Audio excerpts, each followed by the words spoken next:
In the heart of a bustling city, Yoon Shinghee grew up as an orphan. After his parents died, his older sister Yoo Seunwon carried every burden alone. Even through poverty, the two relied on each other.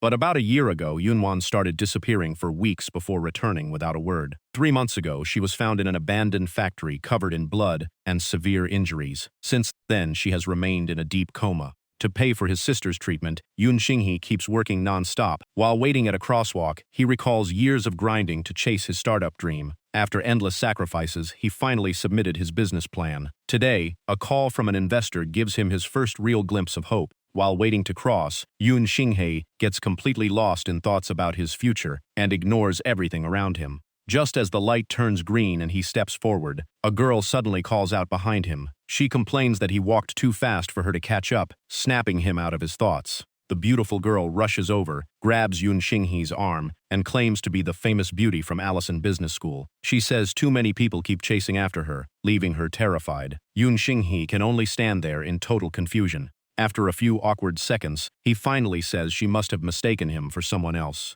The moment she hears that, her attitude changes completely. Her shy smile disappears as she angrily demands why he is wearing the same clothes as her boyfriend and even accuses him of playing tricks. Right then, another young man dressed exactly like Yoon Jin shows up. It turns out he is the girl's real boyfriend. The moment he arrives, he points straight at Yoon Jin-hee with a furious look. The man angrily accuses Yoon Shinghee of flirting with his girlfriend right in front of him. At the same time, the traffic light turns red, and the girl bursts into tears before running back to her boyfriend. But in the middle of the crowded street, something impossible happens. The sound of galloping hooves echoes through the city as a fully armored knight charges forward on a warhorse, like he came from another era. Reacting instantly, Yoon Shinghee yanks the girl out of danger and sends her falling to the ground. Even he is left stunned by the bizarre sight. The warhorse rushes past in an instant, leaving behind a horrifying tragedy. The girl's boyfriend is struck dead on the spot. Watching him die before her eyes, she breaks down in absolute despair.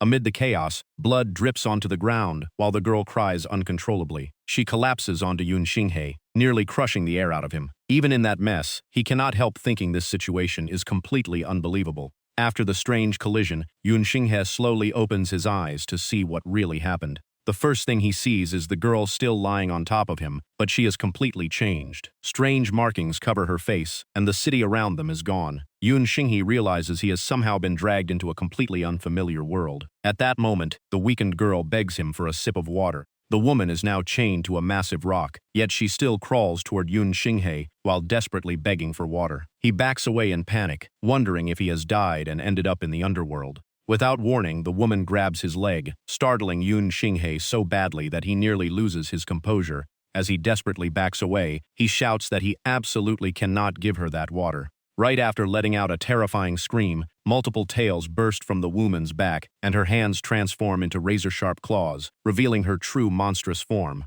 Watching the monster suddenly lunge at him with its jaws wide open, Yoon Shinghee turns pale as his heart races in terror. In the blink of an eye, she wraps her hand around his throat. As panic takes over, Yoon Shinghee can only think that every man should learn some self-defense before going outside. Before he can even react, the demon woman suddenly presses her lips against Yoon Shinghee's. While his mind is still spinning, a strange system window appears before his eyes. The system confirms he has successfully marked the female lead and rewards him with a random skill called Clear Mind Art. At the same time, the human codex is officially activated. Once the female lead's affection reaches 100, she will be added to the codex, allowing him to summon her and awaken her matching class whenever he wants. The system then gives him his first mission. He must survive for 3 days in Longkontan village. Completing it will reward him with 1,000 points and send him back to his original world. Besides the 5 participants already in the mission, there is also a hidden quest waiting to be unlocked, with an extra reward for anyone who discovers it.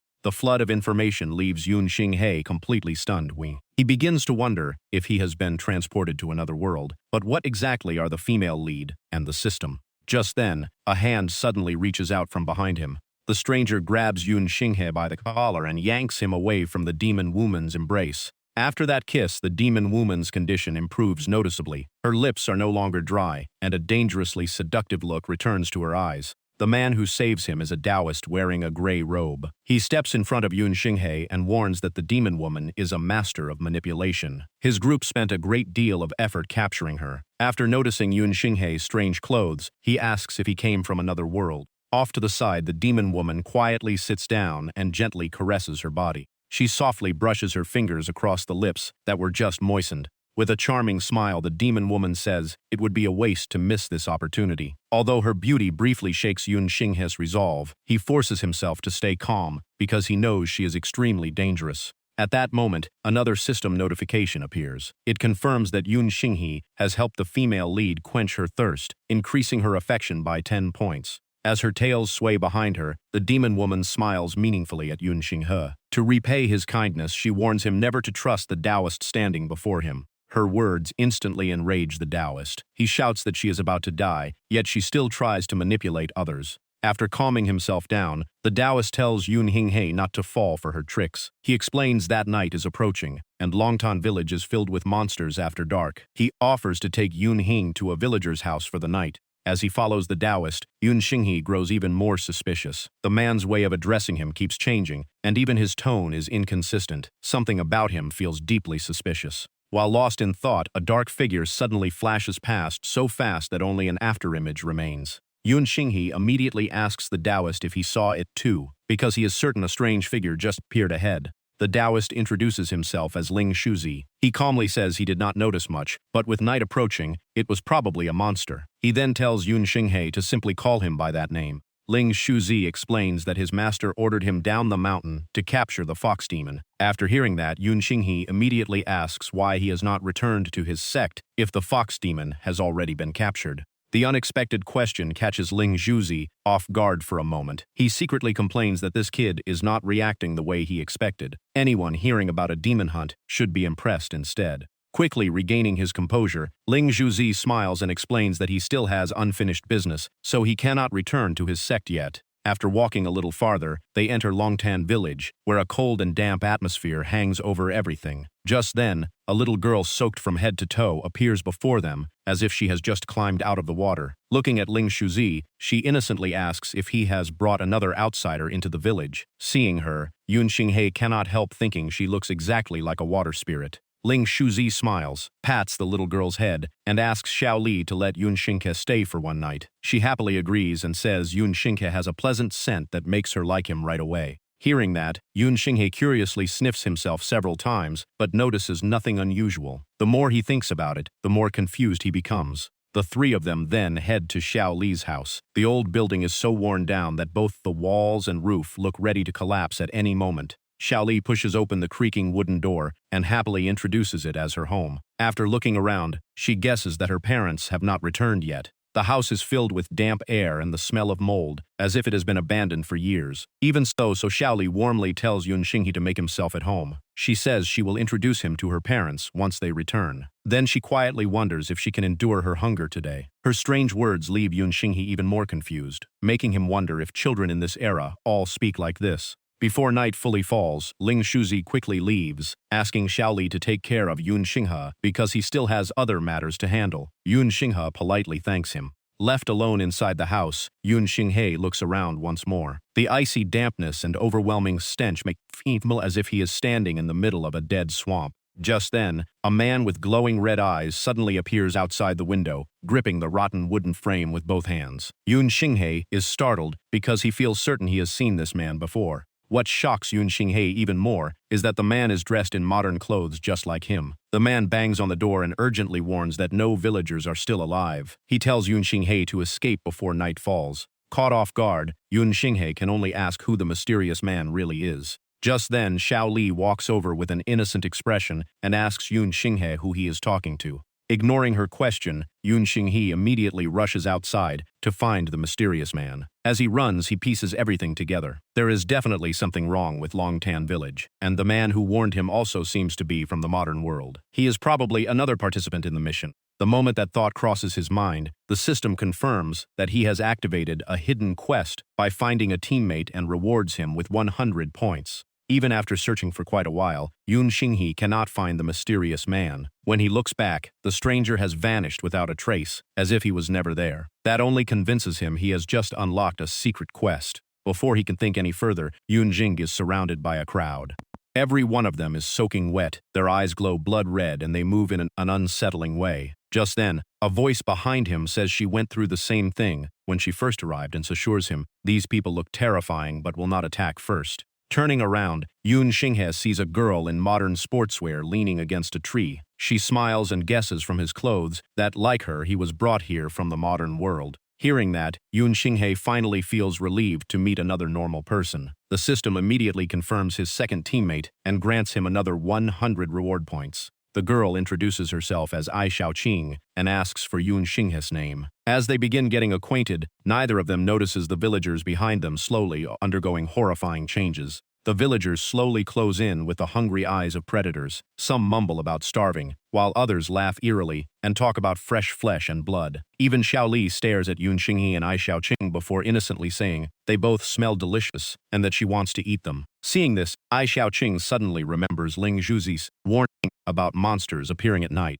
Only then does she realize that the monsters Ling Zhuzi mentioned are actually every villager after nightfall. Just as Ai Xiaoqing is about to discuss a plan with Yoon Shinghee, a series of gunshots suddenly rings out, and bullets fly straight into the monsters' heads. Several monsters collapse as blood splatters everywhere. Ai Xiaoqing stares at Yoon Shinghee in shock and asks where he got the gun. Yoon Shinghee calmly explains that he exchanged his reward points in the system shop for it. The gun cost 100 points, while each bullet costs 1 additional point. Ai Xiaoqing grows even more confused because she thought points could only be earned after completing the main mission. Yoon Shinghee immediately realizes she never activated the hidden quest. Earlier, she only guessed he was from the modern world, but never truly confirmed him as a teammate. While they are still talking, the monsters that were shot slowly stand back up and continue growling as they advance. Ai Xiaoqing turns pale when she realizes that even blowing their heads apart cannot kill them. Night completely falls, and a blood-red moon hangs overhead. Every villager in Longtan village transforms into a grotesque creature covered in fish scales, with glowing crimson eyes full of murderous intent.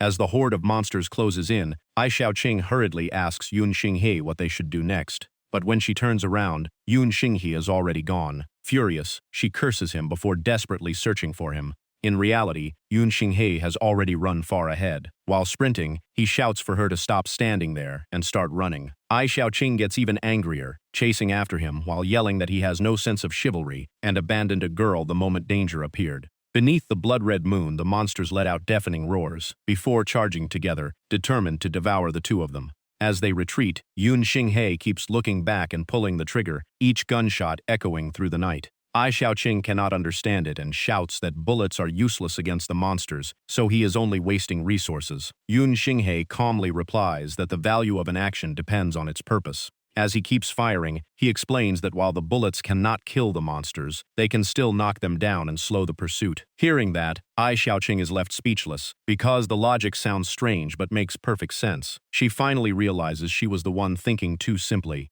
After weaving through countless dark streets, the two accidentally return to the rocky clearing where the demon woman is imprisoned. Ai Xiaoqing immediately stops and suspiciously asks why Yoon Shinghee brought her here. She even jokes that if they cannot escape anyway, maybe he would rather be eaten by a beautiful demon than fall into the hands of the monsters. Yoon Shinghee shakes his head and points out that Ling Shuzi only warned them about monsters at night while hiding the fact that the villagers are the monsters. To him, anyone hiding the truth is far more suspicious. After hearing that, Ai Xiaoqing agrees it makes perfect sense. Yoon Shinghee adds that Ling Shuzi and the demon woman are clearly enemies. She may not be trustworthy, but she could still become their ally. Hearing their discussion, the demon woman smiles knowingly and teases Yoon Shinghee, asking if he has come to quench her thirst again. As she speaks, she slowly crawls closer with a seductive gaze meant to charm him. Seeing that, Yoon Shinghee instinctively shields himself and firmly refuses. He insists he absolutely cannot give her that water again, so they need another solution.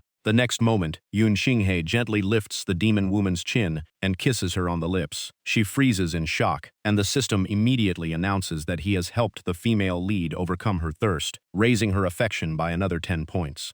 Seeing the notification, Yoon Shinhye cannot hide his excitement. As he gently pats the demon woman's head, he celebrates finding a new way to increase her affection. Without wasting the chance, he keeps kissing her cheeks and lips. Right now, Yoon Shinhye can only think that if this keeps raising her affection, everything will become much easier. Beneath the blood-red moon, Yoon Shinhye stays completely focused on his plan and pays no attention to what is happening around him. Watching the entire scene unfold, Ai Xiaoqing stands there frozen, completely speechless. At that moment, the monsters from Longtan village follow their trail and quickly close in, their growls growing louder with every step. Panicked and helpless, Ai Xiaoqing shouts that the monsters are almost on top of them, yet Yoon Shinhye is still busy with his own plan. Only then does Yoon Shinhye finally stop. Breathing heavily, he sighs in disappointment when the affection score no longer increases. It seems he has already reached the limit, making all his effort pointless. The demon woman's face turns bright red. After catching her breath, she scolds Yoon Shinhye for being shameless. Even so, she admits he helped satisfy her thirst, so she will repay the favor by helping them this time.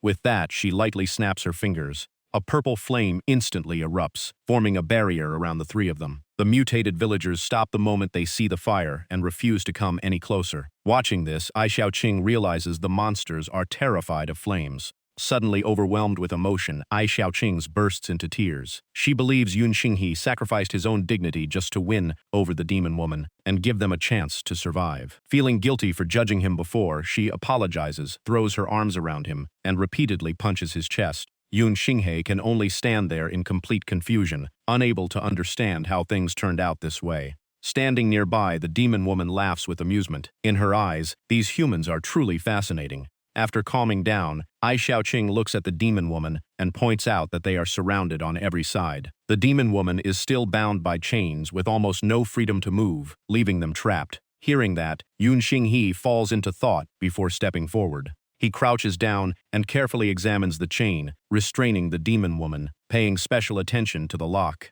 After searching for a moment, Yoon Shinhye pulls out the key ring he has been carrying and tries using it on the lock. Figuring it is worth a shot, he decides to test his luck. The demon woman gently shakes her head and explains that the chain is forged from thousand-year mystic iron. It is the legendary dragon binding chain, created to imprison powerful beings like her. According to her, ordinary methods can never break it. But the very next second, the lock suddenly clicks and pops open by itself. The demon woman is left completely stunned, unable to believe Yoon Shinhye actually unlocked the dragon-binding chain. At the same time, another system notification appears, confirming that the female lead's affection has increased by another 10 points. Yoon Shinhye smiles with satisfaction. He explains that his older sister once taught him a simple trick for opening this type of lock by pushing the internal latch with a sturdy object before giving it a slight twist. The system announces that his cultivation has reached 30 points and finally unlocks the female lead's true name, Daji. Hearing that name, Yoon Shinhye is stunned because he never expected her to be the legendary Daji, even if she looks very different from the stories he knows.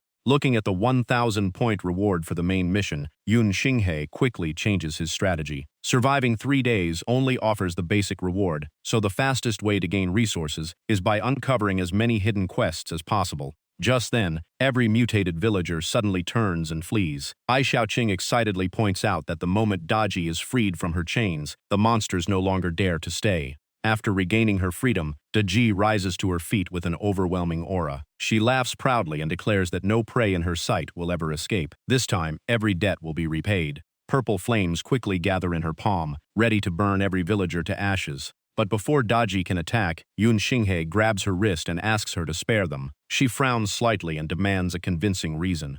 To her surprise, Yoon Shinhye calmly places the dragon-binding chain back around her neck. As he locks it, he casually admits that he has always been the type to play dirty behind the scenes. The sudden betrayal leaves Daji completely frozen. She cannot believe the man who just rescued her has locked her up again. The next morning, endless fake barking echoes in Daji's ears, driving her to the edge of madness. The source of the noise is a scruffy man with messy hair and ragged clothes who stands in front of her barking like a dog. Furious, Daji yells that she is a fox spirit, not a dog, and orders him to listen carefully. The curly-haired man excitedly shouts that he has found a talking dog. His answer nearly breaks Daji, who sighs that she escaped one troublemaker, only to meet an even crazier fool. Just then, Ling Zhuzi appears and politely asks about the man's identity. On the surface, he remains friendly, but inwardly he is puzzled because the outsiders were supposed to arrive yesterday. Yet another one has appeared alone today. The curly-haired man grins foolishly and introduces himself. He says he is not a young master. His real name is Kai Aguan.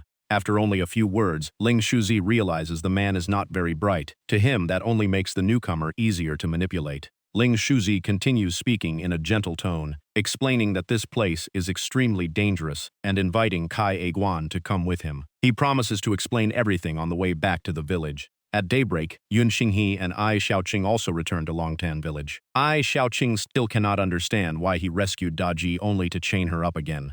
In her opinion, letting Qingfakadman wipe out the monsters would have been much easier. Instead of answering, Yun Xinghe quietly looks around the village, wondering why not a single villager can be seen during the day. After a moment, he corrects Ai Xiaoqing, reminding her that his name is Yun Xinghe, not whatever nickname she keeps using. He also points out that Daji was captured by Ling Shuzi in the first place. Ai Xiaoqing still does not see the point, and impatiently asks what that has to do with anything. Yun Xinghe explains that Daji's capture proves she is no match for Ling Shuzi. Their mission is only to survive for 3 days, and so far only 1 day has passed. He goes on to explain that if Ling Shuzi discovers they freed the fox demon, they will become his enemies. With their current strength, fighting him head-on would be suicide. Only then does Ai Xiaoqing realize she misunderstood Yun Xinghe once again. The truth, however, is even more practical. Ever since Daji revealed the dragon binding chain was a priceless treasure, Yun Xinghe had his eye on it. He spent 10 points in the system shop to buy an ordinary iron chain, secretly swapped it with the real artifact, and fooled everyone. Locking Daji up again was nothing more than the perfect excuse to steal the treasure.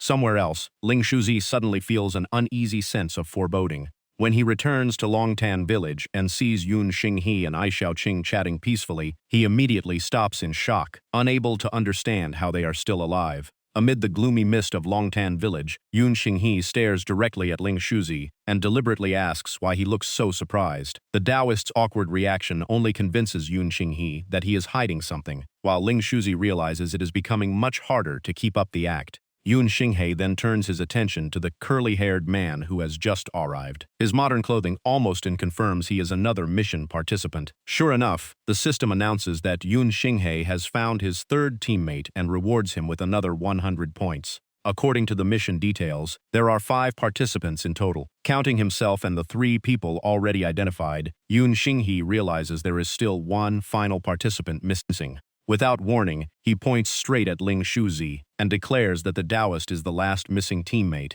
Ling Shuzi calmly denies the accusation, saying he has no idea what Yun Xinghe is talking about. The system gives no response at all, leaving Yun Xinghe even more confused. Ling Shuzi clearly looked nervous just moments ago, so where is the final participant? Just then, the curly-haired man happily greets Yun Xinghe like an old friend they have not seen in years. Yun Xinghe immediately insists they have never met before. Ai Xiaoqing questions him, but Yun Xinghe remains certain he has never known this man. Even so, the greeting feels far too natural to be fake, making him quietly suspicious. After thinking it over, Xiaoqing decided the curly-haired guy was probably just an idiot. She also wondered why everyone else arrived yesterday while he only showed up today. The man casually explained that he had wandered outside all night instead of entering the village. Xiaoqing instantly lost her temper and reminded him that monsters filled the area around Longtan village after dark. The curly-haired man calmly replied that he stayed outside because he knew the village was dangerous, so there was no reason to walk straight into a place full of demon beasts. His answer made so much sense that Xiaoqing was left speechless and even started wondering if he was actually a genius. He could only shake his head and remind her that she had just called him an idiot. After hearing everything, Ling Shuzi finally understood why the curly-haired man never appeared yesterday. He silently cursed because his plan had been avoided by pure accident. After a few fake coughs, Ling Shuzi quickly covered himself by claiming the man had seemed to be under the fox demon spell when he found him. He also added that spending the night outside was extremely dangerous, so any normal person would have looked for shelter indoors. The Taoist then admitted they must have many questions about him. He asked everyone to follow him and promised to reveal the truth. Ling Zhuzi led them to the waterfall, where the villagers were performing a horrifying ritual. He explained that Longtan village had long buried the dead inside black coffins before offering them to the dragon god beneath the deep pond. The villagers believed the ritual would guide the dead into eternity and grant them immortality. What they were watching was exactly such a water burial ceremony. Hidden behind a giant tree, Ling Shuzi revealed an even darker truth. The price of long life was never the souls of the dead, but the villagers themselves. They sacrificed living outsiders to the Dragod to steal its power and extend their own lives. But that power carried an overwhelming evil curse. Instead of receiving blessings, the villagers slowly transformed into savage monsters like the ones Xing He saw last night. Hearing this, Xing He and Xiao Qing exchanged a glance and reached the same conclusion. Xing He guessed the person inside the black coffin was probably the final mission member, making Xiao Qing realize it could also be another transmigrator like them. At that moment, the system confirmed they had found the fourth teammate and rewarded them with 100 points. Standing in the gloomy Longtan village, Yun Xing he could only force a bitter smile as everything felt unreal. Lord Xiaoqing leaned close and whispered that Ling Zhuzi might actually be telling the truth this time because she had just received the system reward. Xing He nodded since he had gotten the same notification.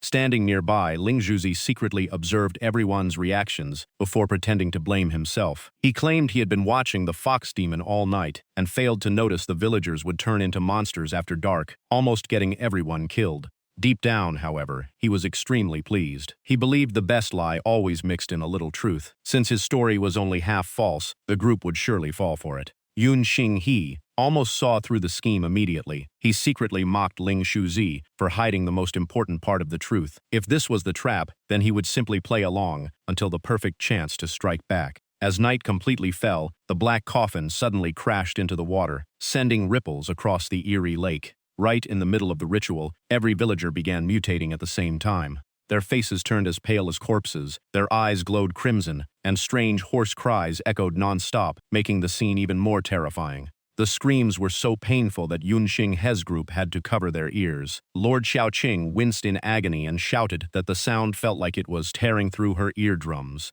Unlike everyone else, Ling Zhuzi seemed completely unaffected by the horrifying noise. He calmly explained it was dragon cry, a sound the villagers imitated to worship the dragon god. But inwardly, he sneered, believing he had been far too careful with a bunch of rookies. He might as well let them die first. Yun Xing He immediately used the clear mind technique to steady himself. As he analyzed the sound, he realized the dragon cry resembled the noise made by fish fins rather than the roar of any creature, though he could not understand how it traveled so far. Fortunately, his skill could resist its effects. He also realized why the villagers had avoided approaching that girl earlier, because her ability naturally countered them. Right then, Xing He suddenly grabbed Ling Shuzi by the wrist and coldly asked, "Taoist, what exactly are you trying to do?" Stopped so suddenly, Ling Zhuzi's expression changed at once. He was shocked that Yun Xing he was completely unaffected by the dragon cry and realized he would have to be even more careful. Regaining his composure, Ling Zhuzi laughed and claimed he only wanted to stop the girl because her screams might alert the villagers. Meanwhile, Lord Xiaoqing could only clutch her head as the dragon cry tortured her.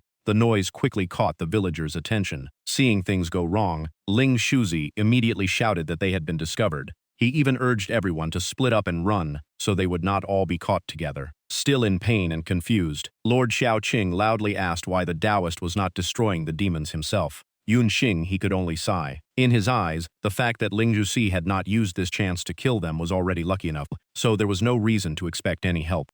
Lord Xiaoqing admitted she knew he was evil, but thought he might save them again just to keep up the act. Xing he could only shake his head at her innocence. Just then, the long-haired man carrying the coffin rushed over at incredible speed. Laughing excitedly, he said the girl had finally agreed to play tag, and since he was the best player, he had to join first. The red-eyed monsters surged forward like a tidal wave, roaring wildly. In the chaos, Yun Xing he noticed Lord Xiaoqing had fallen behind. She angrily yelled at the long-haired man, called him a bastard, and even cursed his entire family. Without wasting another second, Yun Xing he grabbed Lord Xiaoqing by the wrist and sprinted away at full speed. They raced through the darkness covering Longtanden village, leaving the monsters' screams behind them. Even while gasping for breath, Lord Xiaoqing complained that she was supposed to be the one calling people bastards. Still, she quickly dropped the argument because escaping was all that mattered now. Beneath the waterfall, constant coughing echoed through the flowing water, making the eerie atmosphere even more unsettling. The two returned to the place where the ritual had taken place. Lord Xiaoqing could not understand why Xing He brought her back to the pond after saying they should run. Yu Xing He calmly explained that the most dangerous place was often the last place the enemy would expect them to hide. Since the villagers had just left, they would never think anyone had returned. they quietly entered a hidden cave beneath an ancient tree. As soon as they stepped inside, Lord Xiaoqing noticed Xing He's unusually pale face and asked if he was all right. He reassured her that it was nothing serious, only sudden dizziness, a burning throat, and unbearable thirst. After taking a closer look, Lord Xiaoqing said his symptoms matched severe dehydration. What confused her was that no one could lose so much water in such a short time. Hearing that, he suddenly stared into the darkness ahead, as if he had noticed something. They continued deeper into the cave when Lord Xiaoqing accidentally stepped on something hard. She picked it up and was surprised to find it was a key.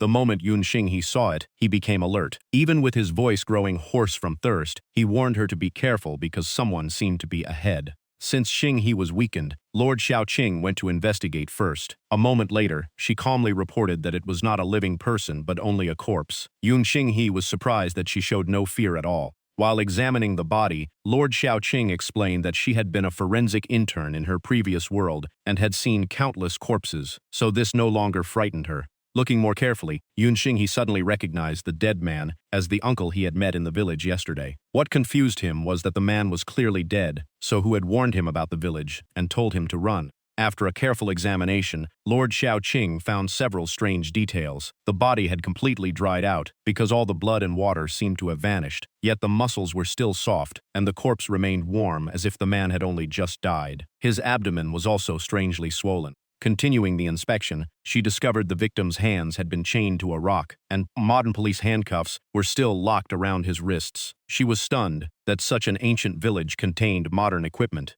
Xinghe immediately gave his conclusion. He believed the man was another transmigrator, just like them and one of their mission teammates. Shocked, Lord Xiaoqing guessed the uncle had been brought here and murdered by Ling Shuzi. However, Xinghe shook his head. He believed the uncle had not been forced here but had come on his own. Even more curious, Lord Xiaoqing asked how he could be so certain. Xinghe calmly explained that the key they found had to belong to the handcuffs on the corpse. Ling Shuzi had used the dragon binding lock to imprison the fox demon, and someone as cautious as him would never leave the key nearby for a victim to escape. Lord Xiaoqing suddenly understood and gasped in shock. Did that mean the uncle had handcuffed himself here? But if so, what was his real purpose? While Lord Xiaoqing kept examining the corpse, she failed to notice its dried-up stomach beginning to move. In an instant, a grotesque creature burst through the abdomen and lunged straight at her with a horrifying scream. Xinghe reacted immediately and yanked Lord Xiaoqing out of danger. He then drew his gun and aimed directly at the monster. Still shaken, Xiaoqing could only shout, asking what that thing was. Xinghe fired again and again, but the monster was incredibly agile. With a flick of its tail, it dodged every bullet. Lord Xiaoqing stared in disbelief as it avoided gunfire with ease. No matter how he adjusted his aim, Xinghe could not lock onto the target. The monster's speed was far beyond his expectations, leaving him frustrated because he could barely land a hit. After dodging every attack, the monster deliberately wagged its tail as if mocking him. Seeing that, Lord Xiaoqing joked that it looked like the creature was laughing at him. Her comment only made Xinghe even more determined. He pulled the trigger again to finish the monster, but the gun did nothing. Lord Xiaoqing panicked and guessed he had run out of bullets.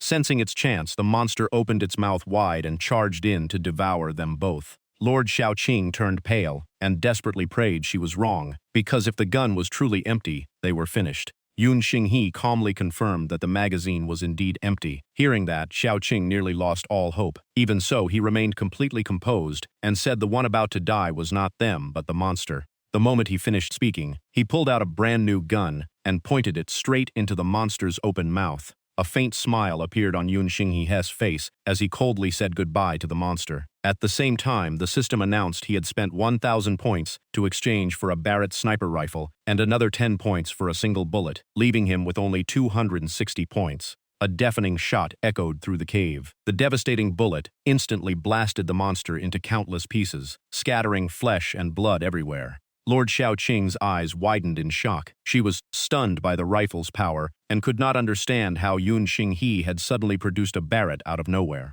Ignoring her questions, Xinghe immediately told her to examine what remained of the monster. Lord Xiaoqing inspected the shattered remains and sighed that it had been blown into pieces, making an examination difficult. Even so, based on its appearance before it exploded, she concluded it was only a newborn hatchling. Meanwhile, Xinghe's condition grew worse. He coughed violently, his face turned deathly pale, and an overwhelming sense of dread filled his mind. Just then, Lord Xiaoqing noticed something unusual. The monster's remains consisted only of skin, teeth, and bones, while the inside was almost entirely blood and fluid. Its anatomy was nothing like a normal creature. More importantly, the blood was not its own but human blood. Hearing that, Yun Xinghe's eyes lit up. He quickly asked if she had discovered an important clue. Lord Xiaoqing calmly replied that the answer was actually quite simple. She explained that human blood differs from animal blood in several ways, with color being the easiest clue. Human blood is red, while other species may have green, blue, pink, pale blue, or even colorless blood. The difference comes from the respiratory pigments and metal elements carried in the blood.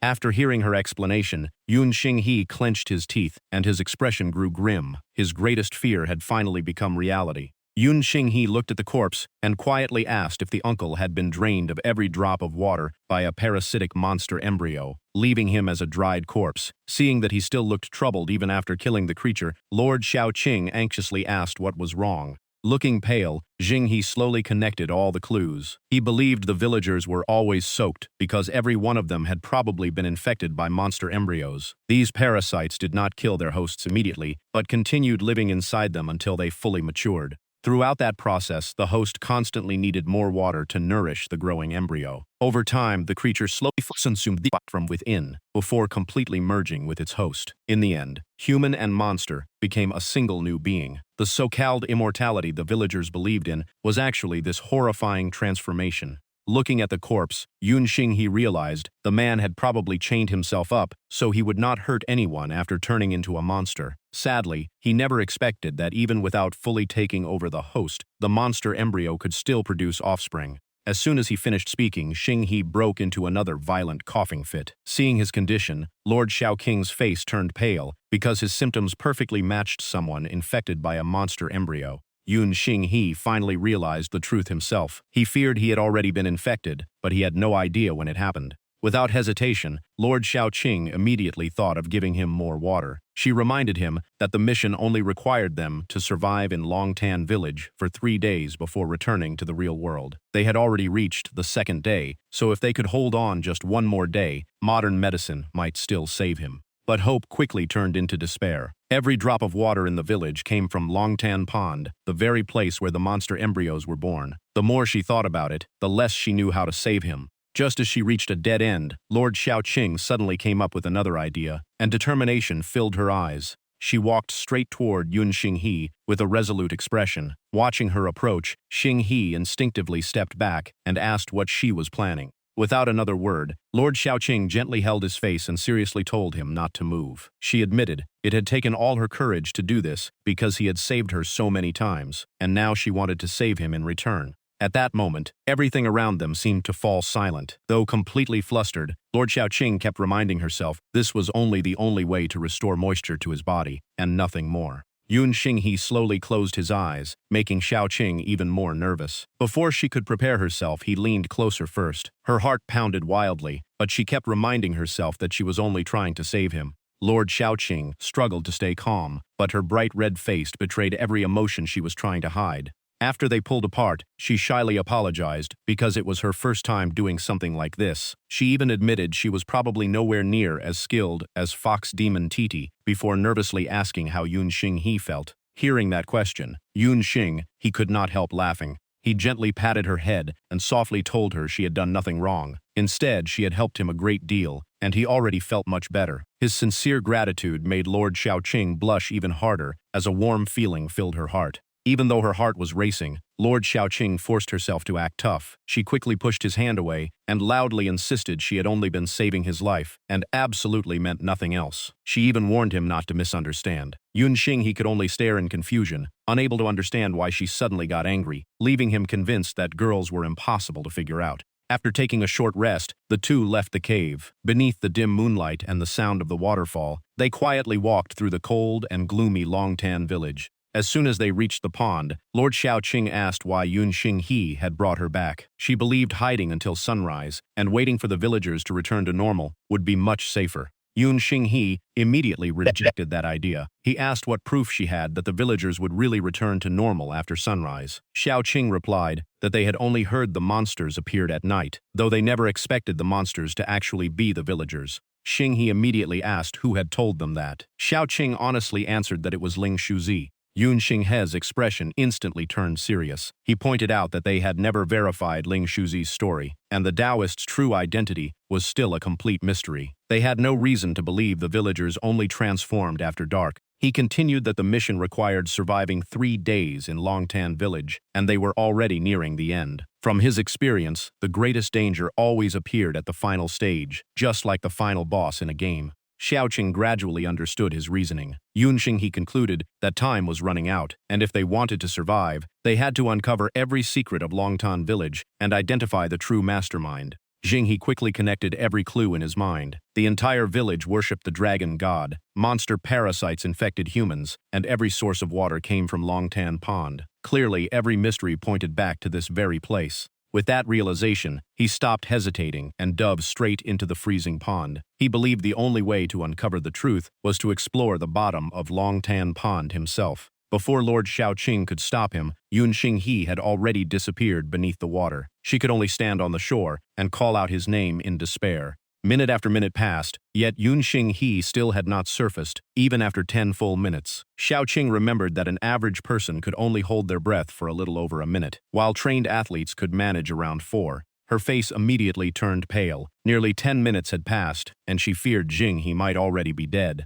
Torn inside, Xiaoqing knew she was a poor swimmer, and jumping in could get them both killed. But after everything Yunxing had done to save her over the past 2 days, she could not just stand there and watch him die. As she struggled to decide, she suddenly remembered the first kiss they had just shared. That thought finally strengthened her resolve, because she refused to let things end like this. Without another second of hesitation, Lord Xiaoqing kicked off her shoes, took a deep breath, and dove into the water. She had only one goal in mind: bring Yun Xinghe back alive. She quickly swam toward the bottom of Longtan Pond, desperately searching the dark water for any sign of him. At last, Xiaoqing spotted Yun Xinghe floating motionless on the lakebed. Seeing him completely still, she immediately assumed he had drowned. Without thinking twice, she rushed toward him. Even though she knew giving someone air underwater could only buy a little time, she was willing to try anyway.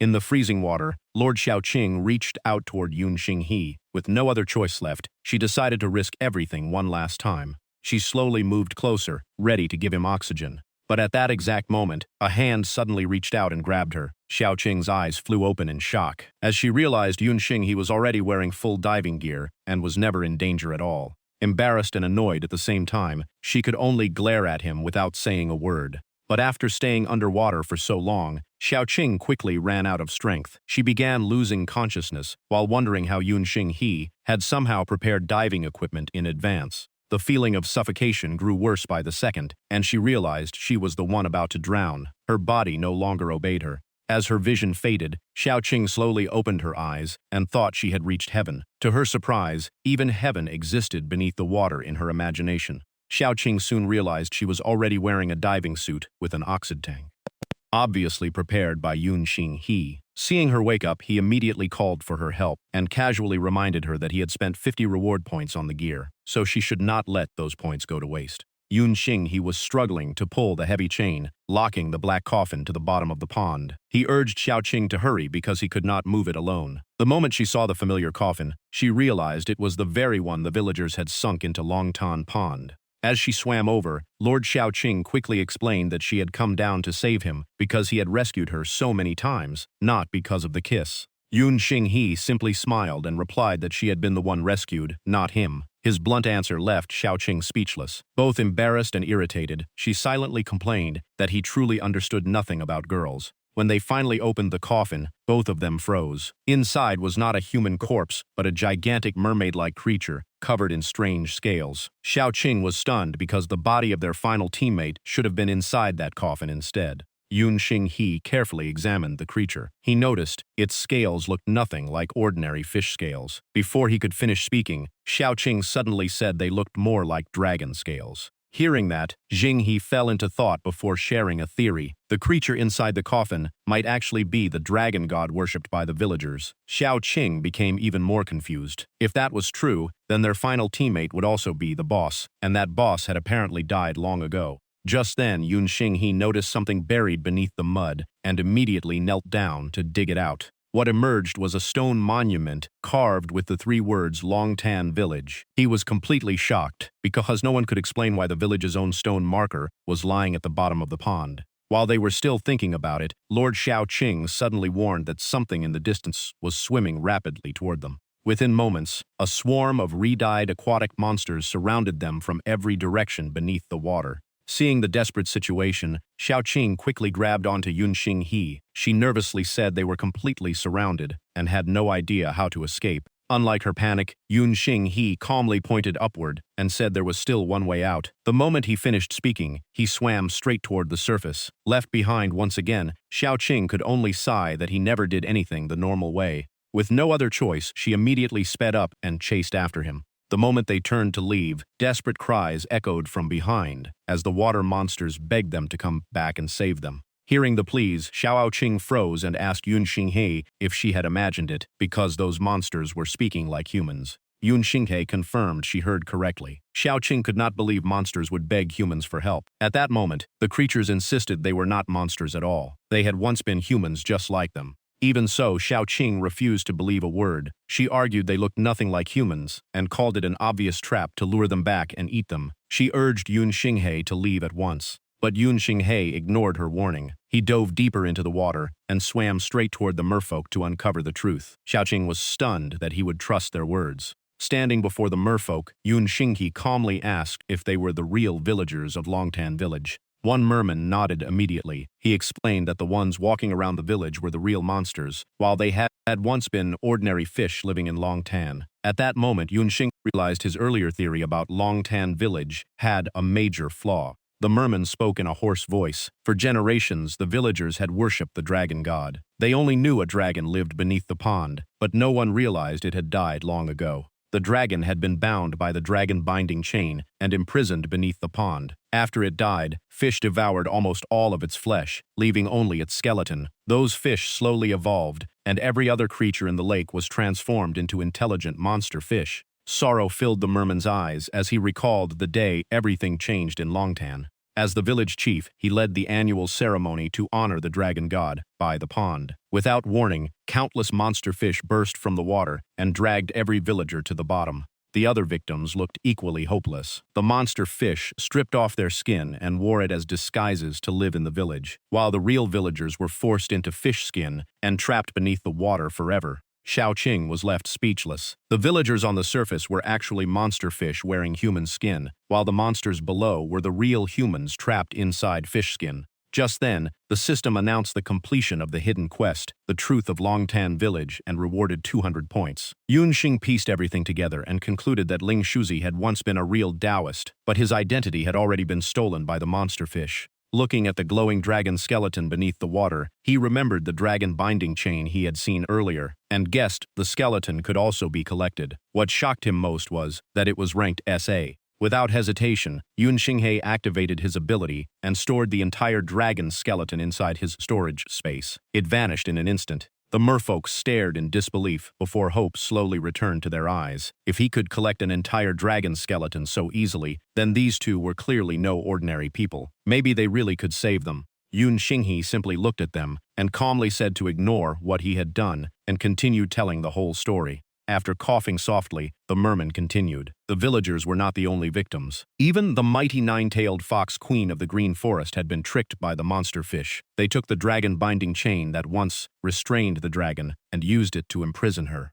Xiaoqing immediately interrupted. She could not understand why the monster fish still needed to capture the nine-tailed fox when stealing human skin already let them live on land. A villager sadly explained that after devouring the dragon's remains, the monster fish king became obsessed with becoming a true dragon. Dragon flesh alone was not enough, so he gathered the dragon embryos left behind before the dragon died and implanted them into the nine-tailed fox. The merman choked back his tears as he revealed the monster fish king's goal. He wanted to turn her body into a living nest to hatch dragons. Ordinary people could never survive it, but the nine-tailed fox was powerful enough to carry countless dragon embryos at once. Xiaoqing finally understood. The creatures that crawled out of her body were never monsters. They were incomplete baby dragons. The monster fish king had clearly experimented on many other hosts before, but every attempt had failed and created horrifying abominations. Yun Xinghe felt as if lightning had struck him. At last, he understood why that girl had suddenly become so attached to him, despite them never meeting before.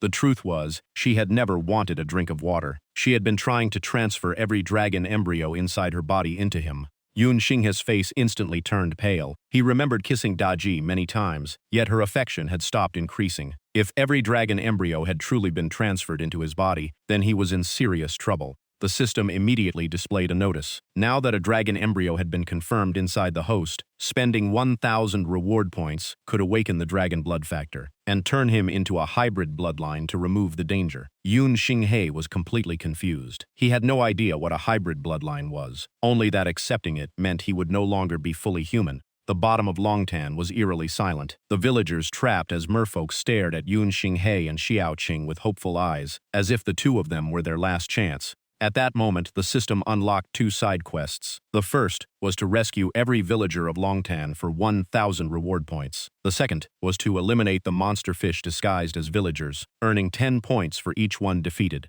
Xiao Qing quietly urged Yun Xinghe to look at the desperate faces before them. She had also noticed the new quests, but Yun Xinghe remained deep in thought. He had not even escaped his own crisis, so how could he save everyone else? After a long silence, a sly grin slowly appeared on his face.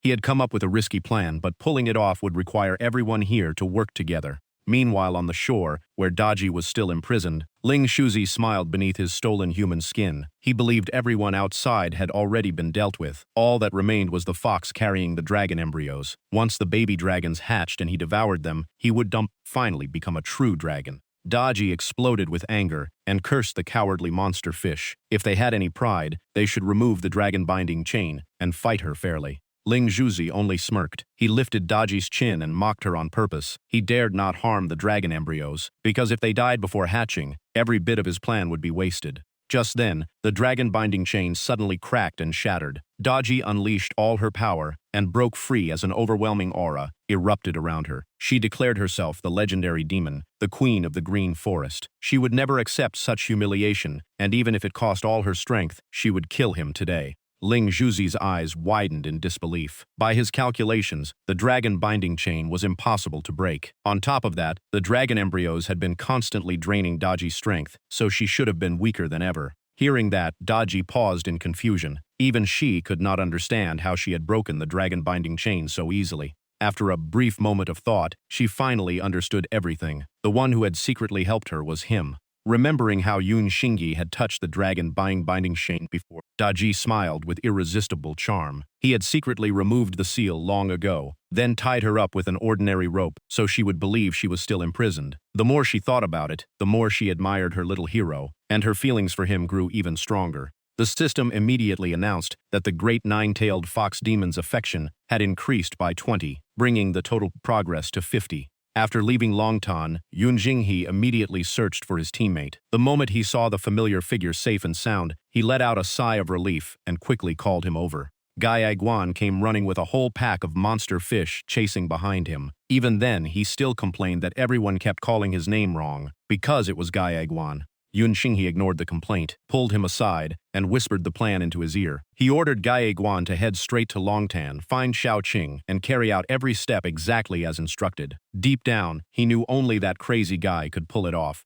Just then, the monster fish caught up and surrounded them with furious roars. Yun Xinghe stepped forward without hesitation, choosing to hold them all off by himself. Gai Aiguan laughed excitedly before turning and sprinting away. He confidently promised to finish the mission. Watching him disappear, Yun Xinghe silently apologized to Xiao Qing because the plan would only work if she suffered a little more. Before long, the chase reached the waterfall of Longtan. Yun Xinghe successfully lured every monster for fish to the base of the waterfall, but he still worried whether Gai Aiguan had completed the task as instructed. The moment he stopped and looked up, the scene before him froze him in place. It felt like he had just been struck by lightning. As soon as he saw what was above him, Yun Xinghe's face turned bright red, and he nearly started drooling. All he could do was silently admit that this was truly the work of a master. Xiao Qing was tightly bound and hanging high in the air, crying as she begged Yun Xing for help. She complained that she had simply waited obediently for Gai Aiguan as planned, but that lunatic had actually tied her up and hung her there. Yun Xinghe immediately leaped up, grabbed the rope holding Xiao Qing, and hurriedly asked where Gai Aiguan had gone. Xiao Qing was furious. She snapped that she had no idea, then demanded why he was hugging her instead of untying her. Yun Xinghe could only force a smile and explain that this was part of the plan, though even he never expected Gai Aiguan to do it like this. The two remained hanging in the air, while the monster fish roared below, eager to tear them apart but still hesitant to enter the water. Watching their reaction, Yun Xinghe realized one more push would lure them straight into the trap. Without hesitation, he placed a hand on Xiao Qing's shoulder and deliberately teased her, praising how soft and fragrant her shoulders were. Xiao Qing instantly blushed and shouted, demanding to know what he was doing. Yun Xinghe kept up the act. He gently traced her waist and went on admiring her slender figure and smooth fair legs, as if he were describing the finest feast. Then he looked down at the monster fish and loudly mocked them. A perfect meal was hanging right in front of them, so could they really resist it? Xiao Qing nearly exploded with anger, calling Yun Xinghe heartless and accusing herself of trusting the wrong person. The taunt worked perfectly. The monster fish completely lost their minds, roared together, and charged forward without hesitation. Seeing the bait had worked, Yun Xinghe curled his lips into a satisfied grin. He shouted toward Longtan that the villagers' moment of revenge had finally arrived. The instant his voice echoed out, the waters of Longtan churned violently. The villagers trapped in fish bodies rose from the depths with hatred burning in their eyes and grabbed the legs of every monster fish disguised as humans. Dragged into the water without warning, the monster fish could only struggle wildly while screaming in despair. Watching the entire scene unfold, Yun Xinghe smiled with satisfaction. He calmly remarked that the greatest hunter always knew how to disguise himself as prey. The monster fish had once stolen the villagers' identities, and now the villagers could do exactly the same in return. The system immediately announced the completion of the rescue and revenge side quests, rewarding a total of 1,640 points. Only then did Xiao Qing fully understand the plan. She was shocked that Yun Xinghe had barely fought at himself and had instead manipulated everyone else into carrying it out. She even wondered if his brain still belonged to a normal human. Elsewhere, Ling Shuzi, still hiding inside a human disguise, fled in panic. He knew Daji was one of the world's most feared demons. The only reason he had captured her before was through trickery and the dragon binding chain. Now that he had not fully become a dragon, fighting her head-on was suicide. As he ran toward Longtan, Ling Shuzi still could not understand how Daji had escaped the dragon binding chain, or why she looked as powerful as if she had never been sealed at all. Lost in his thoughts, he never noticed Daji silently appearing right behind him with killing intent in her eyes. Daji's icy voice rang out, making Ling Shuzi jump in shock. She blocked his path and declared it was finally time to settle every debt between them. Terrified, Ling Shuzi immediately screamed for all of his followers to come and save him. Within moments, countless monster fish wearing human skin rushed in from every direction and completely surrounded Daji, pushing the tension to its limit. Believing victory was certain, Ling Zhuzi laughed coldly and declared that the entire village had long been replaced by his descendants. In other words, Daji was the one trapped inside the encirclement. But at that very moment, Yun Xinghe calmly stepped forward from behind and coldly corrected him. The one surrounded was not Daji, it was Ling Shuzi. Ling Shuzi froze in disbelief when he saw Yun Xinghe and his companions standing before him completely unharmed. Ling Shuzi burst into arrogant laughter. In his eyes, it made no difference that Yun Xinghe had survived, because the entire village still belonged to him. With a single command, the monster fish would crush them all. Unlike his opponent, Yun Xinghe remained completely calm. He replied that the plan had already fallen apart. Ling Zhuzi's entire fish army had been dealt with. The villagers had reclaimed their identities, and now they would be the ones to bring down the Fish King. Ling Zhuzi's face instantly changed. He could not understand what was happening. He repeatedly demanded to know why his followers had betrayed him and refused to believe they would obey a mere human. Left with no other choice, he dove straight into Longtan. At first, he had wanted to keep this human body, but now he had been pushed into a corner. He decided to return to his true form and tear Yun Xinghe apart with his own hands. Just then, the system announced that the great nine-tailed fox demon Daji's affection had increased by another 20, raising the total progress to 70. Daji smiled with irresistible charm as her 9 tails gently wrapped around Yun Xinghe. Curious, she asked how he had managed to turn all of Ling Shuzi's followers against him. The more she learned about him, the harder he was to understand. Resting her face in her hands, Daji giggled and said Yun Xinghe must be hiding countless secrets. Since she had plenty of secrets herself, she suggested they trade them and get to know each other better. Meanwhile, at the bottom of Longtan, Ling Zhuzi returned to his true monster fish form. Seeing the corpses of his followers scattered everywhere, his rage exploded.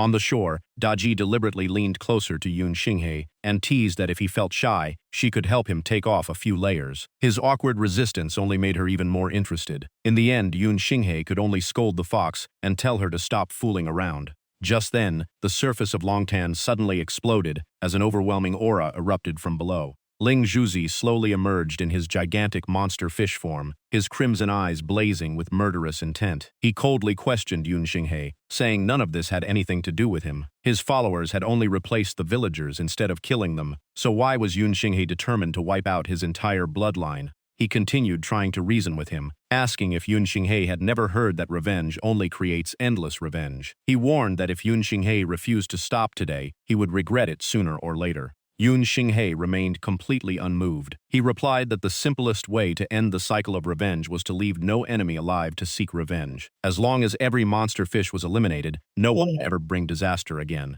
Even Ling Shuzi was stunned by that answer. He admitted Yun Xinghe was truly decisive and ruthless. If that was the case, only one side would leave this battle alive. The moment he finished speaking, Ling Shuzi unleashed a devastating attack. A massive torrent twisted into a giant vortex and rushed toward Yun Xinghe as if it would swallow everything in its path. Daji immediately revealed her true nine-tailed fox form. Her 9 blazing tails shone like towering flames as she stepped in front of Yun Xinghe. She declared that the man belonged to her alone, and she would never allow anyone else to lay a finger on him. Even with the battle about to begin, Xiaoqing could not help noticing Daji's words. She quietly muttered in dissatisfaction. Hearing her, Yun Xinghe turned around, unsure whether she was bothered by the word mine or by being called prey. Daji opened her mouth and unleashed a sea of blazing flames, filled with overwhelming power, meeting the Fish King's attack head-on. The Queen of the Green Forest completely overwhelmed her opponent, crushing his attack with absolute force.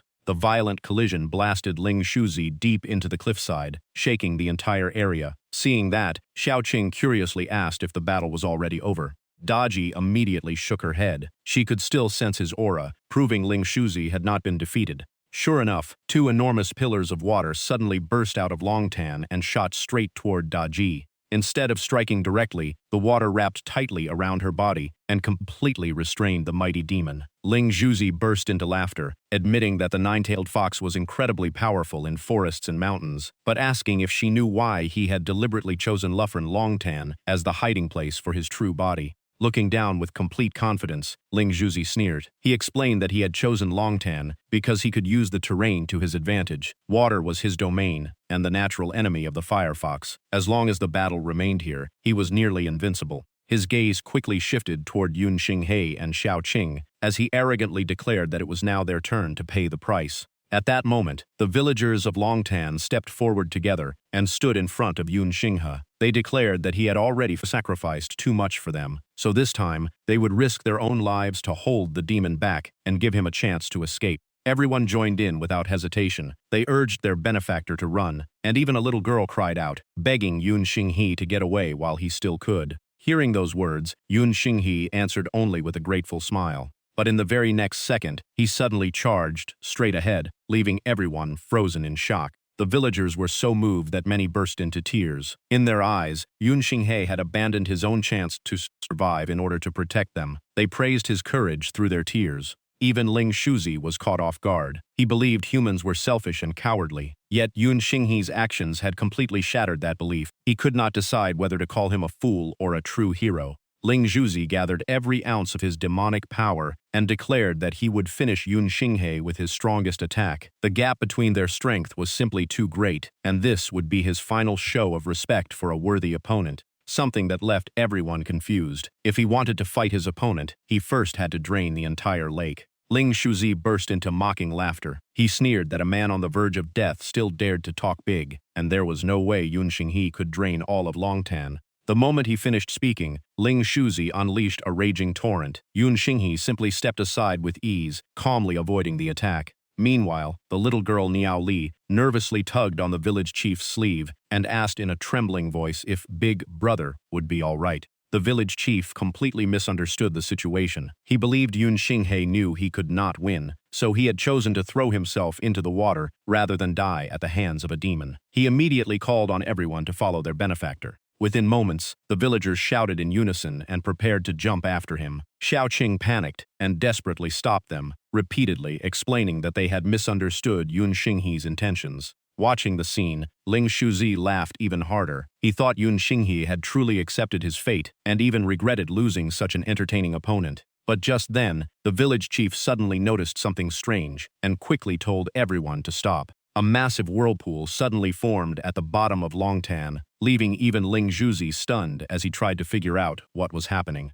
The system immediately announced that Yun Xinghe had activated the well-drilling machine at the cost of 200 reward points and praised it as an exceptionally wise decision. Watching from a distance, Gai Aiguan grinned with satisfaction knowing the plan had worked. Meanwhile, Yun Xinghe silently reviewed his reasoning. Water from the waterfall flowed into Longtan non-stop, yet the water level never rose, proving there had to be an underground river. He had already ordered Gai Aiguan to use the drilling machine to widen that hidden channel, so the lake could be drained at the perfect moment. With that thought, Yun Xinghe looked at Ling Shuzi and smiled provocatively. The water was gone, so what was he going to do now? Ling Zhuzi's eyes widened in disbelief. He never imagined Yun Xinghe had been serious. Longtan was actually being drained. Enraged, Ling Shuzi charged forward at once. He roared that this made it even more important to kill Yun Xinghe. Even without the terrain advantage, the difference in strength between them was still impossible to overcome. He loudly declared that before absolute power, every trick was meaningless. Killing Yun Xinghe would be easier than crushing an ant.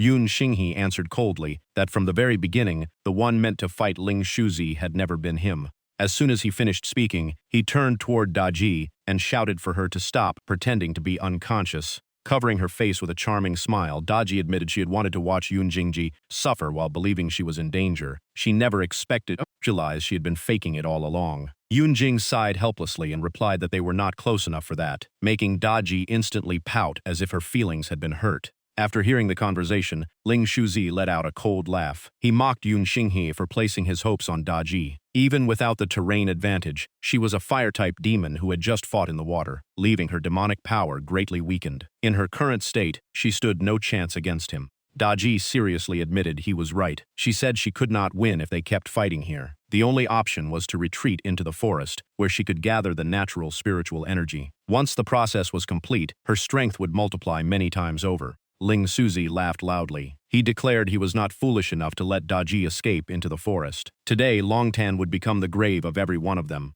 Yun Xinghe calmly replied that if that was the case, he would help Daji do a little digging. Hearing those words, Daji instantly blushed and misunderstood his meaning. She shyly replied that if they were about to die anyway, she would not mind sharing one final moment with him. Before she even finished speaking, Daji rushed forward and embraced Yun Xinghe. He quickly pushed her away and frantically explained that he meant it literally, not the way she had imagined. Yun Xinghe immediately took out a remote device and ordered Daji to get out of the area as fast as possible, or she would be buried along with everything else. A deafening explosion shook the heavens as the entire ground trembled violently. Thick clouds of dust filled the air, completely hiding everyone from sight. Ling Shuzi stood frozen inside the dust cloud, unable to believe what had happened. He muttered that when Yun Xinghe said he would drain the water, the lake emptied. When he said he would dig the ground, the earth actually exploded. It was as if he possessed the legendary power to make reality obey his words. Ling Shuzi immediately searched the area for Yun Xinghe's whereabouts, unable to shake the feeling that this man might no longer be an ordinary human.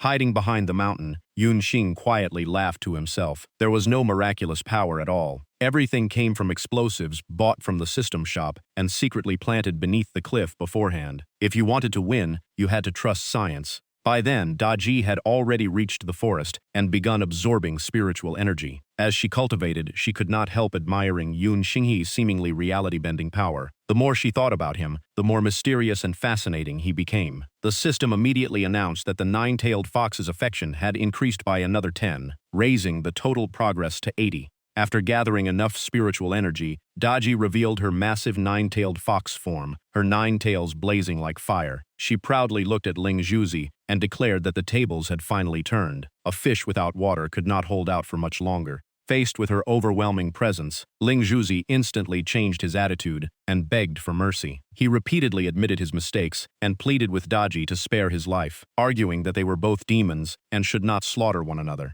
But just when everyone thought victory was within reach, the sky suddenly darkened and rain began to fall. Xiao Qing covered her mouth in shock at the sudden change in weather. The moment Ling Shuzi saw the rain, his expression completely changed. He could not hide his excitement and burst into laughter. Throwing back his head, he laughed like a madman, convinced that even fate itself was on his side. Unlike her opponent, Daji gritted her teeth in frustration. She never expected everything to go wrong at the most critical moment. Knowing the longer the fight lasted, the worse it would become, Daji immediately charged forward, determined to end the battle as quickly as possible. But beneath the rain, Ling Zhuzi's strength increased dramatically. He effortlessly dodged every attack and laughed loudly. He thought he had reached a dead end, yet the heavens had blessed him with precious water. To him, this was proof that destiny favored him. With water empowering him, Ling Zhuzi's demonic power continued to rise. He circled around Daji at incredible speed, constantly pressuring her while declaring that as long as water existed, all of his abilities would be enhanced.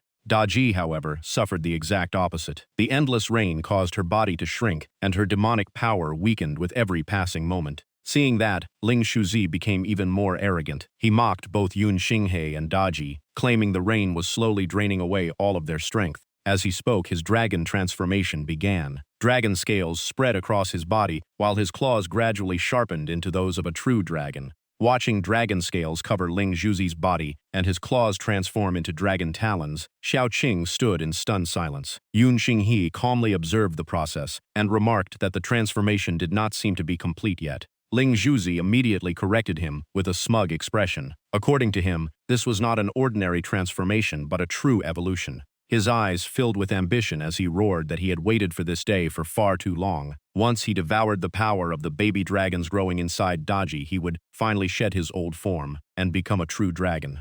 Standing in the middle of Longtan, Ling Zhuzi laughed wildly and declared that destiny was on his side. With a thunderous roar, he officially began his dragon evolution. But the result was the exact opposite of what he expected. Instead of becoming a majestic dragon, his body twisted and warped into a grotesque monster. Ling Zhuzi screamed in panic, unable to understand why everything had gone according to plan, yet his dragon evolution had still ended in total failure. Watching from afar, Gai Aiguan casually commented that the new form actually looked pretty unique. Xiao Qing had the opposite reaction. She shivered at Ling Zhuzi's hideous appearance and could not even tell what kind of monster he had become. Yun Xinghe finally burst into laughter and reminded everyone that Daji had transferred every dragon embryo into his body long ago. That was why Ling Shuzi could never obtain what he truly needed. After saying that, he immediately turned to Daji and urged her to prepare for the next step of the plan. By now, Daji had exhausted so much demonic power that she had shrunk to the size of a tiny kitten and was being carried in Gai Aiguan's arms.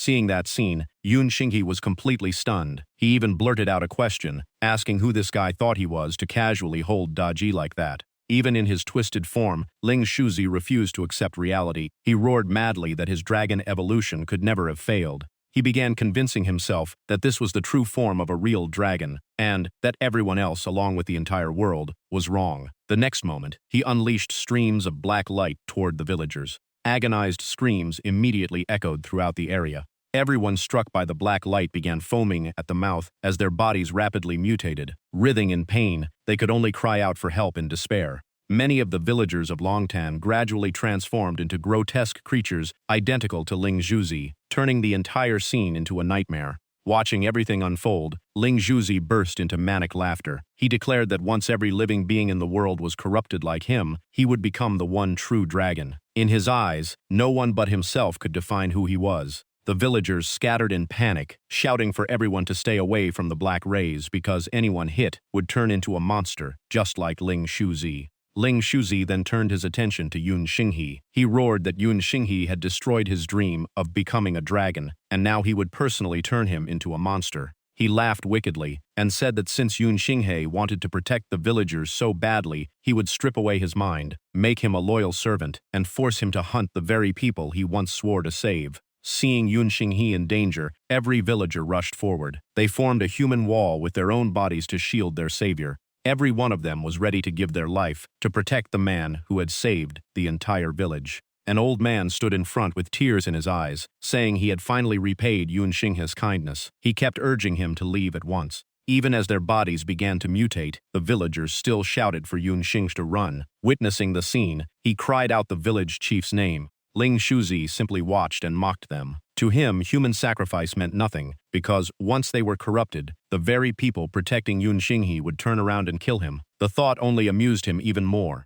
Yun Xinghe clenched his fists and quietly made up his mind. He knew there was only one choice left, even if it meant giving up his humanity. The system responded at once, spending 1,000 reward points to transform the dragon embryo inside his body into dragon blood. The host officially became a hybrid bloodline and awakened the incomplete SSS class known as Dragon Here. At that moment, the phantom of a massive golden dragon wrapped around Yun Xinghe, unleashing an overwhelming aura that stunned everyone. The system then granted him the first basic skill of his new class, Dragon Scale Shift. Even Yun Xinghe was surprised when he heard its name. Without hesitation, he activated the skill. Shining golden dragon scales instantly formed gigantic shields, protecting every villager while blocking the incoming waves of black light. The system explained that dragon scales were among the toughest materials in existence, and no weapon below S rank could break their defense. Amid the chaos of Longtan, the grotesque Ling Shuzi kept laughing arrogantly and mocking Yunxing. He expected some earth-shattering ultimate move, but all he got was this. Meanwhile, Xingshi grew confused, wondering why an SSS class still had no real offensive skill. Right then, the system explained that a class only determined future potential. His current strength was still far too weak, so only the basic starter skills were available, while every advanced ability remained locked. Behind them, Kai Aiquan stood beside the golden dragon eggs with a grin. Xiaoqing hurried over and urged Jinqi to seal everyone inside the dragon scale eggs so they could survive the night, finish the mission, and return to the real world. But Jinqi hesitated because leaving meant abandoning the surviving villagers to their fate. Without another word, Kai Aiquan activated his A-rank class ability called Giant Spirit Lock. Smiling confidently, he introduced himself as the famous boy known by that title before making his move. He unleashed a full-power kick, sending the giant dragon egg flying like a cannonball and carving a long trench across the ground. Xiaoqing stared in disbelief after seeing someone kick such a massive egg. Xinghe immediately realized this was no ordinary strength, but the special power of Kai Aiquan's strength-based class. The sudden attack caught Ling Zhuzi completely off guard, leaving him clueless about what strange object was charging straight at him. When the dragon egg slammed into him, it forced him backward again and again. What truly drove Ling Zhuzi to despair was that the dragon scales were far too tough for him to break. Seeing the attack actually work, Xiaoqing cheered in excitement. No one expected such a bizarre strategy to be this effective. As hope returned, every villager of Longtan was filled with the desire for revenge. Xiaoli shouted that she wanted to avenge the village chief herself, while everyone else volunteered to help crush Ling Zhuzi together. Without hesitation, Yun Xinghe activated Dragon Scale Shift, wrapping every villager inside the golden dragon eggs before agreeing to launch the counterattack. Protected by the dragon shells, every villager was finally ready to join the battle. Kai Aiquan quickly hoisted a dragon egg onto his shoulder like a giant projectile, leaving Xiaoqing both shocked and excited. The first egg carried Xiaoli inside, and she shouted that she would be the one to bring the enemy down. Kai Aiquan then unleashed the full power of Giant Strength Vajra Gate and hurled the egg straight at Ling Suzi. He did not stop there. He grabbed more dragon eggs and kept boosting his strength, turning every villager into a living cannonball as they crashed into the enemy while shouting in determination. After taking 3 devastating hits from the dragon eggs, Ling Shuzi was badly wounded. He screamed in pain and humiliation, unable to accept being defeated by such an absurd attack. Watching from the side, Xiaoqing was completely stunned. Those ridiculous kicks now looked like a brilliant strategy, and she even began to suspect Kai Aiquan was a hidden master. Beaten until he could no longer fight back, Ling Shuzi collapsed to the ground and begged for mercy. He claimed he had simply lost his way, but Xinghe coldly replied that he could only grant half of that request. Ling Zhuzi stared in confusion, unable to understand what Xinghe meant by only half. Before he could react, Xinghe pulled the trigger. The bullet ended Ling Zhuzi's life, and the answer was clear. He would no longer exist. The moment Ling Zhuzi died, the skies above Longtan cleared, and sunlight returned to the village. The system announced the completion of the hidden mission, defeating the Fish King boss Ling Zhuzi, rewarding 1,000 points, and a special relic called Mutated Dragon Blood, with a 54% purity. Standing beneath the sunlight after the battle, Xinghe looked at the sparkling drop of mutated dragon blood in his hand with surprise. He expected only reward points, but instead received a priceless relic. With the disaster over, every villager in Longtan knelt before the hero who had saved them all. They vowed to remember his deeds forever, pass down his story through future generations, preserve the hope of humanity, and build a statue in his honor. Every villager bowed deeply and shouted their heartfelt thanks to the savior of Longtan village. Faced with such respect, Yun Xinghe could only stand there in silence. It was the first time he had ever experienced anything like this, and he had no idea what to say. Just as the solemn moment continued, a tiny fox spirit suddenly leaped into Xinghe's arms, startling him. He blankly thought it was a stray puppy, while Kai Quan barked like a dog just to make everyone laugh. Resting quietly in Xinghe's arms, Daji found herself liking him more and more. From beginning to end, he had never feared Ling Zhuzi or lost himself in everyone's praise. His calm nature drew her in completely. The system immediately announced that the nine-tailed fox Daji's affection had increased by 20, reaching the maximum of 100. At the same time, Daji's Sin archive was unlocked, allowing the host to awaken her corresponding class at any time. Inside the underworld gallery, Daji's image slowly appeared along with her profile. She was a nine-tailed fox spirit from Qingqiu who once ruled countless fox clans and was known as the queen of the entire forest. Legends claimed her power and cunning alone could destroy a kingdom. In human form, her beauty captivated the world. The name Daji was passed down through generations, becoming the symbol of the great calamity demon rather than a single individual. Hearing the system's announcement, Jing realized that winning over the heroine would unlock a new class. The system then confirmed that he had awakened his second class, the unevolved S-rank illusionist, leaving him speechless. The system explained that the S-rank illusionist specialized in creating illusions, deceiving enemies, with a blend of truth and falsehood, while maintaining exceptional judgment, even in the most complex battles. Jinghe quietly thought about the words unevolved class. He had heard the same term during his first awakening, but decided to put the question aside and focus on the present. He then gently asked everyone where Xiao Li had gone. The villagers exchanged confused looks. She had been there just moments ago, but no one knew when she quietly disappeared. Not far away, beneath a large tree behind the village, Xiao Li sat there alone, hugging herself as tears streamed down her face. Jinghe slowly walked over to comfort her. Xiao Li sobbed that everyone was celebrating their survival and Ling Zhuzi's defeat, but she knew the village chief and those who had sacrificed themselves would never come back, that even Big Brother would soon leave this place. Hearing such mature words from a child, Jinghe could only stay silent with a heavy heart. After a moment, he gently pointed toward the sky and told Xiao Li to look up. She raised her head in curiosity and froze when she saw her grandfather's familiar figure. The village chief appeared so vividly that Xiao Li believed it was real magic. In truth, Xinghe had quietly used a hologram to comfort her. The system confirmed the successful skill conversion, deducted 100 reward points, and left him with 100,600 points. Unable to hold back her emotions, Xiao Li ran forward, crying as she called out to her grandfather. The village chief smiled warmly and opened his arms to welcome his granddaughter. Behind them, Xinghe quietly watched and sighed. He knew this was not real magic because the dead could never return. But for those still living, hope was sometimes enough to keep them moving forward. Ao Li rushed in to hug her grandfather, but her arms passed straight through the fading image. Startled, she asked why she could not touch him, and even innocently wondered if he had caught some strange illness. The village chief slowly floated into the sky and gently told Xiao Li to take care of herself, eat well, sleep well, and stay strong because he was about to travel to a very distant place. His figure slowly faded into the sky, leaving Xiao Li crying in despair as she called after him. She was still too young and still had so much left to say. Xiao Li collapsed to the ground, buried her face in her hands, and sobbed while desperately calling her grandfather's name.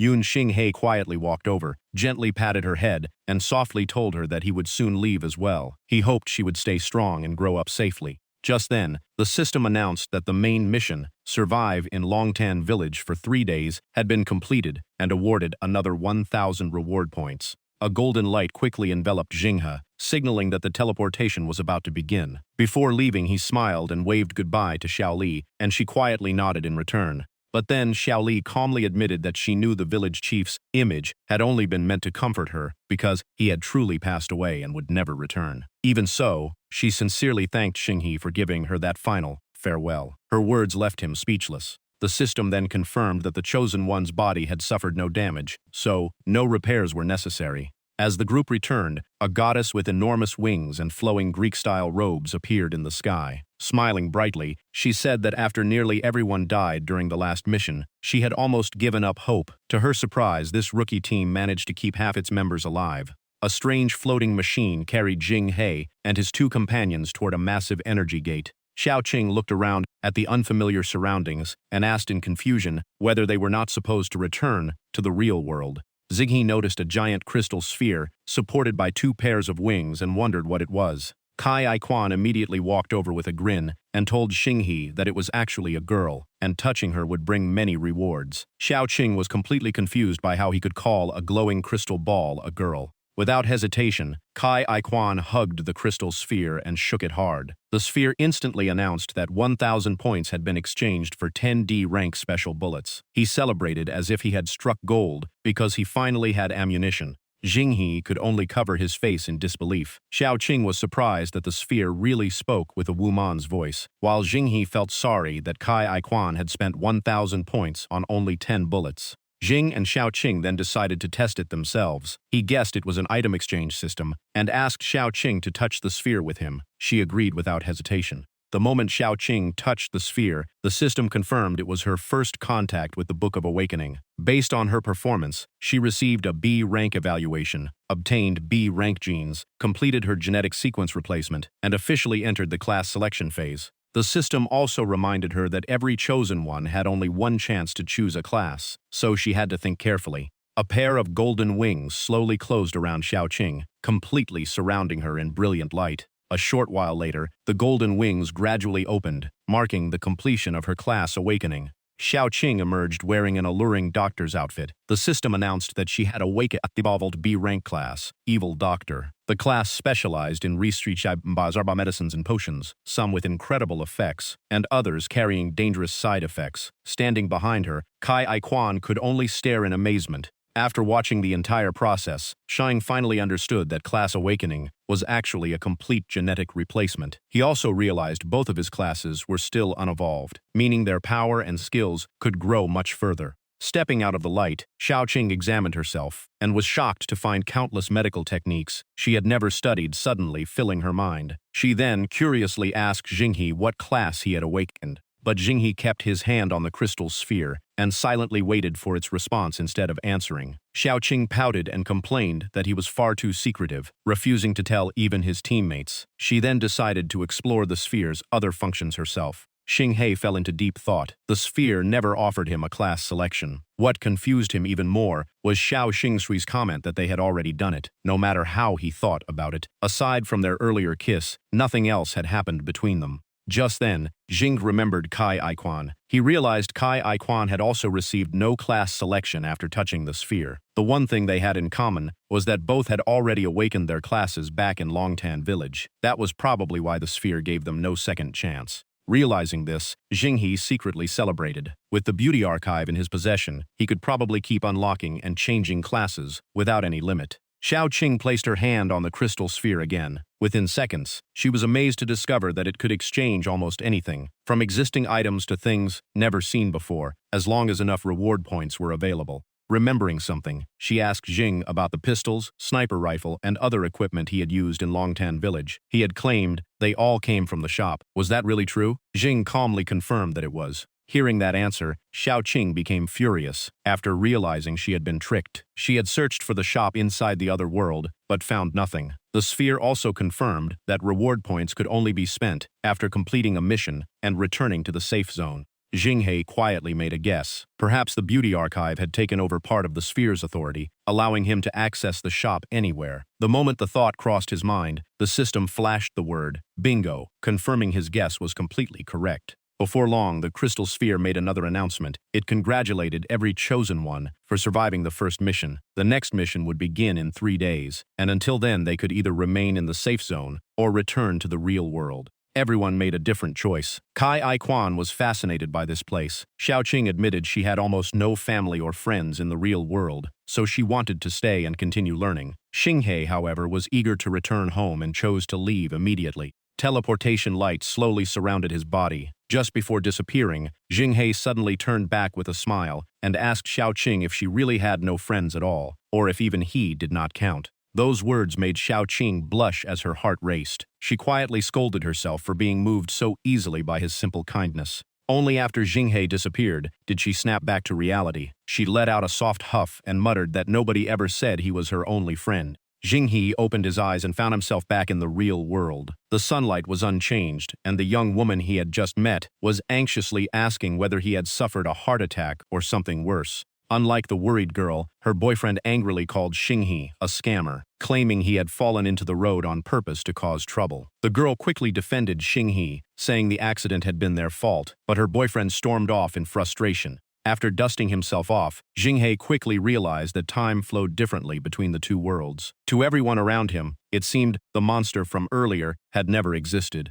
As he walked away, Xinghe remembered Xiao Qing seemed to have said something just before he returned, but he had not heard it clearly. Deciding to ask her another time, he immediately rushed toward the hospital to see his older sister. At that exact moment, the traffic light turned red. A runaway truck suddenly sped straight toward the young woman he had just spoken with. Terrified, she could only cry out for help. Without hesitation, Xinghe dashed forward, pulled her out of danger, and activated the power of his illusionist class. In an instant, a gigantic elephant appeared in front of the truck, using its immense strength to bring the speeding vehicle to a complete stop. The system explained that the basic skill, Illusion Shift, had two paths. One allowed the user to transform into another creature and inherit about half of its abilities and traits. The other kept the real body intact while summoning a spirit form outside, unleashing roughly 70% of the creature's power. Saved at the very last second, the young woman looked at Xinghe with admiration, unable to stop thinking about how heroic he had appeared.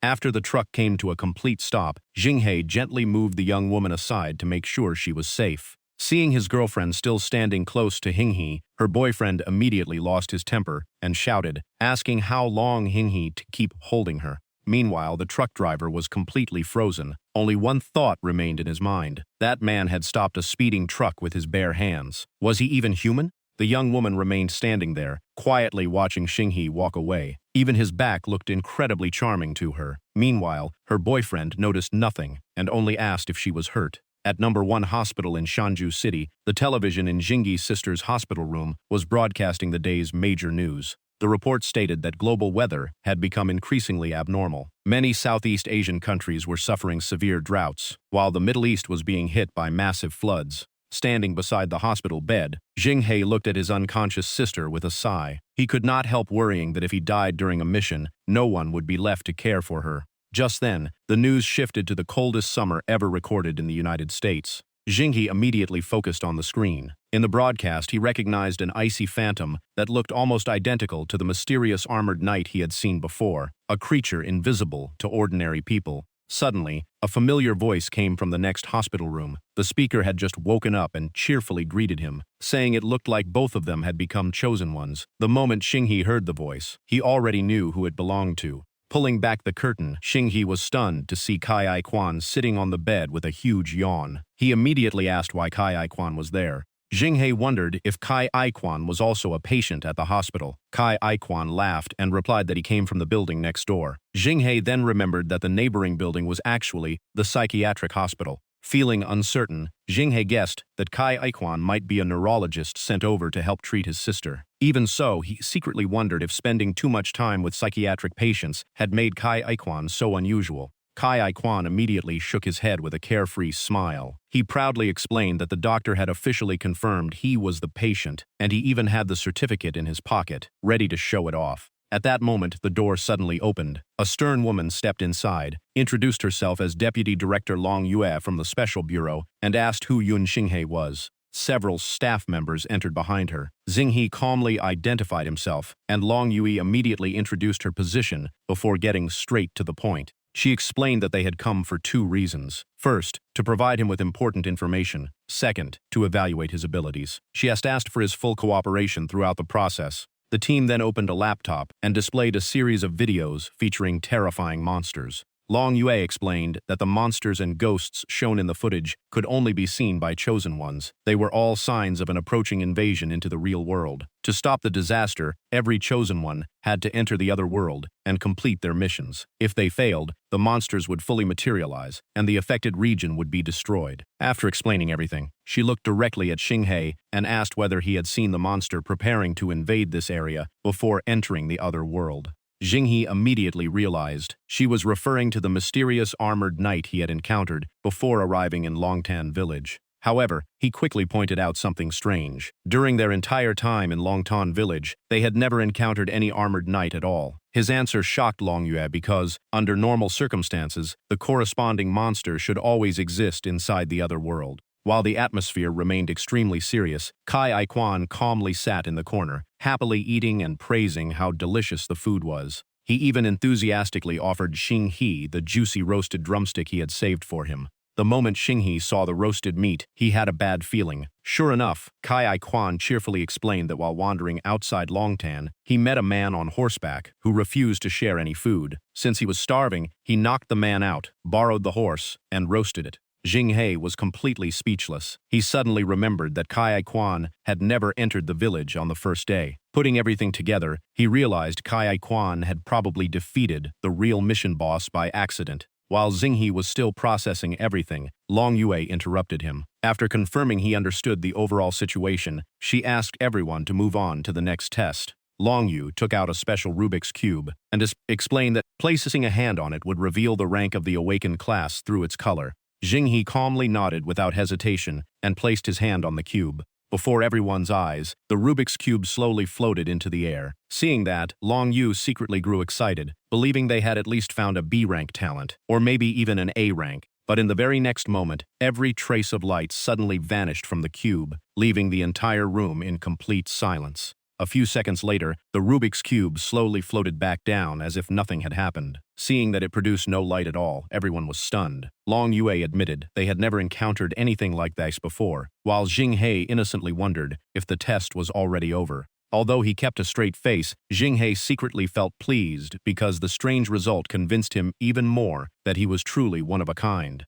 Long Yue reached the exact opposite conclusion. She declared him completely useless. Even the lowest E-rank class would make the cube glow white, but Xing He produced no reaction at all, making him the first F rank in history. The more she thought about it, the more frustrated she became. She blamed herself for expecting too much, and even bringing her entire team here just to evaluate him. After the test, the group turned around in disappointment. As she walked away, Long Yue coldly remarked that she had hoped her friend's younger brother might also be a genius, but instead he turned out to be the worst case they had ever seen. One team member cautiously asked whether they should still recruit Xing He into the special bureau. Long Yue immediately rejected the idea, saying that if even the Rubik's Cube showed nothing, there was no reason to hire him just to become a laughingstock. Just as the group was about to leave the hospital, the Rubik's Cube inside their suitcase suddenly began reacting again. The staff member carrying the suitcase immediately called out in surprise, saying the device seemed to be glowing once more. Hearing that, Long Yue instantly turned around and ordered them to open the suitcase at once. But before anyone could see what was happening, the suitcase suddenly exploded right in front of them. One team member could only shake his head and sigh. Today had been unbelievably unlucky. Not only had they met a complete failure, but the experimental Rubik's Cube, worth as much as an entire city, had also been destroyed. Long Yue gritted her teeth in anger, thinking that if not for Xing He's older sister, she might have beaten him herself. Inside the hospital room, Xing He heard the loud explosion outside and quietly wondered what had happened. However, he quickly put it out of his mind and remembered the summoning ability unlocked through the beauty archive. Curious, he decided to test it immediately. Filled with anticipation, Xing He activated the skill and called for Daji to appear. Instead of the legendary nine-tailed fox, only a tiny fox appeared. Xing He could only laugh in disbelief, wondering why he got this little creature instead. The little fox immediately jumped into Xing He's arms and happily licked his face. At that moment, a nurse entered the room and reminded him that his sister's hospital bill was overdue and needed to be paid soon. Xing He was startled when his phone suddenly rang. He immediately remembered that today was the meeting with an investor to present his business proposal, something he had almost forgotten. He quickly asked the nurse to keep an eye on his sister, promised to pay the hospital bill as soon as possible, and hurried out to make it to the meeting.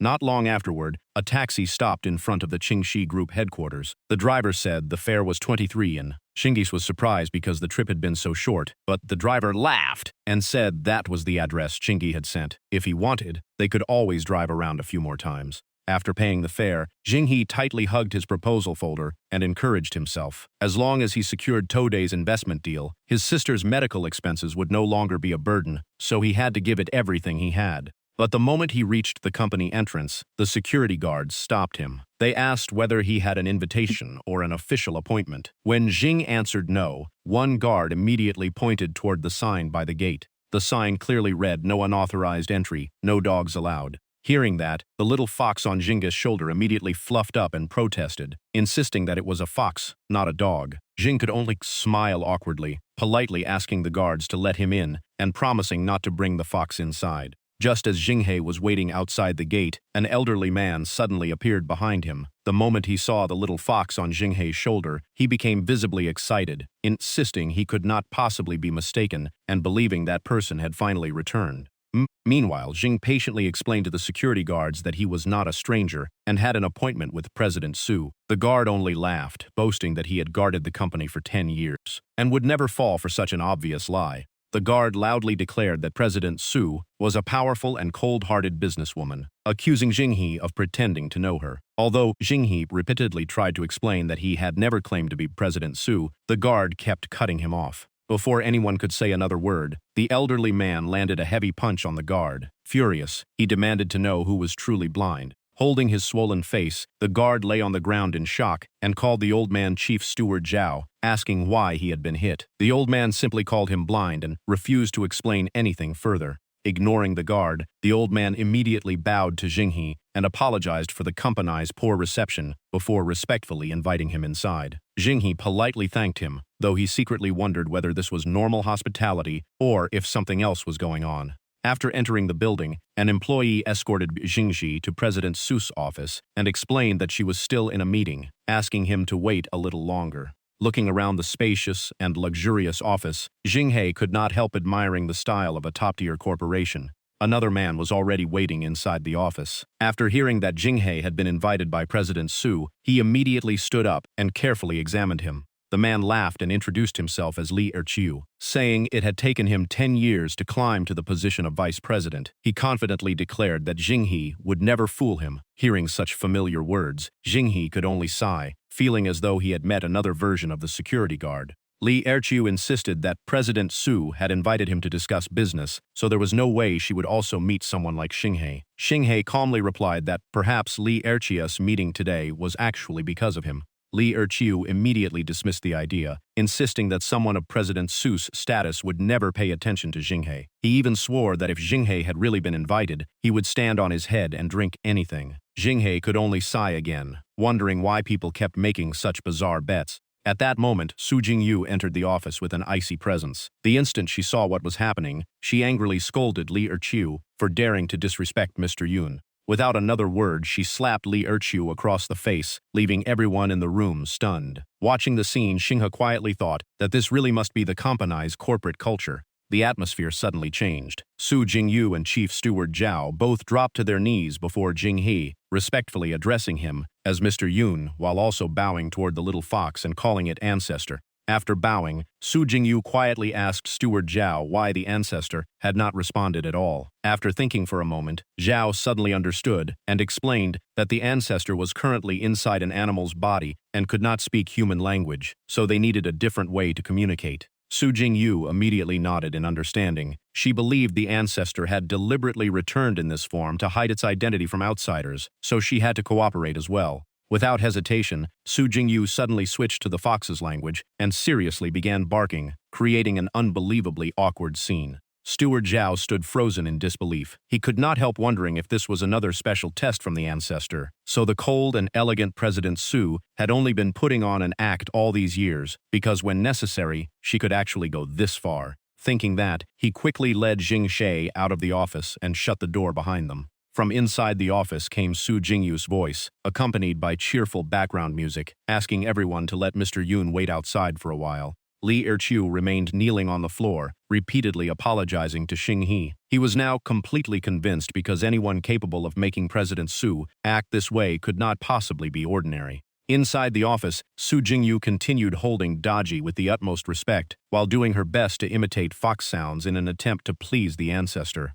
Daji finally could not take it anymore. Stomping her little paw in anger, she sternly reminded them that more than 100 years had passed. Yet the Su family descendants still failed to understand one thing. She was a fox, not a dog. When Su Jingyu heard Daji finally speak, she quickly apologized. She reminded her that over a century ago, Daji had appeared in this world and granted the Su family a great blessing, allowing them to rise to their current status. Daji simply waved it off, saying there was no need to dwell on the past. Daji then called Su Jingyu over because she had an important task to assign. She whispered several instructions into her ear and told her to carry them out carefully in the future. Su Jingyu immediately agreed and promised to follow every order from the ancestor. A short while later, Su Jingyu carried Daji out of the office to meet Xinghe again. As soon as she saw him, she said she had reviewed the proposal and was very satisfied. She officially confirmed their partnership. Deep down, she knew the plan still needed some adjustments, but since he belonged to the ancestor, she did not dare question anything. Daji gently jumped from Su Jingyu's arms into Xinghe's hand. Curious, he asked if they needed to sign a contract, but Su Jingyu smiled and said there was no need. To her, anything related to Mr. Yun was also the Su family's business, so the entire Qingqiu group was at his disposal. She immediately instructed Manager Zhao to drive Xinghe home. Manager Zhao respectfully accepted the order, while Xinghe grew even more confused by how smoothly everything had gone. Before long, the sun slowly disappeared beyond the horizon. The entire city was bathed in the golden glow of a peaceful sunset. The car stopped in front of a massive and luxurious mansion. Xinghe was surprised because it was clearly not his home. Manager Zhao smiled and explained that the young lady had already purchased the estate and transferred it into his name. Before Xinghe could recover from the shock, Manager Zhao had already driven away, only reminding him to rest early because he still needed to report back to the young lady. Standing before the grand mansion, Xinghe became even more puzzled. Not only had the Qingqiu group skipped the contract, but they had also given him an incredibly valuable mansion. He simply could not figure out their true motive. After entering the mansion, he kept thinking about it. No one would hand over such a valuable gift without a reason. Even though he sensed something was off, he decided to set it aside, take a shower, and rest before his next adventure in another world. After his shower, Xinghe dried his wet hair while wondering where the little fuckus had disappeared. The mansion was so huge that he could not find it anywhere, and he did not want it getting lost after returning with him from the other world.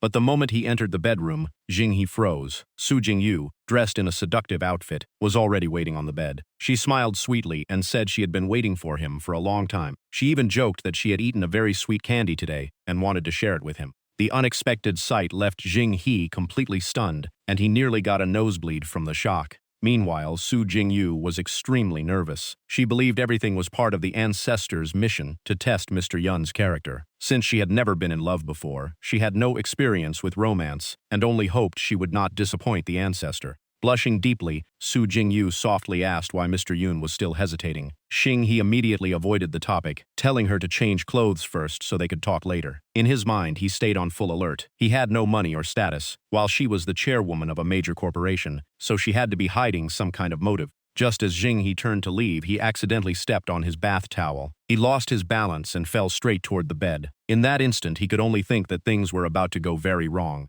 The two suddenly ended up inches apart. Embarrassed, Su Jingyu turned her face away and quietly teased that he acted so proper, but it seemed Mr. Yun could not stay patient for very long. Xinghe hurried to explain that it was all a misunderstanding. He even started badmouthing himself, calling himself lazy, lustful, and full of flaws, hoping she would lose interest and stop pursuing him. Hearing that only made Su Jingyu respect him even more. In her eyes, the master of the ancestor lowering himself to speak with a junior like her was already an incredible honor. She immediately denied every insult, insisting that the ancestor's master was born to enjoy endless blessings, and anyone who slandered him was the true offender. While Xinghe was still unsure, Daji suddenly appeared with an annoyed expression and scolded him for being a foolish ruler who kept believing such outrageous flattery. Xinghe paid no attention. He casually brushed the little fox aside and calmly said he could tell at a glance who was sincere and who was not, and Su Jingyu was definitely someone he could trust. Daji gritted her teeth in frustration and threatened to bite the foolish ruler to death. But the moment Xinghe touched her, a strange surge of energy suddenly erupted between them. Xinghe froze. Only then did he realize the little fox in front of him could actually speak. Daji was just as shocked when she felt an enormous stream of power flowing from Xinghe into her body. She never expected anything like it. Meanwhile, Xinghe suddenly felt dizzy, his vision blurred as all his strength seemed to drain away. Unable to endure the exhaustion, he collapsed and lost consciousness. Su Jingyu rushed over in panic and asked what to do. Daji proudly admitted that she could absorb her master's power to restore herself, but she had gotten carried away and accidentally drained too much of Jinghe's life force. 2 days later, Jinghe finally woke up. His head felt heavy, his body was completely drained, and he barely had the strength to move. Su Jingyu was overjoyed to see him awake. Daji also admitted her mistake, saying she had been too eager to recover and accidentally absorbed too much of her master's power. She promised it would never happen again. Jinghe immediately sat up and demanded to know exactly what had happened. He ordered Daji to tell him everything, without hiding a single detail. Daji obediently explained the whole story, while flattering him and begging her master not to be angry, because she truly had no other choice. After hearing everything, Jinghe finally understood. 100 years ago, Daji had given the Su family the fortune that became the foundation of today's powerful corporation. She had also arranged for Su Jingyu to test him, while secretly using the chance to restore herself with his life force. After thinking it over, Jinghe decided not to pursue the matter. He warned her that this time he would let it go, but there would never be a second chance. Daji was overjoyed. She immediately threw herself into Jinghe's arms and happily declared that she had always known her master was the kindest person in the world. At that moment, a glowing crack suddenly appeared in the sky, signaling that a new event was about to begin. Before Jinghe could understand what was happening, Daji explained that he had been unconscious for 2 days, including the first day after arriving in this world. 3 days had already passed, meaning the next mission had officially begun. After they were transported to the new world, Jinghe noticed Daji had returned to her little fox form, which he found much more convenient, since she would no longer attract so much attention. The moment they arrived, the system assigned a new mission. The entire team had to survive for 8 days to earn 1,000 reward points. This time, there were 8 participants, and a hidden mission was also available. Whoever completed it would receive a special bonus reward. Not long after, Ji Aguan and Ai Xiaoqing, his teammates from the previous round, also arrived. Aguan greeted him like an old friend, while Xiaoqing immediately called out Jinghe's name the moment she saw him. Jing quickly noticed a young woman clinging tightly to an overweight middle-aged man. She panicked, believing they had all been kidnapped. But President Wang calmly held her and assured her that as long as he was there, everything would be fine. Xiaoqing quietly told Jinghe that something felt strange this time. Normally, the system rewarded points for secretly confirming teammates' identities, but now they had received nothing. Jinghe simply smiled, because everyone had appeared together from the very beginning, so there was no need to verify anyone. Looking around, Jinghe realized this mission had 2 more participants than the last one. From experience, he knew that more people meant a much harder challenge. With that in mind, he stepped forward and decided to explain the situation to the newcomers. A few minutes later, Jinghe gave everyone a brief overview of the reincarnation world and the dangerous situation they were facing. The moment he finished explaining, the system rewarded him with 100 points. Jinghe was surprised to learn that simply briefing newcomers could also earn bonus points. He then seriously reminded everyone that gathering information was their top priority. Based on the previous mission, the boss would never let them survive easily, so finding its whereabouts as soon as possible would greatly increase their chances of living.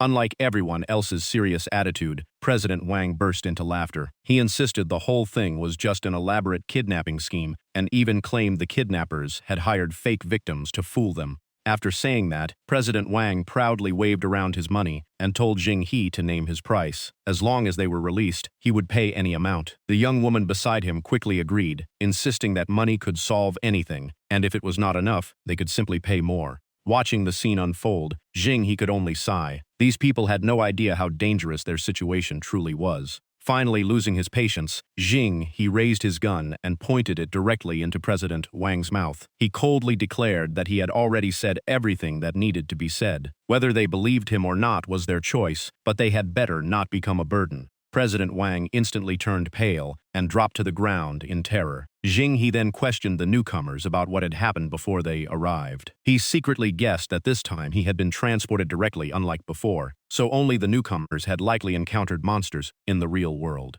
A trembling man explained that at sunset, a strange glowing sphere struck him. He blacked out and woke up here. The young woman traveling with President Wang confirmed the same story. While they were shopping, a blazing fireball suddenly hit them. She thought she was going to die. Hearing that, Jinghe concluded the attack was most likely a fireball spell. Xiaoqing quickly followed his reasoning and suggested that finding the caster might lead them straight to the boss. While the group was still discussing the situation, a squad of soldiers approached. They loudly demanded to know everyone's identity and ordered the newcomers to get out of the way. At the same time, the system announced that it had successfully identified the story's heroine and rewarded a skill related to her. Her name was Ting Ching, and Xing He was surprised that he had finally learned who the heroine of this mission was. Xing He's eyes soon settled on a corpse wrapped in bandages. Judging by the severe burn marks, he guessed the victim had been burned alive. It was likely the boss work, and the body might provide an important clue. But after taking a closer look, Xing He shivered. Someone had gouged out the victim's eyes, making the scene even more horrifying.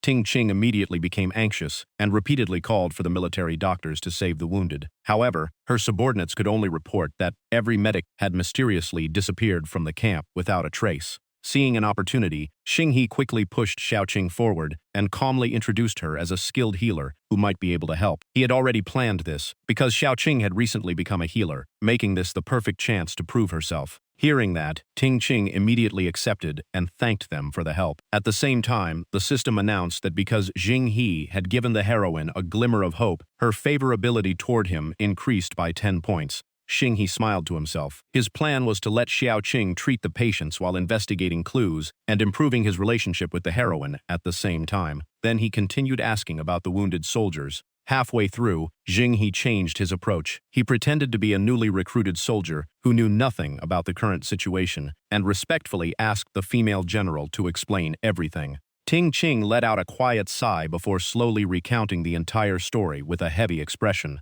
She explained that the victims had all belonged to a scouting team sent out half a month earlier. They first reported discovering the tomb of the giant Kuafu, but also mentioned a mysterious danger without explaining what it was. Worried, she immediately dispatched reinforcements. Later, the rescue team reported that every scout had suffered severe burns, gradually gone insane, and even gouged out their own eyes. As she continued, Ting Xing's expression grew even darker. She said she had immediately ordered a retreat, but in the end, all that returned were the horribly disfigured corpses before them. After hearing the story, Xing He fell into deep thought. If everything had started at Kuafu's tomb, then the boss was probably not hiding inside this city at all. Just then, Xiaoqing called out to him with a helpless expression. Xing He turned around, confused about what had happened. Xiaoqing could only sigh and explain that everyone lying before them had already been dead for a long time. No matter how skilled she was, she could not bring the dead back to life. The moment those words were spoken, the hope on Ting Ching's face vanished. The system immediately announced that her favorability had dropped by 20 points, falling from +10 to -10. Xing He froze, never expecting everything to backfire so badly.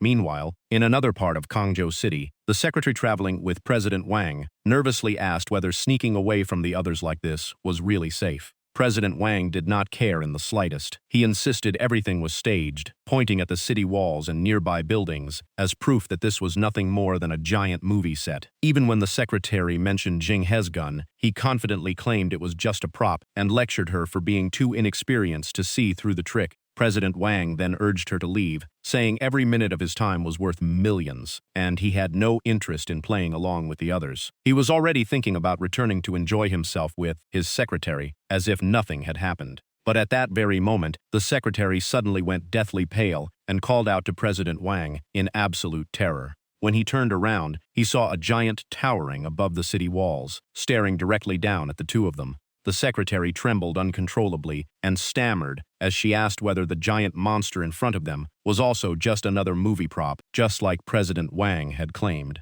At that moment, a soldier rushed over and urgently reported to Ting Ching that the giant had begun attacking the city. Ting Ching immediately ordered the entire army to defend the city walls. Xing He quickly stepped forward and asked to join the battle. He explained that the boss, the fireballs, and the scout team's injuries were all connected to the giant Kuafu. If they followed the army to the front lines, they might discover an important clue. To convince the female general, Xing He boldly declared that, even though they were only new recruits, once they wore the army's uniform, they had to fight. Hungry, they would eat the enemy's flesh. Thirsty, they would drink the enemy's blood. Since they were here, they had to be ready to die for their country instead of hiding from the battlefield. Those fearless words deeply moved Ting Ching. In her eyes, Xing He no longer looked like an ordinary recruit but like a veteran who had survived countless wars. The system immediately responded, announcing that the heroine had been moved by Xing He's speech. Her favorability increased by another 20 points, bringing the total back to positive 10. Ting Qing immediately approved Xing He's request to join the battle. She sighed that if everyone in Kangzhou shared such determination, the kingdom would never fall. Still, going into battle unarmed was suicide, so she ordered the quartermaster to take all the recruits to the armory. At the heavily guarded armory, the quartermaster introduced the warehouse and allowed them to choose whatever weapon suited them best. Standing inside the massive armory, the modern-day group examined the different weapons. Xing He was still unsure whether they were really free to take anything, but the guards laughed and said the army would never be stingy over a few weapons. Xing He offered to let his teammates choose first, while he would simply use whatever remained. Xiaoqing was deeply touched, while Jiaiguan eagerly rushed off to find a sword he liked. A soldier watching from behind secretly looked down on Xing He, believing he was only trying to win everyone's favor. The armory was packed with weapons, so choosing early or late made no difference. He also disliked the fact that Ting Qing trusted someone who was only good at making speeches, and he hoped Xing He would lose his nerve when facing the giant. Because the battle was urgent, the quartermaster did not stay long. He left first to regroup with the female general on the city wall. Before leaving, he instructed everyone to head to the battlefield as soon as they had chosen their weapons. On the city wall, Ting Qing calmly ordered the archers to prepare to fire. Although she appeared composed, she was deeply worried. The giant race had vanished for many years, and the 200-year-old walls might not withstand their destructive power. At her command, countless arrows filled the sky before raining down on the giant. Covered in arrows, the creature merely paused for a moment before releasing a deep, thunderous roar. Despite the fierce barrage, the attack left almost no meaningful damage on its massive body. The giant then charged forward and threw a devastating punch that shattered a huge section of the city wall, sending countless defending soldiers flying. Without slowing down, it ripped apart the remaining wall and boldly stepped into the city. Secretary Yang clung tightly to President Wang, crying in terror. Although his expression had changed, he still tried to convince himself that this was only the filming of a big-budget movie with incredibly realistic special effects. Nearby, the captain of the city guard immediately gathered his soldiers with long spears and ordered the entire unit to prepare for battle. The spear formation was quickly assembled, with every weapon aimed at the giant that had broken through the wall. Even then, President Wang stubbornly demanded to meet the director and even declared that he wanted to invest in the film. At the command, countless spears flew through the air and struck the giant's body. This time, the creature finally felt pain and let out a furious roar. It immediately swung one massive arm across the battlefield, knocking an entire line of soldiers to the ground. Watching another strategy fail, Ting Qing realized her greatest fear had come true. One of her subordinates urgently reported that the giant's body was simply too enormous. Ordinary weapons could never deal a fatal blow. Without hesitation, Ting Qing ordered the mighty divine cannon to be brought to the front lines. Quartermaster Pan Nan sighed that, for 200 years, no one had believed the giant race from ancient records would ever appear again. If they had known, they never would have removed the cannons from the city wall. Even so, he immediately turned and shouted for his men to carry out the order at once. In the middle of the crisis, Ting Qing suddenly remembered the group of recruits and asked why they still had not arrived. When the quartermaster admitted he had no idea where they were, she began to believe they had fled in fear. She could only comfort herself by thinking that such a reaction was understandable for soldiers who had never seen a real battlefield. Disappointment slowly filled Ting Qing's heart. She concluded that Xing He was nothing more than someone who talked big but disappeared when the real fighting began. It seemed she had expected far too much from him from the very beginning. The system immediately announced that the heroine's favorability had dropped by another 10 points, bringing it back to 0. Nearby, Wang Dahai and Secretary Jiang frantically checked the motionless soldiers on the ground. After confirming they had all stopped breathing, President Wang finally realized this was no movie set. These people were truly dead. At that moment, the giant's massive arm reached toward them. Secretary Jiang cried out in panic, asking what they should do. Even though Wang Dahai was terrified, he forced himself to stay composed. This time, however, even he could no longer convince himself it was all fake. Suddenly, Wang Dahai shoved Secretary Jiang forward, while telling her not to be afraid and to touch the giant to see if it was only a special effect. In truth, he intended to use her as bait to buy himself time to escape, believing she owed him for all the money he had spent on her. The giant immediately reached out with its enormous hand and grabbed Secretary Jiang.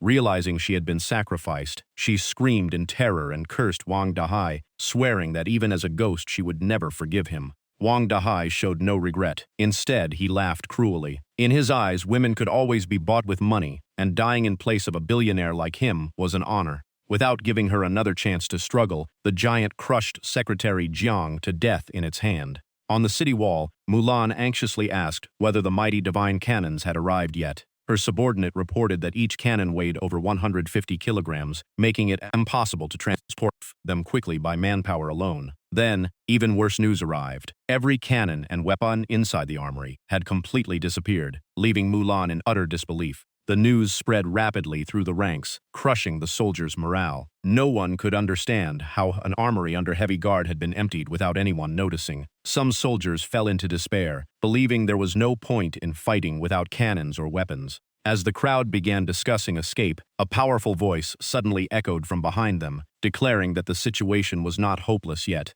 Jing He appeared proudly on the city wall and calmly apologized for making the female general wait. Seeing him arrive while even veteran soldiers wanted to flee deeply moved Mulan.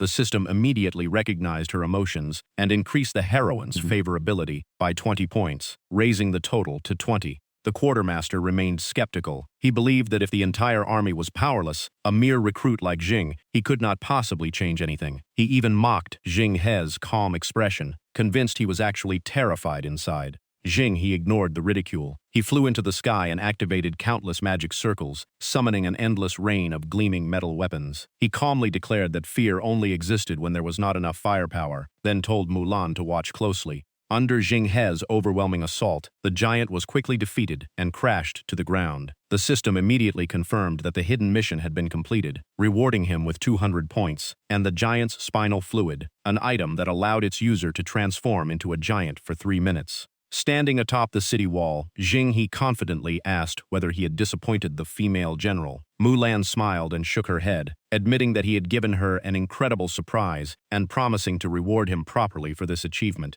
The system announced another increase of 10 favorability points. Once the total reached 30, the heroine's true identity was officially revealed as Mulan.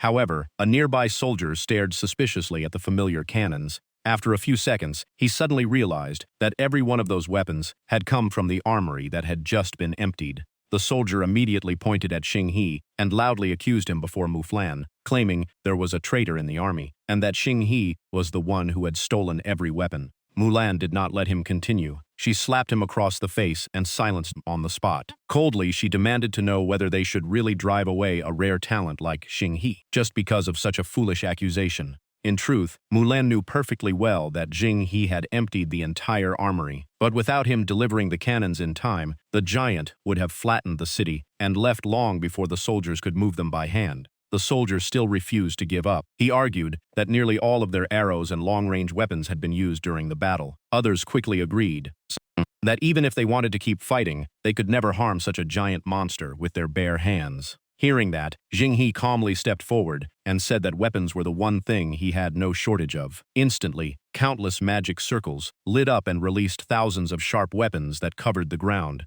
The incredible sight lit up every soldier's eyes. They immediately rushed to grab the weapons they wanted. Some called Jing He a legendary master, while others guessed he was the young heir of a hidden family gaining experience in the outside world. The archers and spearmen even pushed through the crowd, desperately asking for the exact weapons they needed. Only the soldier who had accused Jing He sat off to the side, furious. Earlier, he had arrogantly told everyone to pick any weapon they wanted. Now Jing He had outdone him with an even grander gesture, making him look like a fool. Mulan suddenly understood everything and secretly smiled. Jing He had unknowingly returned every stolen weapon for free. To avoid making him suspicious, she pretended not to know where the equipment had come from and loudly praised him. Look at this recruit. He not only fought bravely, but even shared his own equipment with everyone. That kind of selflessness deserves respect. Jing He could not hide his satisfaction, believing his transportation ability had finally been recognized. The system then displayed a notification. Mulan greatly appreciated his handling of the situation. Favorability increased by another 10 points, bringing the total to 40. Mulan immediately turned toward the soldier who had mocked Jing He and coldly scolded him. Besides ridiculing others, what have you actually accomplished? Before he could answer, she cut him off. She continued sternly, asking why it was so difficult for him to admit someone else's talent. His jealousy had clouded his judgment. In Mulan's opinion, the battle would have been lost without Xing He. Extraordinary situations required extraordinary solutions. Exposing the truth now would only turn the hero into the criminal. As for Xing he quietly analyzed the battle. The giants had never used any kind of fireball spell. That made him suspect the real boss had nothing to do with these monsters. Just then, a soldier approached and respectfully asked Mulan how they should deal with the giant's corpse. Xiao Qing immediately volunteered with great excitement, eager to perform the dissection herself. After all, it was her first chance to examine the body of a real giant, and she could barely contain her excitement. While waiting for Xiao Qing to begin, Xing He asked Mulan about the reinforcement team she had mentioned earlier. He pointed out that the original expedition had been wiped out, so he wanted to know if anyone from the rescue team had survived. Mulan's expression immediately grew heavy. She admitted that one survivor was still alive and not in critical condition, but there was something very unusual about this person. Seeing her reaction, Xing He instantly realized there was a hidden secret she had not revealed. Mulan motioned for Xing He to follow her, and quietly said that all of his questions would be answered once he met the survivor in person. She then led the group to a house built on raised ground in a corner of Kangzhou City. Pointing toward the building, Mulan explained that the survivor was inside. Seeing the unusual location, Xing He asked whether the person was being kept under guard. Mulan immediately denied it. According to her, the survivor had chosen to stay there willingly. Before they entered, she carefully warned them to close the door immediately because the slightest bit of light would drive the survivor into madness. Xing He entered the pitch-black room with Xiao Qing and Da Ji. As they walked inside, Xiao Qing wondered why she had been dragged along. Xing He calmly explained that Xiao Qing was the only doctor in the group, so she might notice something everyone else would miss. The moment they stepped fully inside, the door slammed shut behind them. From somewhere in the darkness came a terrified voice, repeatedly urging them to keep the door closed, or they would find them. Standing in the completely dark room, Xing He asked Xiao Qing if she could see anything. She could only sigh helplessly because it was so dark that she could not even make out what was directly in front of her. Just then, Xing He was shocked to discover that his own eyes could see perfectly through the darkness. Even he had no idea how it was possible. Da Ji smiled and explained that she had already shared the spirit sight ability of the Fox clan with her master. Because of that, absolute darkness could no longer block Xing He's vision. What he was actually seeing was a world reconstructed through spiritual energy, so everything appeared only in shades of gray and white. Only then did Xing He understand. Meanwhile, Xiao Qing still could not see anything. She awkwardly suggested opening a window to let in some light. Immediately, the trembling voice from the corner desperately begged them not to do it, insisting that they would come if any light entered the room. Xing He quickly stopped Xiao Qing and calmly reminded her of Mulan's warning before they entered the house. Thanks to spirit sight, Xing He finally saw a soldier curled up in the corner, shaking with fear. The man desperately begged them not to open the window, insisting that the enemy would find them the moment light appeared. Even more disturbing, he claimed that human eyes could never be trusted because everything they saw was an illusion. According to him, eyes were nothing more than tools the enemy used to watch humanity, so no one should ever believe what they saw.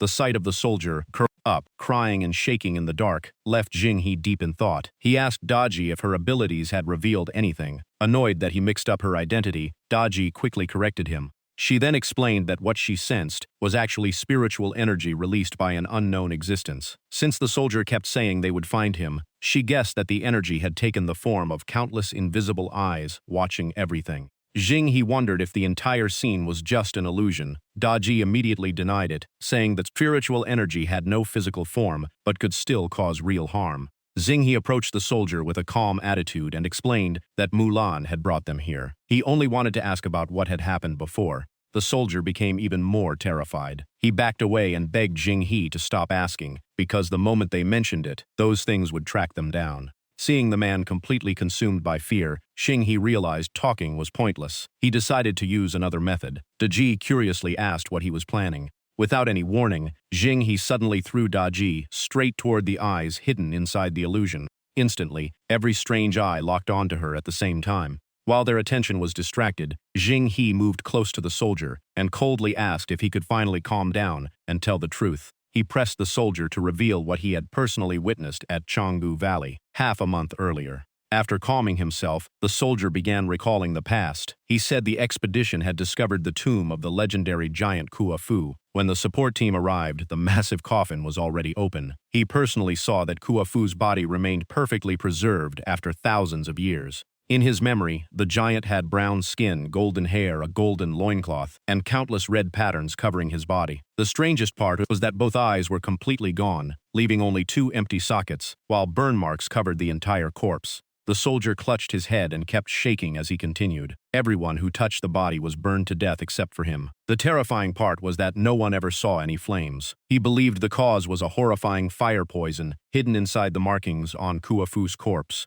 Even after hearing everything, Jinghe still could not connect the pieces. Kuafu had no eyes, the flames were invisible, poison was involved. But how did any of that relate to the warning that they would be discovered? The soldier suddenly grabbed Jinghe's leg and screamed that everything humans saw was fake. Those images were only what they wanted people to see. He muttered that he had truly seen the real thing, but not with his own eyes. Before he could finish, a blazing red force suddenly blasted through the room's wall. Daji stood calmly inside the crimson light with complete confidence. She scoffed that such a tiny burst of spiritual energy actually dared to attack her. Jinghe immediately turned on Daji in anger. Just when they were about to uncover the truth, she had ruined everything.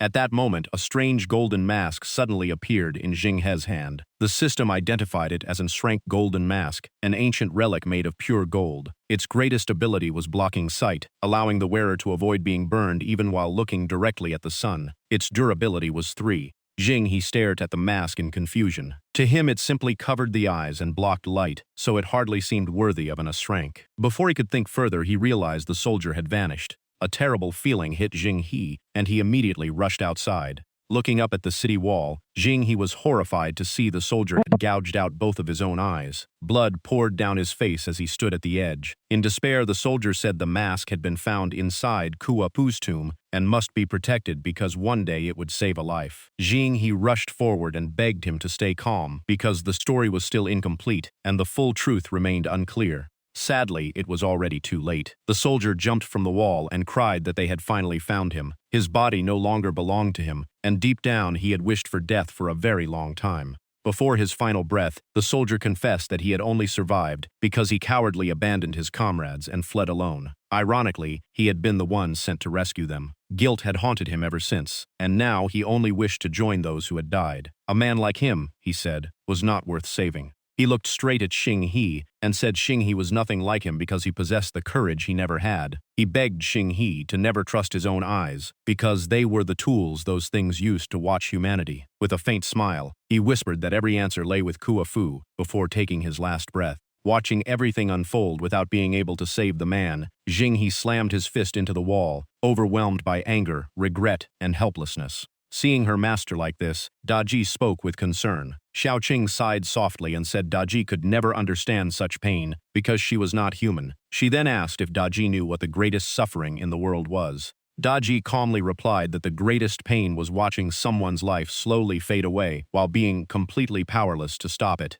Xiaoqing froze because the answer was exactly right. A moment later, she accidentally called Daji a puppy, making the fox spirit furious. Daji repeatedly insisted she was a fox, not a dog, and complained that Xiaoqing had focused on the wrong thing again. Daji quickly returned to the main topic and asked Jinghe where they should investigate now that the clue was gone. Just then, Xiaoqing suddenly said the trail had not disappeared completely. Jinghe immediately asked what she had discovered. Xiaoqing explained that the soldier kept talking about eyes and being watched. From a certain perspective, his words might have been completely true. Using her medical knowledge, Xiaoqing explained that the eyes had an immune system that was almost independent from the rest of the body. Even eye injuries could affect the body's overall immune response. She added that although it was not universally accepted, many theories suggested vision was like a special parasite living inside the human body. More importantly, when she examined the giant's corpse, she found its eyeballs had completely decayed. In other words, before becoming a monster, it had actually been blind. Hearing that, Jinghe finally connected the clues. He believed the boss was directly linked to the eyes. What the soldier truly feared was probably not sunlight itself, but every form of light the human eye could perceive. Even so, he still could not understand what the soldier meant by saying the truth lay with Kuafu. The legend of Kua Fu chasing the sun suddenly appeared in Xing He's mind. Gazing at the endless sky, he quietly continued searching for the next lead. Below the tower, the soldier's body lay motionless. Mulan and the soldiers all wore heavy expressions. She quietly ordered them to give him a proper burial, and everyone silently obeyed. Xing He, Xiao Qing, and Da Ji remained where they stood in silence. Resting his chin on his hand, Xing He repeatedly murmured the names Kua Fu and Juri, trying to uncover the connection between them. Just then, an elderly man wearing glasses approached and explained that Kua Fu chasing the sun was an ancient legend. According to the story, a massive mountain stood in the northern wilderness, where the giant tribe lived under the leadership of Kua Fu. He continued that one year, unbearable heat scorched the land. The sun burned everything, forests withered, rivers dried up, and people slowly died from the relentless heat. Unable to watch the suffering, Kua Fu decided to chase down the sun, capture it, and force it to serve humanity. Although his entire tribe begged him to give up, Kua Fu never wavered. He pursued the sun with unwavering determination, but in the end he failed. Exhausted during the journey, he collapsed and died, leaving the legend unfinished. At that moment, a young woman with half-white and half-black hair laughed softly and said she had heard a completely different version. In her story, Kua Fu not only caught up with the sun, but actually fought it. She also claimed the giants were the true ancestors of humanity, and they originally had no eyes. She continued that Kua Fu crossed countless mountains and rivers until he reached Tangu, where the Fusang tree stood. There, he fought the sun with everything he had, and eventually shot one of the suns out of the sky. Smiling gently, she said that when the sun fell, its flames burned away Kua Fu's face and left behind 2 empty eye sockets. From that moment on, humanity gained eyes. But those eyes were actually foreign objects passed down through every generation. After hearing the story, the old man with glasses offered another theory. If that legend was true, then the sun was never the celestial body people knew. It was likely an alien race. That would mean both Hou Yi shooting the suns and Kua Fu chasing the sun were actually wars against extraterrestrial beings. He continued that if this theory was correct, ancient humanity had lost. Those suns eventually parasitized humans, and the parasite was none other than the eyes everyone carried. He was stunned. He asked if that meant early humans had originally been blind, and that human eyes were actually alien organisms using people as hosts to reproduce. Even Xiao Qing turned pale at the horrifying idea. The old man smiled as he cleaned his glasses and reassured everyone that it was only speculation based on that alternate legend. Besides, the people infected were natives of this world, while they had all come from somewhere else, so there was no need to panic for now. Hearing that, Xiao Qing finally let out a sigh of relief. Knowing she was still safe was enough to calm her down. That peace lasted only a moment before the sound of countless marching footsteps echoed from the distance, as if an entire army was closing in. Soon, a group of armored soldiers dressed like Mulan's army surrounded everyone. They were all caught off guard. The reassurance they had just received was shattered almost instantly. Xiao Qing leaned close to Xing He and quietly asked if he had noticed that someone seemed to be missing. A moment later, she realized Ai Guan had disappeared. That coward had quietly run away, leaving everyone else behind to deal with the trouble. Mulan quickly recognized the commander leading the troops as Jin Jia, the captain of the Imperial Guards under the Khan. She immediately demanded to know why he was here instead of protecting the Khan inside the palace. The commander, Ling Tian, coldly drew his sword and pointed it at Xing He, accusing him of murdering an imperial soldier. He declared that the Khan had ordered everyone suspected of bringing disaster to be arrested after nightfall and taken back for trial. Anyone who resisted would be executed on the spot. At his command, every soldier stepped forward with murderous intent. Without hesitation, Mulan grabbed Ling Tian's blade with her bare hand, causing blood to drip from her palm. She firmly stated that the soldier had jumped on his own, and that Xing He had killed no one. Mulan became even more suspicious. The incident had happened only moments ago, yet the Khan already knew about it and had dispatched the Imperial Guards with impossible speed. Something was clearly wrong. Ling Tian ignored her explanation. He insisted the Khan had already declared Xing He the culprit, and since Mulan was protecting him, she was nothing more than an accomplice. Faced with the accusation, Mulan was left speechless. Seeing Mulan still protecting him despite her injured hand, Xing He stepped forward and told her not to interfere anymore. She worried that Ling Tian was the Khan's trusted guard, famous for his arrogance, and was obviously trying to frame him. A new recruit like Xing He would have a hard time dealing with this. Xing He simply smiled and told Mulan to worry about herself first. He did not want her to suffer retaliation in the palace because of him. After saying that, Xinghe secretly cast an illusion before calmly looking straight at Ling Tian. He said he would go with him willingly, but first the two of them should have a private conversation. In an instant, Xinghe transformed into a massive black wolf covered in crackling lightning. Everything happened so quickly that no one could react. Ling Tian barely exchanged a few moves before being beaten into a miserable state. He screamed for mercy and begged Xinghe to stop hitting his face because he admitted he was wrong.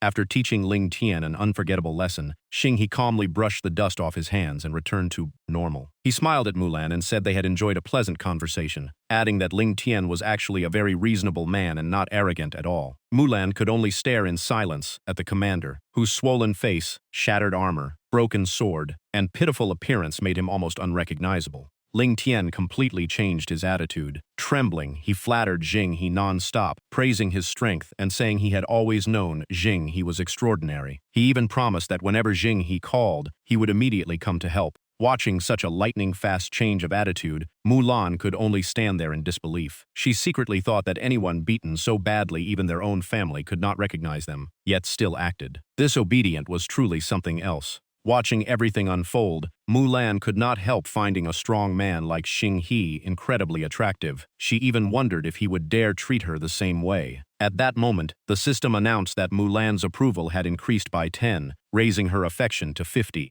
Seeing Ling Tian completely obedient, Xinghe teased him by asking if they still had to meet the Khan. Ling Tian immediately waved his hands and told Xinghe not to call him commander anymore. Just call him Xiao Ling. He warmly invited the entire group to the palace, as if they were returning home and eagerly volunteered to lead the way. Before leaving, Mulan quietly warned Xinghe that the Khan had lived for more than 300 years. His strength and wisdom were beyond imagination. She urged Xinghe to be extremely careful with every word and action, and avoid any conflict. Hearing that the Khan had lived for 3 centuries, Xinghe was shocked. He wondered if the man was some kind of immortal before thanking Mulan for the warning. Even so, Mulan remained suspicious. She had not even reported what happened, yet the Khan had already sent troops so quickly. She began to suspect they had been secretly watching Xinghe's group all along. Just then, a soldier hurried over with a panicked expression, saying he had an urgent report for Mulan. The soldier explained that after checking the garrison records, they found no new recruits had joined recently. On top of that, an unrecognizable corpse had been discovered at the training ground where they first met Xinghe's group. Mulan was completely stunned.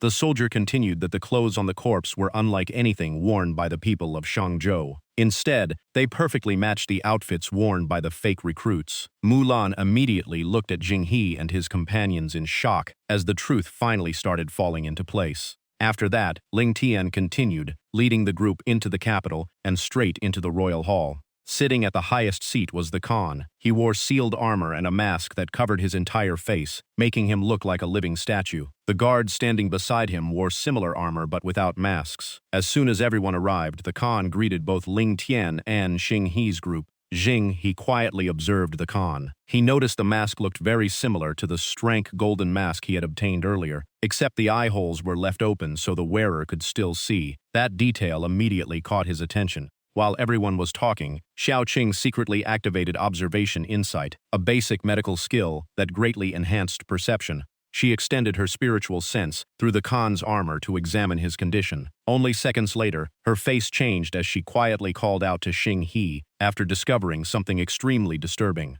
She explained that curiosity had prompted her to inspect the Khan more closely with Observation Insight. What she found sent chills down her spine. There were absolutely no signs of life inside the armor. By every medical standard, the Khan should have been dead, yet he was sitting before them like a living man. From his throne, the Khan slowly spoke, thanking Xinghe's group for helping Shangzhou fight the giants and expressing the gratitude of all its people. His tone suddenly turned cold. He said they should never have pushed an innocent soldier from the tower. He also declared they were not citizens of Shangzhou and had never been new recruits. The Khan accused the group of stealing military identities and murdering imperial soldiers before coldly asking if they admitted their crimes. Instantly, every soldier inside the hall tightened the encirclement around Xinghe and his companions. Amid the tense atmosphere, Ling Tian stood completely still, lowering his head as he quietly wiped away his sweat. Several soldiers were confused because he had not drawn his sword despite the Khan's order. Some even mocked him, believing Xinghe's group was too insignificant for the commander of the Imperial Guards to deal with personally.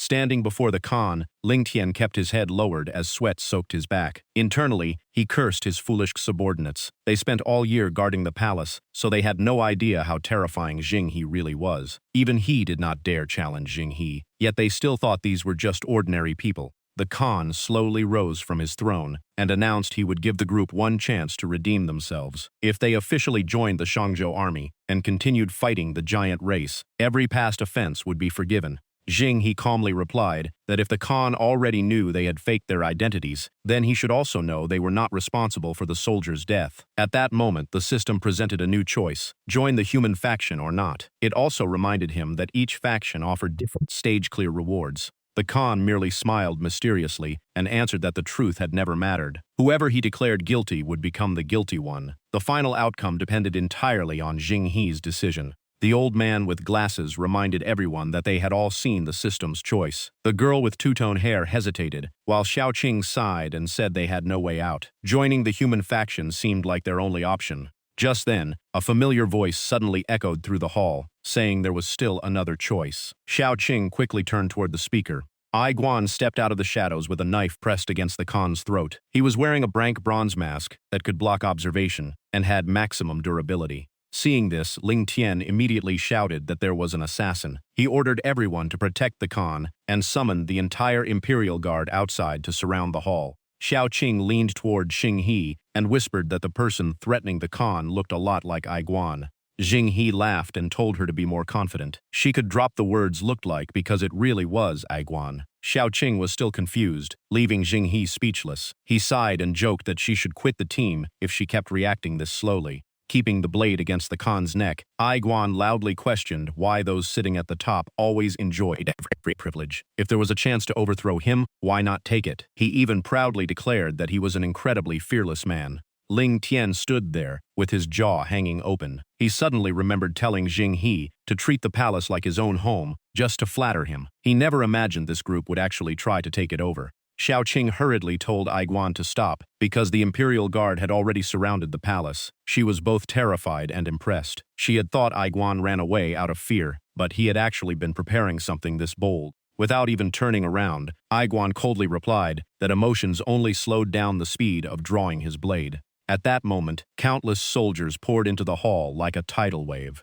The Khan suddenly burst into arrogant laughter. Strange flames and horrifying eyes appeared across his body as he mocked Xing He's group for believing they could actually kill him. He coldly declared that insects like them had no right to offend him. The eyes covering the Khan's body suddenly unleashed blazing flames toward Xing He's group. He arrogantly proclaimed that those who obeyed would live, while those who resisted would die. The moment they saw flames fired from those eyes, both Jing He and Xiaoqing realized the same thing. The Khan was most likely the boss they had been searching for all this time. Without another second of hesitation, Jing He activated dragon scale transformation, covering his body with brilliant golden dragon scales. But just before he charged forward, a massive figure suddenly stepped in front of him. It was the girl with the two-tone hair. She instantly transformed into a giant and laughed, revealing that she had traded for human eyes to infiltrate the city and had finally found the sun's hunting dog. Hearing that, the Khan cautiously stepped back after realizing she was one of the giants. Smiling calmly, the girl openly invited everyone to join her side. At the same time, the system displayed another notification: join the giant faction or not. It also warned that their faction choice would directly affect the stage-clear rewards. Xiaoqing looked at the girl and quietly muttered that maybe this time they truly had no other choice. But when she turned around, she found Jing He and the old man staring at her with strange expressions. Feeling awkward, Xiaoqing convinced herself those were simply the looks of experienced experts toward an inexperienced rookie. The eyes covering the Khan's body burned even more fiercely. Meanwhile, Ling Ling's giant form gradually began shrinking. She angrily cursed to herself because trading for human eyes to enter the city had caused most of her original strength to be suppressed by those very eyes. Ai Guan had completely collapsed from exhaustion. Xiaoqing quickly rushed over to support him before asking Jing He what they should do next. Without hesitation, he chose the giant faction and ordered everyone to leave with Ling. Ling, before her giant transformation completely wore off. The system immediately announced that Xiaoqing, Ai Guan, and Gu Yu had all chosen the giant faction. Ling quickly placed everyone on her enormous palm to carry them away. Xiaoqing kept looking back with worry as she asked Jing He what he planned to do. Xinghe calmly replied that they should leave first, while he stayed behind to cover their escape. Then he casually reminded them to close the door on their way out. Before long, only Xinghe and Ling Tian remained in the hall. Standing before Xinghe, Ling Tian broke out in a cold sweat as he found himself trapped in an impossible situation. Defying the Khan meant certain death, but fighting Xing, he meant he had absolutely no chance of winning. The Khan angrily ordered Ling Tian to arrest Xinghe immediately, declaring that refusing the order would be no different from betrayal. Terrified, Ling Tian lowered his head and swore he would never dare disobey. Just then, Xinghe stopped him and pretended to announce that he would join the Khan's side. The system immediately displayed that Yun Xinghe had chosen the human faction. Seeing this, Ling Tian was completely stunned. He had no idea what Yunge was planning. The Khan laughed proudly and mocked Xinghe. He had thought Xinghe would fight the giants to the end, but in the end he still bowed his head just to survive. The very next second, Xinghe spent 100 reward points to exchange for a bag of flour and threw it straight at the Khan. Smiling, he admitted that everything he said before was only to buy time. He immediately activated Dragon Scale Transformation, covering his body with golden dragon scales. As flames surrounded the Khan, he hurriedly shouted for everyone to be careful. At that very moment, the eye on the Khan's hand suddenly exploded. Ling Ling also continued shrinking until her giant form completely disappeared. Thanks to that distraction, Jing He's group escaped the danger safely. Even so, Qing still could not relax because Jing He had stayed behind. The old man with glasses caught the smell of flour and instantly realized something was wrong. He guessed that a dust explosion was about to happen. In the blink of an eye, the entire area shook violently as smoke and dust engulfed everything. The dragon egg surrounding Jing He shot into the sky before flying straight toward Mulan's camp. At that moment, Mulan was soaking in a bath while worrying about Yun Xinghe. She could only hope the Khan was not making things difficult for everyone. She even told herself that worrying was useless. There was no way Xinghe would suddenly fall right in front of her. The moment she finished speaking, the dragon egg actually crashed straight into the bath, sending water everywhere.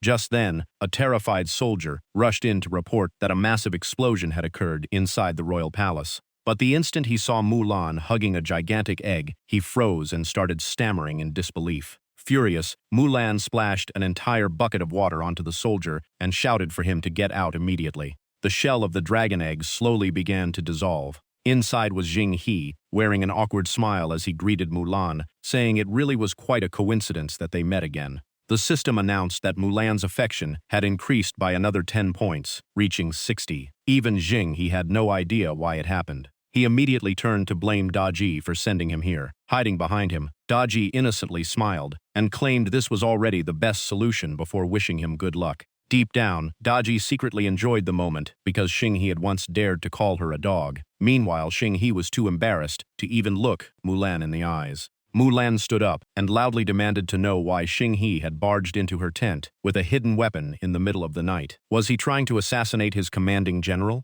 Xinghe immediately panicked and begged Mulan to stay calm and keep her dignity. In reality, Mulan was thinking something completely different. If Xinghe was strong enough to defeat her, then Shangzhou would have a better chance against the giants. With that thought, she stepped closer and challenged him to use his full strength because she had no intention of holding back. As she spoke, Mulan deliberately moved closer to Xinghe with an irresistibly alluring smile. She continued teasing him and intentionally challenged his pride. At last, Xinghe reached his limit and declared that he had endured enough. Looking straight into Mulan's eyes, he seriously said, "General, forgive my offense." The two remained inside the tent for the entire night, and the sounds coming from within quickly became the hottest topic among the soldiers outside. One soldier said it sounded like a beast roaring and a volcano erupting, making him think a natural disaster was coming. The man beside him only laughed and replied that it was not a disaster at all. Kids simply would not understand. The next morning, inside the tent, Mulan smiled and admitted that Xinghe had finally convinced her.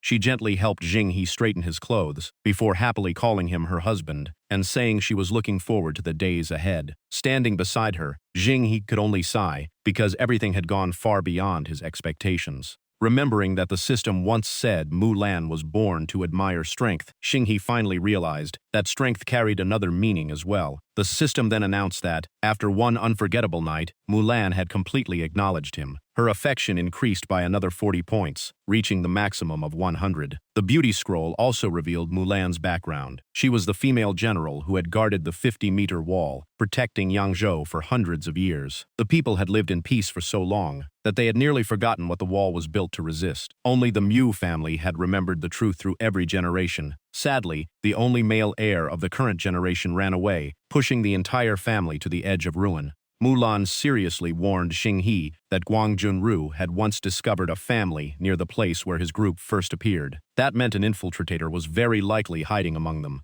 Xinghe's expression immediately turned serious, but he calmly told her not to worry, because he already understood the situation. Just then, a soldier rushed into the tent in panic to report that the giants were attacking the city once again.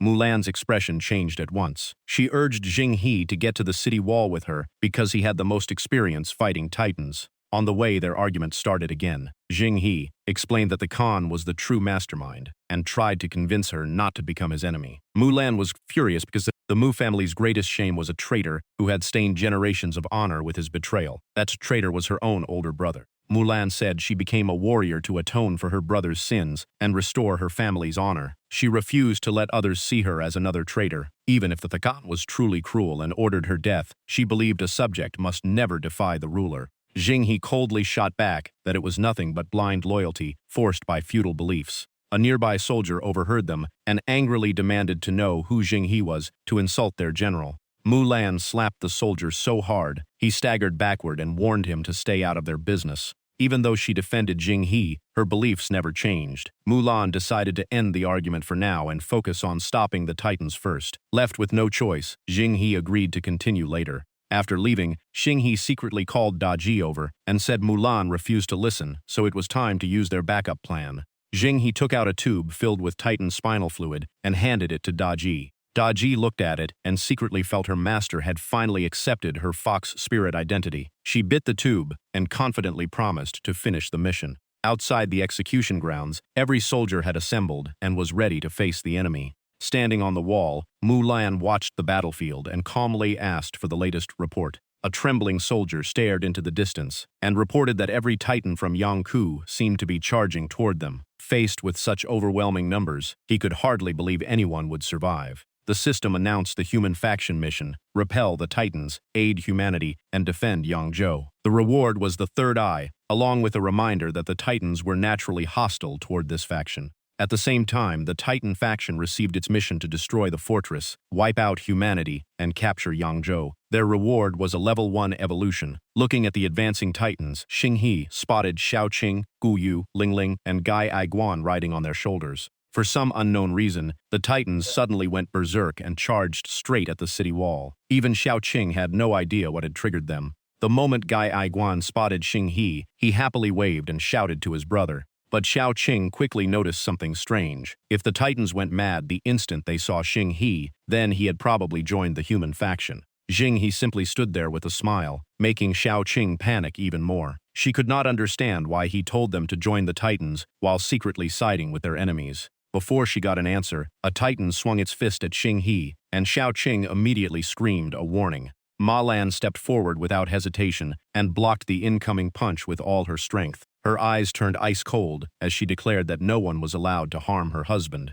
The other 5 were completely stunned and could not believe what they had just heard. Xinghe looked utterly helpless and quickly told them not to jump to conclusions because he did not have that many wives. Even he had not adjusted to how fast everything had happened. While everyone was still frozen in shock, Xinghe silently prayed that Daji would not ruin his plan. As Mulan struggled to block 5 Titan punches in a row with her sword, Xinghe suddenly spoke from behind her in a mocking tone. He declared that he was not targeting anyone in particular because every Titan standing there looked like nothing but trash in his eyes. That single sentence was like lighting a powder keg and instantly pushed the Titans into a complete rage. Xiaoqing was terrified and had no idea what Xinghe was thinking. The Titans already hated him enough, yet he deliberately drew all of their attention onto himself. Xinghe completely ignored Xiaoqing's warning. Raising his hand, he declared that everyone dies someday, but only loyalty and courage are remembered forever. He then reassured the soldiers that all the Titans' hatred was now focused on him, so they were safe for the moment. The soldiers immediately erupted with admiration. In their eyes, Jing He had taken every attack upon himself just to protect them, and some were so moved they almost knelt to worship him. Only Mulan was not impressed. As she struggled to block another Titan punch, she silently ground her teeth because she was the one actually taking every attack for Jing He the entire time. Mulan secretly decided that once this was over, if Xing He could not give her a proper explanation, she would deal with him herself. Elsewhere, in the middle of the ruins, an arm suddenly pushed through the pile of broken stones. Carrying the Titan spinal fluid, Daji rushed toward her destination. The moment she found her target, she sped up because she knew Jing He could not hold the enemy back much longer. The man buried beneath the rubble was none other than the Khan. As he struggled to his feet, he stared at the dog charging toward him and even wondered if he had just heard it speak. The next second, Daji transformed into her human form and used Fox enchantment to control the Khan's mind, before sweetly inviting him to enjoy a little fun together. While he was completely mesmerized, she gently told him to bear with the pain and injected every drop of the Titan spinal fluid into his body with a giant syringe. The injection worked instantly, causing the Khan's body to swell into a massive Titan. Seeing the plan succeed, Daji loudly announced that Plan B had officially begun. Wrapped from head to toe in white restraints, the Titanized Khan marched straight toward the capital where Jing He and the soldiers were gathered. Everyone panicked when they saw a giant Titan emerging from the direction of the royal palace. They could not understand why there was a Titan inside the city. Only Xing He stayed calm, secretly pleased that Daji had completed her mission. He immediately pretended to panic and shouted that the Khan was in danger, even though he knew the man's fate was about to get much worse. Jing He stepped forward and fired up the crowd once again. He declared that death could carry the weight of a mountain or be as light as a feather, and he was willing to risk everything to save the Khan by killing the Titan. Anyone unafraid of death should follow him. The soldiers' fighting spirit instantly erupted. They roared in unison and charged after Xing He with full determination to kill the Titan. Fear vanished from every face as the entire army smashed through the defenses and rushed out from the city wall. Jing He led from the front, shouting for everyone willing to risk their lives to charge with him. Watching from above, Mulan became even more confused. Earlier, Xing He wanted her to stand against the Khan, yet now he was risking his life to save him. Even stranger, the cowardly soldiers under her command had suddenly become unbelievably brave. The guard beside her leaned against the wall and watched with admiration. He admitted he had once looked down on Master Yun, but now he was completely convinced because every move Jing He made seemed to be part of one grand strategy. Seeing that Mulan still did not understand, the guard explained that Xing He's earlier claim about her rebellion had only been a test of her loyalty. After all, she was the woman he cared about, and every successful man needed someone truly trustworthy by his side. Mulan still looked doubtful. She pointed out that Jing He had drawn every Titan's hatred onto himself to protect the soldiers, yet then he immediately led those same soldiers away from the safety of the wall. If every Titan chased after him, would they not be in even greater danger without the fortress? The guard immediately shook his head and said she had misunderstood. He asked whether those cowardly soldiers would really risk their lives to save the Khan. After a brief pause, he explained that the soldiers' real thinking was simple. Staying on the wall meant facing the entire Titan army, but following Xing He meant dealing with only one target for now. In the end, they were simply choosing the path that gave them the best chance to survive. The guard let out a cold smile. Because every soldier thought the same way, all the Titans had been pulled into one massive chase behind them. Jing He had seen through human nature and used their selfishness and fear of death to force the entire army into attacking the enemy. The guard believed Master Yun's plan was far from over. Its true objective was probably connected directly to Mulan, leaving her even more confused about what Xing He was really planning. The guard confidently insisted his guess was correct. In his eyes, Master Yun had deliberately used himself as bait, controlled the entire battle, and walked straight into danger just so Mulan could remain safe. Hearing those words, Mulan instantly blushed and could not help believing that everything Jing He had done was for her. Elsewhere, the Titans roared across the battlefield as their giant feet crushed buildings and filled the air with clouds of dust. Standing on a Titan's shoulder, Xiao Qing became more confused with every passing moment. Xing He had told them to join the Titan faction, joined the human faction himself, drew every Titan's hatred onto himself, and then led an army to save the Khan. She could no longer guess what his real plan was. Gu Yu calmly adjusted his glasses and said the answer could be summed up in 4 words: inside and outside cooperation. Since the two factions were natural enemies, if they had all chosen the Titan side, they would have ended up at a huge disadvantage. Even though Jing He was famous for his clever schemes, this setup allowed both factions to target the Khan at the same time. After hearing the explanation, the man beside them laughed in admiration. Jing He's thinking was unusual but fascinating, and it even reminded him of a former student. Below, Xing He stood on the titanized Khan's shoulder and shouted that the monster had killed the Khan. Everyone had to destroy it to avenge him. One soldier became suspicious because the white-wrapped body looked strangely familiar, but another immediately shut him down and told him to just trust the boss. The titans charged together and unleashed a relentless barrage of punches on the wrapped Khan, tearing flesh apart with every blow. Jing He quickly leaped off the Khan's body and kept provoking the titans, mocking their punches as being softer than cotton and demanding they hit harder. Only then did Xiaoqing realize the white-wrapped titan was actually the Khan, while Guyu still worried the plan might not succeed. At that moment, the titanized Khan let out a horrifying scream that echoed all the way to Mulan's position. Watching everyone's movements, Mulan suddenly felt uneasy. They should have been heading toward the ruined royal palace, yet they were somehow closing in on the eastern wall by the sea. At the eastern city wall, Gai Aiguan and Xing He stood above the battlefield, watching everything below. Gai Aiguan patted Jing He on the shoulder and joked that if he was curious about the taste of seawater, he could just ask instead of jumping in himself. He was wearing a strange bronze mask that was not valuable, but possessed the special blindfold effect, with 9 out of 10 durability remaining. Looking down from the wall, Jing He suddenly realized the scene had completely changed. The giant white-wrapped Khan had somehow turned into a collapsing section of the city wall.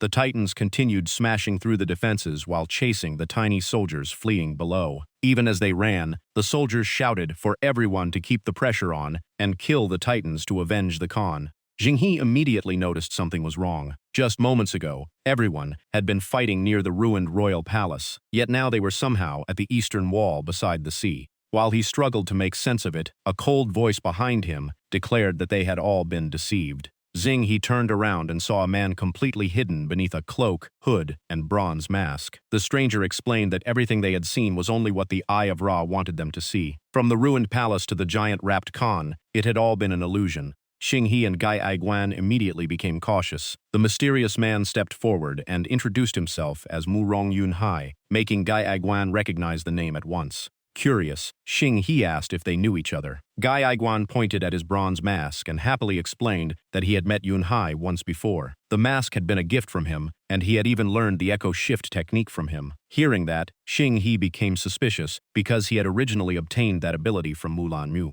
As Murong Yunhai prepared to leave, Xing He stopped him. He had a feeling this man knew the hidden truth behind everything.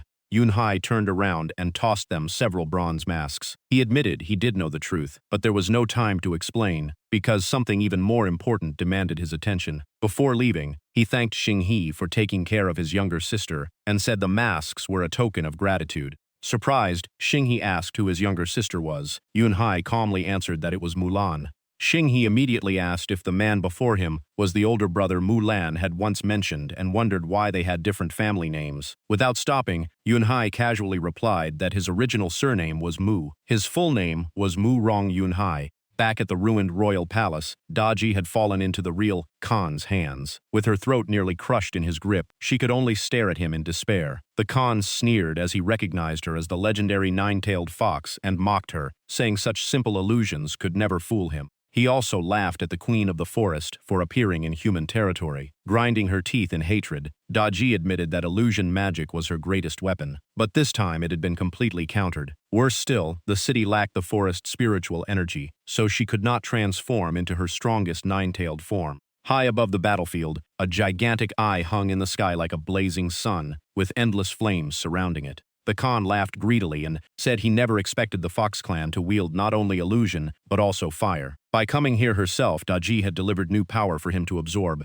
and further perfect his master's avatar. Throwing back his head, he laughed that he had waited 300 years for this very day. Once every Titan had been forced to unleash its full strength, he would absorb the last of their power, awaken his master, and achieve true immortality. Back on Mulan's side, her anxiety grew stronger by the second. Her instincts told her Jing He was in danger, so she immediately rushed forward to reinforce him. But on the way, Mulan witnessed a mother and her child glance up at the sky. Their eyes instantly mutated, and they collapsed in agony, screaming in pain. The child clutched his face and cried that his eyes hurt so much he could not bear it. Within moments, more and more civilians transformed into grotesque monsters covered in eyes, with mouths full of long fangs. They staggered through the streets, sticking out their tongues while calling for their mothers and begging for flesh to eat. Mulan froze in shock. She could not understand why the very people she had sworn to protect had become such horrifying creatures. The monsters that had once been the city's citizens suddenly turned and attacked her.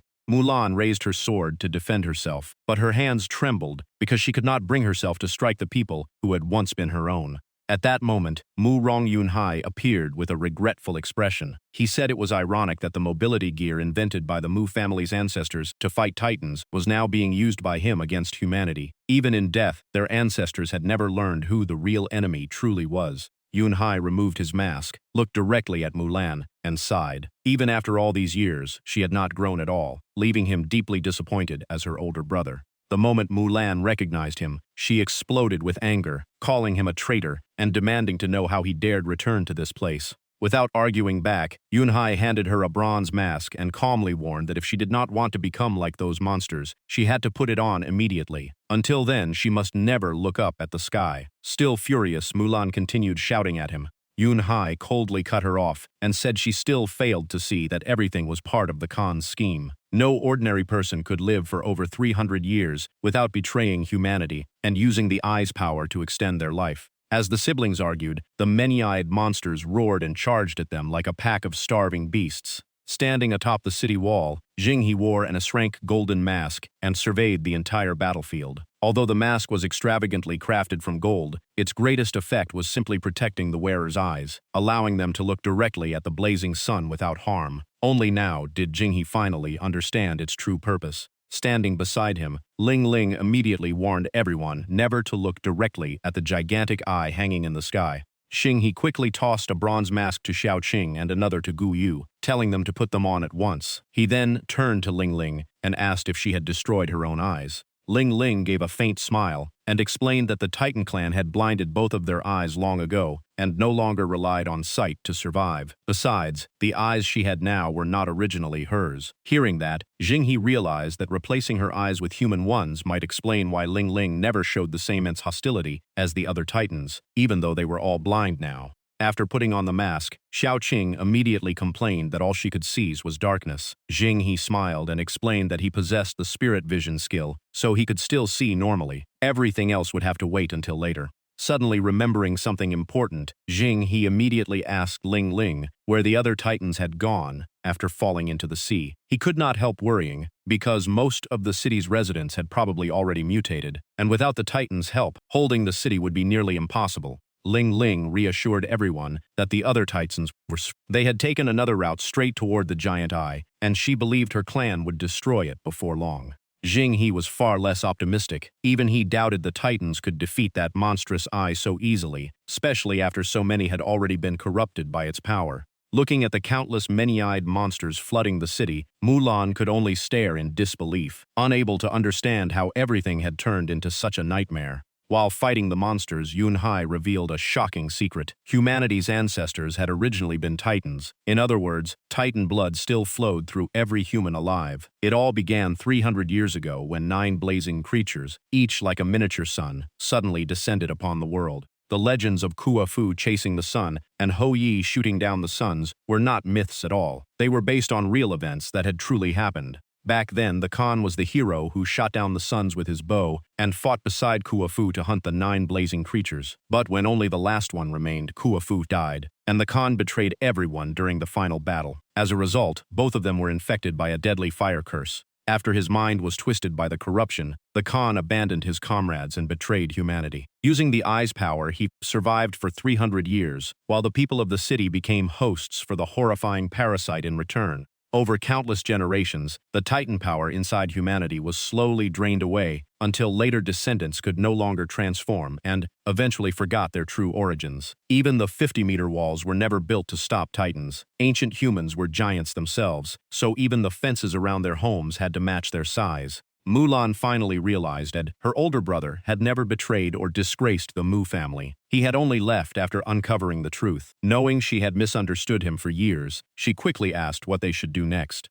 Yun-hai calmly explained that the giant eyes had been draining humanity's power for countless generations, while transferring all the accumulated damage back to the original host. But after so many years of being harvested, there was probably very little strength left inside humans. The Titans alive today no longer belonged to the bloodlines of Kuafu or the Khan. That meant the Khan's true goal was likely to devour the power of Kuafu's clan and fully awaken the last surviving blazing creature. While listening, Mulan suddenly pointed behind Yun-hai in panic and shouted a warning. The monsters behind them merged into a single gigantic creature that unleashed a roar powerful enough to shake the entire area. Yun-hai immediately stepped in front of Mulan and firmly told her to leave. Her mission was to gather as many unmutated survivors as possible and escort them to the Mu family's underground shelter. He would handle everything here himself. Worried but left with no choice, Mulan told him to stay safe before leaving. Looking at the giant monster formed from mutated civilians, Yun-hai knew he could not defeat it alone. He had no choice but to contact the Titan leader for reinforcements.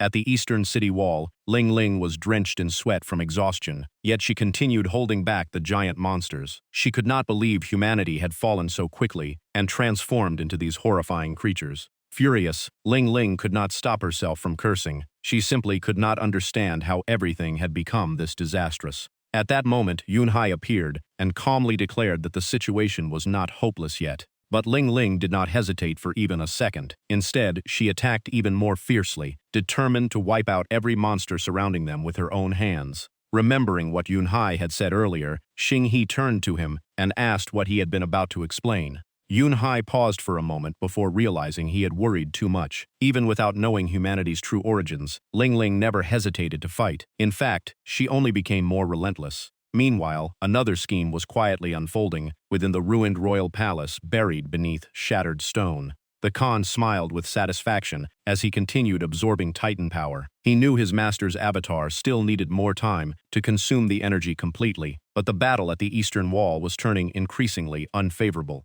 Having no further use for her, he casually threw Daji onto the ground. Completely exhausted, she could only lie there gasping in despair. The Khan drew the sun-piercing bow, his eyes filled with determination. He knew the plan had reached its most critical stage, and he would not allow any unexpected variable to interfere.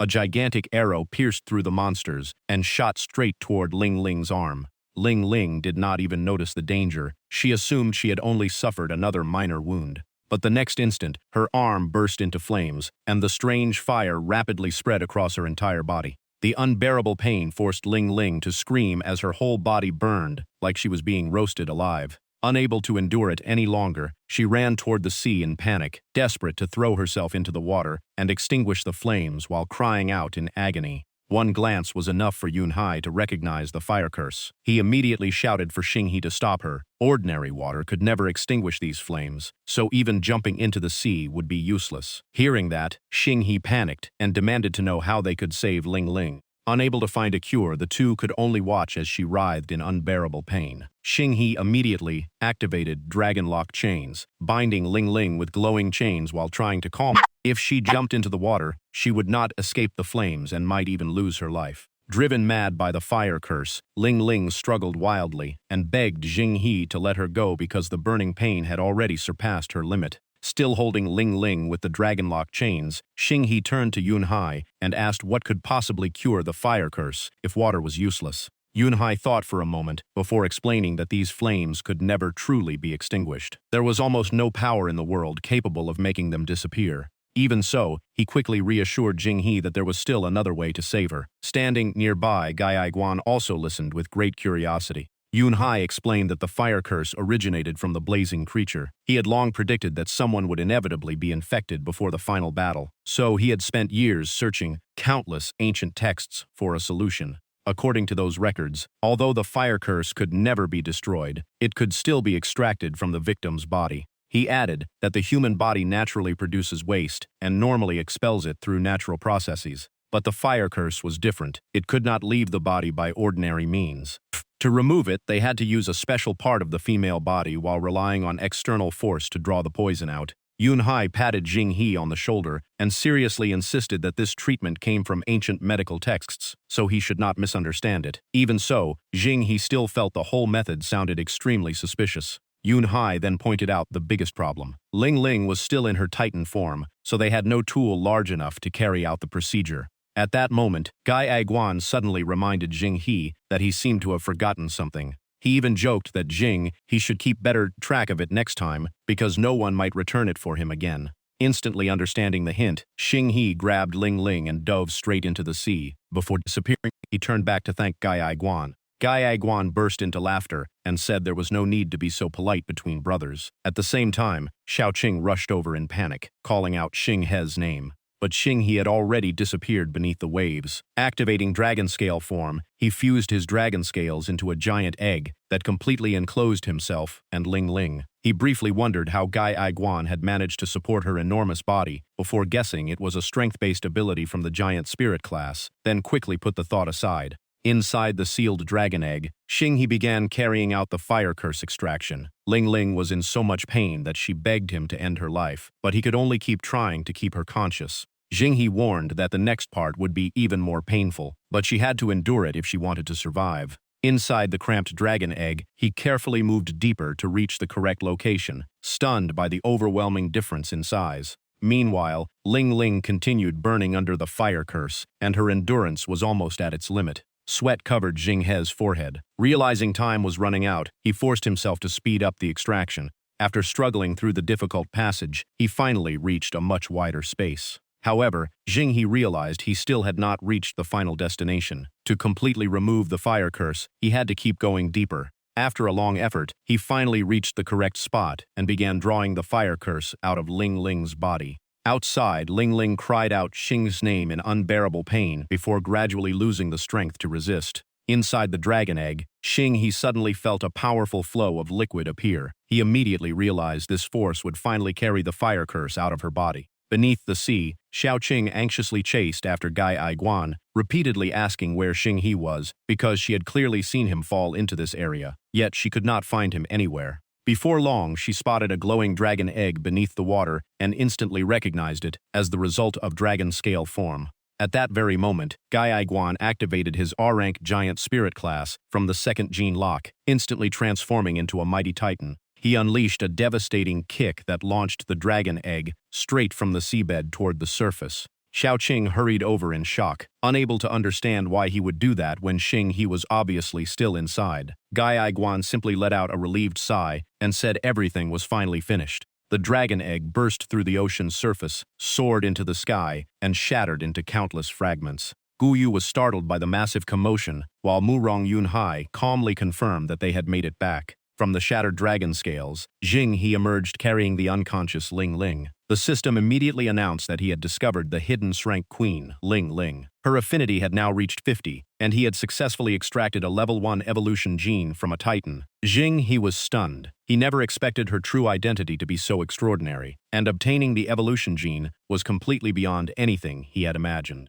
Beneath the deep water, Yunhai and Guyu suddenly noticed streams of liquid pouring down from above. Guyu looked confused and thought it was raining, but wondered why the droplets felt strangely sticky. Looking up, Yunhai instantly realized Xing He had successfully removed the fire curse from her. Even under the effects of Qingxia, he could not hide his admiration and jokingly said Xing He deserved to be called the Giant Knight from now on. By the time the sun dipped toward the horizon and the sky was painted red and gold by the sunset, Xing He and Ling Ling finally emerged from the sea. On the shore, Gai Aiguan and Xiaoqing had been waiting for a long time. Gai Aiguan greeted them excitedly, while Xiaoqing rushed over and finally breathed a sigh of relief after seeing Xing He safe and sound. Once everyone had regrouped, Xing He wasted no more time and led the entire team straight toward the Khan to settle the final score. But the moment they arrived, all they found were countless corpses of monsters that had once been innocent townspeople scattered across the ground. At the center of the battlefield, Wang Dahai had transformed into a gigantic monster with blazing red eyes, razor-sharp fangs and claws, and countless eyes covering his chest and shoulders. He had almost completely lost his mind. Holding a monster's corpse, he laughed like a madman, and bragged that although he had enjoyed every luxury in life, he had never tasted anything this delicious. The moment Qingxia saw his face, she immediately recognized him. She was shocked that this monster was Chairman Wang, and wondered when the secretary who was always by his side had disappeared. Seeing there was no time to waste, Ling Ling volunteered to handle the situation here and told everyone else to keep searching for the Khan. Qing Xia looked at her in confusion. Ling Ling simply smiled and reminded them that she was a titan, so she could handle it. But deep down, she knew she had exhausted all her strength and could no longer transform. She only hoped she would not become a burden to the team. After a brief moment of thought, Xing He quickly assigned everyone their roles. Xiao Ai and a few others would stay behind to support Ling Ling, while Ying Mu would follow him into the main battle. Hearing Xing He mention the word boss, Yun Hai curiously asked what it meant. Watching Xing He leave, Ling Ling felt deeply moved because he had already figured out her condition. She silently praised how thoughtful he was, but also swore to herself that if he ever betrayed her, she would never forgive him. Just then, the gigantic eye hanging in the sky erupted with crimson light and began draining the life force from every human and creature nearby, leaving behind nothing but dried corpses. Seeing this, Yun Hai's expression changed instantly as he realized the giants were also having their power drained by the blazing sun. Xing He quickly arrived beside Daji and anxiously checked on her. Having exhausted all her energy, she trembled as she apologized to her master for failing to complete her mission. Instead of blaming her, Xing He gently reassured her that she had already done an excellent job. He would handle the rest himself. Seeing Xing He reach out his hand, Daji was deeply touched and could not help falling for her master's kindness. But the feeling vanished in an instant. To her complete disbelief, Xing He did not help her up. He simply pushed her aside so she would not get caught in the battle. Being utterly wronged, Daji complained that after failing just once, she had gone from being treated like a fox to being treated like a dog. In the end, only Xing He and Yun Hai stood facing the blazing giant eye in the sky. After sizing up the situation, Xing He concluded that if even a group of titans working together could not touch the sun, then it was clearly the true enemy. Compared to it, the Khan was much easier to deal with. Almost at the exact same moment, the two reached the same decision. Both insisted on taking the harder task. One would face the sun, while the other would fight the Khan. After speaking, they could only stare at each other in surprise. Xing He laughed to himself because they had once again thought exactly alike. He secretly admired his future brother-in-law's courage. Meanwhile, Yun Hai worried about his younger sister, feeling it was impossible to relax after entrusting her to someone as reckless as Xing He. Neither of them argued any further. They immediately split up. Xing He planned to clear out the monsters first before moving on, while Yun Hai charged straight toward the Khan at incredible speed. Facing the two of them, the Khan sneered with contempt and mocked them for thinking he was the weaker opponent. He even brought up Chang's mistake from long ago, before all three of them crashed into a fierce battle, trading blows and insults without stopping. During the fight, the Khan swung his sword at Yun Hai and proudly declared that if an accident had not happened back then, he would have flattened even the Moon Palace. Today, he would show them what true power really looked like. After blocking just one strike, Xing He's entire arm went numb from the overwhelming impact. He was stunned by the Khan's terrifying strength. Unexpectedly, the Khan suddenly changed targets and rushed straight toward Daji, intending to kill her first. Daji cried out in panic, unable to understand why someone who had been staying out of the fight was suddenly being targeted. At the critical moment, Gai Guan appeared just in time and blocked the Khan's attack. Saved at the last second, Daji looked up with relief and quietly thought that there really were still good people in this world. But her happiness disappeared instantly when Gai Guan seriously declared that anyone wanting to hit a dog had better look at its owner first. Daji belonged to his brother, so the Khan was not allowed to touch her. Hearing that, Daji was so furious that veins bulged on her forehead. She immediately shouted that she had said it countless times already. She was a fox, not a dog. Gai Guan leaped into the air to absorb energy and casually laughed, saying there was nothing wrong with being his brother's dog. Hearing him say it so confidently, Daji was left completely speechless and honestly had no idea how to argue back. On the battlefield, Sai Guan clashed with Khan again and again, their strength almost perfectly matched. As they fought, Khan tested his opponent and wondered if he was some kind of demon hound. But after sensing equal power, he started to suspect this was the legendary Haotian hound.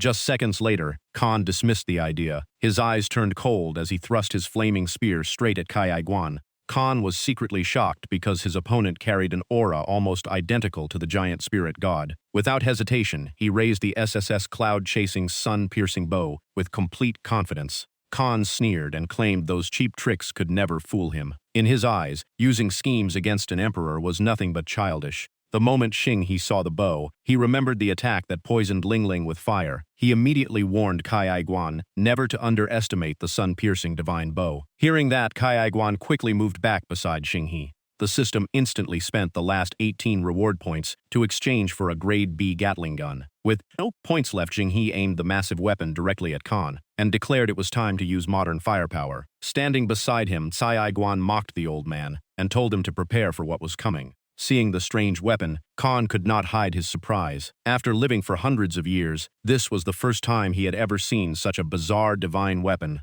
Facing the giant burning eye above the sea of flames, Xing quickly realized ordinary weapons could never destroy it. He had to come up with another plan. Just as an idea flashed through Xing mind, the situation suddenly changed. Khan suddenly transformed into a giant. His clothes ripped apart, crimson flames covered his body, and his form became more twisted by the second. He proudly declared that after enduring fire poison for 300 years, there was no way a weapon like this could defeat him. Xing froze in shock as Khan caught the Gatling bullet with nothing but his muscles. His physical strength was beyond imagination, making the weapon completely useless. Standing behind Khan, Yunhai still tried to persuade him. He said Khan should have rested in peace 300 years ago and could have been remembered as a legendary hero instead of sinking deeper into darkness. Khan only laughed with contempt. He believed people praised heroes simply because they lacked the strength and courage to challenge the powerful. Only those who had truly become heroes understood that once they died, glory meant nothing. He coldly declared that if everyone wanted to be heroes so badly, he would gladly make their wish come true. But just as he reached for his bow, he suddenly realized his hand was empty. Khan's expression instantly changed as he shouted in shock that the sun-piercing divine bow had disappeared. Turning around, Khan saw Xing holding the divine bow. At the same time, the system announced that Xing had successfully obtained the SSS divine weapon, the cloud-chasing sun-piercing bow. Rage exploded inside Khan as his entire body glowed red within the flames. Grinding his teeth, he cursed Xing as a cowardly outsider who could only steal the divine bow while its owner was distracted. Without hesitation, Xing drew the bow and fired directly at the giant eye in the sky. A massive explosion erupted, and a blinding light covered the entire battlefield as if another sun had appeared. On the ground, Da Ji and Yunhai stared at the scene in disbelief, both wondering if the battle was finally over. Yunhai happily ran to Xing. He confessed that ever since childhood he dreamed of becoming a hero. He had even accepted the shame of being called a deserter and lived in hiding for years to pursue that dream. He never expected Xing to earn that title first, but he sincerely praised him for an incredible victory. The celebration did not last long before Xing suddenly collapsed. His entire body burned with unbearable heat as he trembled in agony, unable to understand why he had also been infected by the fire poison. The system immediately issued a warning. Xing current body could resist the fire poison for only 2 more minutes. Without strengthening his physique immediately, he would be burned to ashes. Writhing in pain on the ground, Xing desperately asked how he could improve his body. Seeing this, Khan burst into laughter. He said Xing he thought stealing the divine bow was clever, but instead he had doomed himself. After all, the weapon had been used to shoot down suns countless times and had long been saturated with deadly fire poison. Khan calmly concluded that Xing had little time left to live. Even so, he admitted his opponent's courage deserved respect, though his death would ultimately achieve nothing. Then Khan looked toward the sky and revealed the truth. The suns everyone had risked their lives to destroy were actually nothing more than vessels used by the Supreme Lord to gather power. The sky turned crimson as raging flames twisted across the heavens. Khan laughed and declared that after draining the power of every giant, enough energy had been gathered to awaken the Supreme Lord. Whether the vessels survived no longer mattered. He confidently announced that the Supreme Lord had fully awakened. From this moment on, no matter how hard they resisted, the ending could never change. Khan coldly declared that from now on, the only thing waiting for them was absolute despair. Hearing those words, Yunhai and the others fell silent. Daji suddenly realized the setting sun was rising back into the sky. Yunhai finally understood that the Supreme Lord Khan spoke of was the sun itself. Their true enemy had always been right above them, yet no one had ever realized it. The sun continued to rise above the city walls and rooftops, madly absorbing flames and energy from every direction to complete the form of the ultimate monster. Yunhai could only stare upward in despair. If the enemy was truly the sun, what chance did humanity have? At the same time, deep inside the shelter where Mulan had brought the civilians, waves of scorching heat spread into every corner. burned by the unbearable heat. The people cried out in agony as desperate screams and calls for loved ones echoed through the shelter. Mulan immediately realized the danger. Anyone without a protective mask had no chance of surviving the overwhelming heat. In their despair, the civilians turned their anger toward Mulan. They believed they had lived peaceful lives until her husband and older brother chose to challenge Khan and dragged everyone toward death. To them, living under oppression was better than dying for distant ideals. As their bodies slowly burned away, they continued blaming her. Every word cut into Mulan's heart, making her wonder if her husband and brother had truly been wrong. On another battlefield, Ling Ling also heard the resentment of her own people. They believed that if even their ancestor Kua Fu had failed, they never stood a chance. After 300 years of peace, Ling Ling had called the entire clan into battle, only for everyone to die. They could not understand why they had to sacrifice themselves for others. Though those thoughts were never spoken aloud, the giant clan's special ability allowed Ling Ling to hear every final thought. Overcome with grief, she blamed herself for leading her entire clan to destruction. Among the ruins of the royal palace, Xiao Qing desperately called out for Ling Ling. At the same time, cracks spread across Yunhai's mask, as it could no longer withstand the sun's terrifying power. Yunhai collapsed in despair. He believed his dream of standing beside the enemy had led everyone to ruin, and that humanity had truly lost all hope. Unlike everyone else, Xing He remained calm. He declared that as long as the final second had not arrived, giving up was never an option. At the same time, he activated Dragon Blood Mutation, now at 54% purity. Yunhai still could not hide his helplessness. He grieved for the innocent people caught in the disaster and believed his dream of uncovering the truth and becoming a hero had led them all to their deaths. As Dragon Blood Mutation activated, Xing He calmly said that reality was the same no matter which world you lived in. At that moment, the system warned that forcing an incomplete Dragon Blood Mutation would greatly increase the risk of full mutation. Ignoring the warning, Xing He continued. He said life was filled with injustice. Many burdens were never yours to carry, yet someone still had to bear them. Disasters often fell on innocent people without reason, but if everyone gave up, everything would be destroyed together. Once the whole world collapsed, no one could survive alone, and the enemy would never stop out of mercy. The system spoke again in its cold voice, confirming that Xing He's body had officially entered the mutation state. Darkness slowly covered Jing He's arm as black mist mixed with strange violet energy spread across his body. Even so, he calmly encouraged Yunhai. In his eyes, heroes were always lonely because very few people possessed the courage and strength to walk that path. It was a lesson he had learned through countless trials.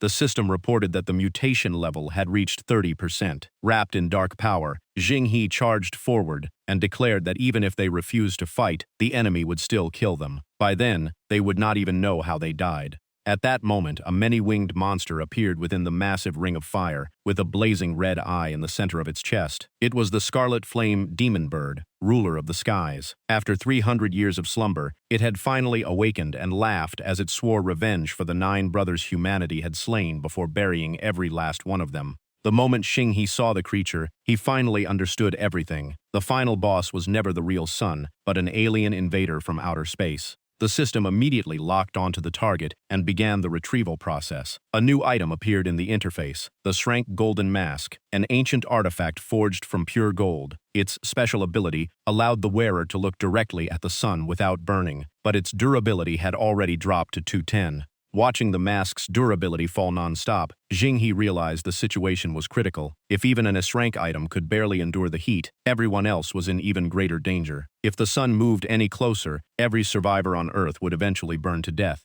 Without hesitation, Xing He activated the Dragon Binding Chain, sending the divine chain flying straight toward the Scarlet Flame Demon Bird.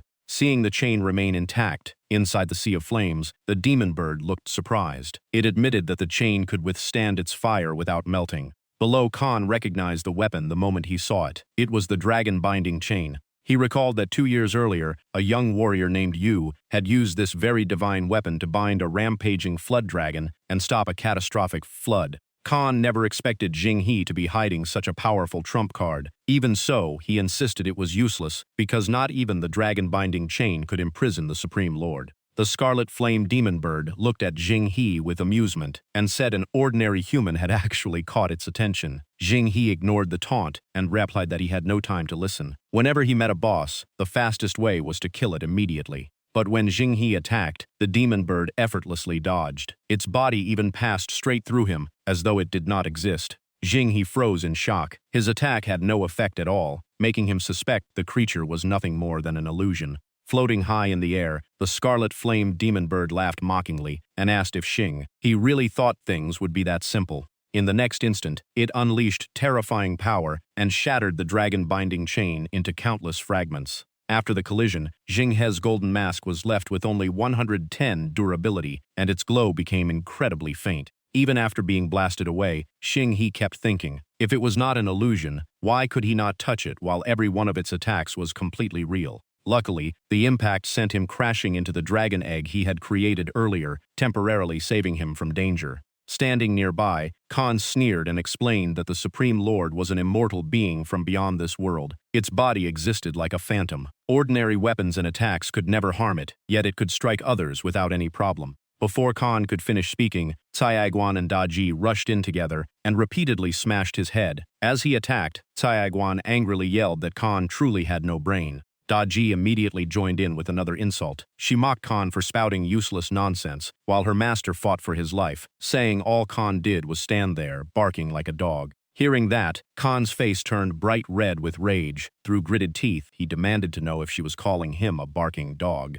Khan roared that he had never suffered such humiliation in 300 years. He swore to stop holding back and personally crush this fox spirit. The moment he finished speaking, Khan grabbed both Caiaguan and Daji by the throat. Right then, Yunhai suddenly appeared behind him and launched a surprise attack, while both of Khan's hands were occupied. Yunhai immediately unleashed dual blade style as both blades flashed toward Khan. Caught off guard, Khan cried out in pain and roared that Yunhai had chosen to throw his life away. Even so, Khan still managed to hold all three of them at once, turning the battle into a tense stalemate. Caiaguan, Daji, and Yunhai all urged Jinghe to leave immediately. They assured him they had Khan occupied, so he no longer had to worry about sneak attacks and should focus entirely on fighting the Supreme Lord. Watching the scene, Jinghe could not help but smile bitterly. They talked as if they had Khan under control, but in reality, they were the ones trapped in his grip. Just then, the system issued another warning. Jinghe's mutation level had risen to 60, and once it exceeded 70, his body would transform completely with no chance of returning to normal. Knowing time was running out, Jinghe became even more anxious.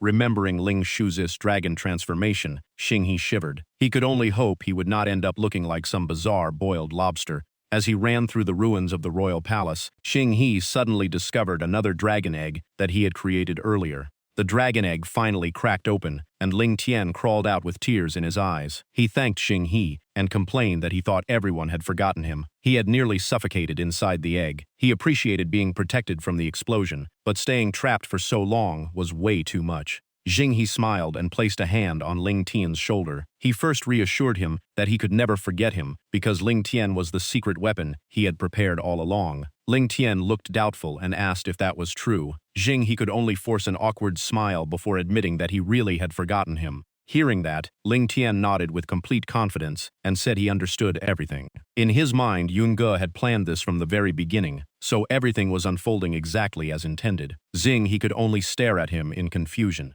Ling Tian handed his sword to Jinghe and told him to take it. Seeing Jinghe still confused, he became even more convinced that he had been stationed here 3 days ago, just for this moment, when his family's heirloom sword would be passed to the battle's secret weapon. Jinghe could only stare at the sword in disbelief. With a proud smile, Ling Tian said Yunge did not need to keep pretending. Everyone in Cangzhou knew he had no remarkable talent, and his position as commander of the Imperial Guards existed only because of this family sword. Jinghe wrapped an arm around Ling Tian, accepted the sword, and spoke seriously. He said he would take the weapon, but from now on, Ling Tian was never allowed to look down on himself again. No matter what happened, he should never underestimate his own worth. Those words moved Ling Tian to tears. At that moment, the system announced that Jinghe had obtained the Xuanyuan sword. Thanks to his swordsman class, the passive skill activated immediately and released the true form of this SSS divine weapon. Legend said the immortals forged it from copper mined from Shou Mountain for the Yellow Emperor before passing it down to Xiaoyu. The blade was engraved with the sun, moon, stars, mountains, rivers, and plants, while the hilt carried the wisdom of farming and the strategies that united the world. It was the supreme divine sword, created to destroy demons and monsters.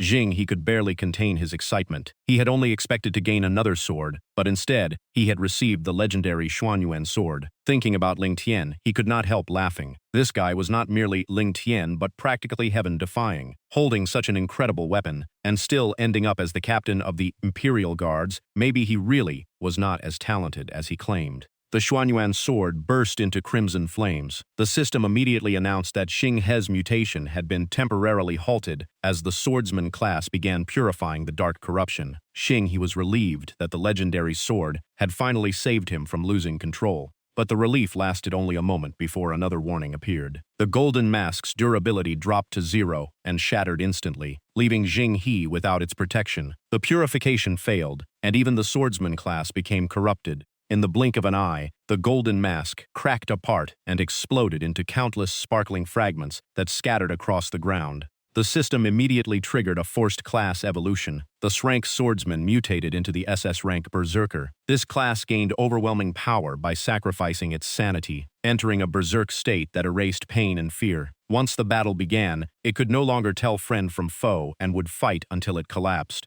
Xing He's eyes instantly turned blood red. Violent flames erupted from his body, and his aura became more terrifying than ever. Floating in the sky, the scarlet flame demon bird frowned in confusion. It could clearly feel that Xing He's aura had completely changed. Moments ago, he still carried fear and hesitation, but now only an overwhelming desire to fight remained. The demon bird suddenly realized it had actually been bothered by that change. It immediately dismissed the uneasy feeling and reminded itself that there was nothing to fear. How could the tiny light of a human ever compare to the blazing sun? It continued mocking humanity, claiming that even if Xing He abandoned every weak emotion, it would never change the fact that humans were nothing more than an inferior race. Those insults only fueled Xing He's rage. He let out a feral roar, leaving only one thought in his mind: fight until death and never stop. Witnessing the transformation, the scarlet flame demon bird was completely stunned. It could hardly believe what was happening before its eyes. What shocked it even more was that a mere human had actually managed to touch and wound its body. Seeing this, Khan hurriedly shouted a warning to the Supreme Lord that Xing He was wielding the Xuanyuan Xiaoyu sword, the supreme divine weapon of this world. After hearing that, the demon bird immediately understood and laughed with contempt. It believed that as long as it stayed away from the divine sword, Xing He would never be able to touch it. But at that very moment, Xing He unlocked Evolution Gene Level 1. His class completed its first evolution and awakened the skill Basic Illusion Technique. The system also reminded him that every clone created would evenly divide its power with the original body. Suddenly, countless copies of Xing He appeared around the demon bird. Surrounded on every side, it realized in panic that there was nowhere left to escape. In despair, the demon bird screamed in frustration. It could not accept losing to a mere human. It kept repeating that humanity was nothing but an inferior race, unworthy of defeating it. No matter how unwilling it was, the scarlet flame demon bird was finally cut down by Xing He. Looking up at the sky, Daji cheered that her master had won, but Yunhai remained uneasy because Xing He's condition was clearly far from normal. Even after the victory, Xing He stayed trapped in his berserk state. The flames around him burned even hotter, his eyes glowed blood red, and he kept muttering that he wanted to keep fighting and would stop only after death. Having completely lost his mind, Xing He charged forward like a living weapon, mercilessly crushing his enemy until the boss was utterly destroyed. Seeing the boss already defeated while Xing He continued attacking non-stop, Daji was completely confused. After watching more closely, Yunhai realized Xing He had gone fully berserk and would now fight without end.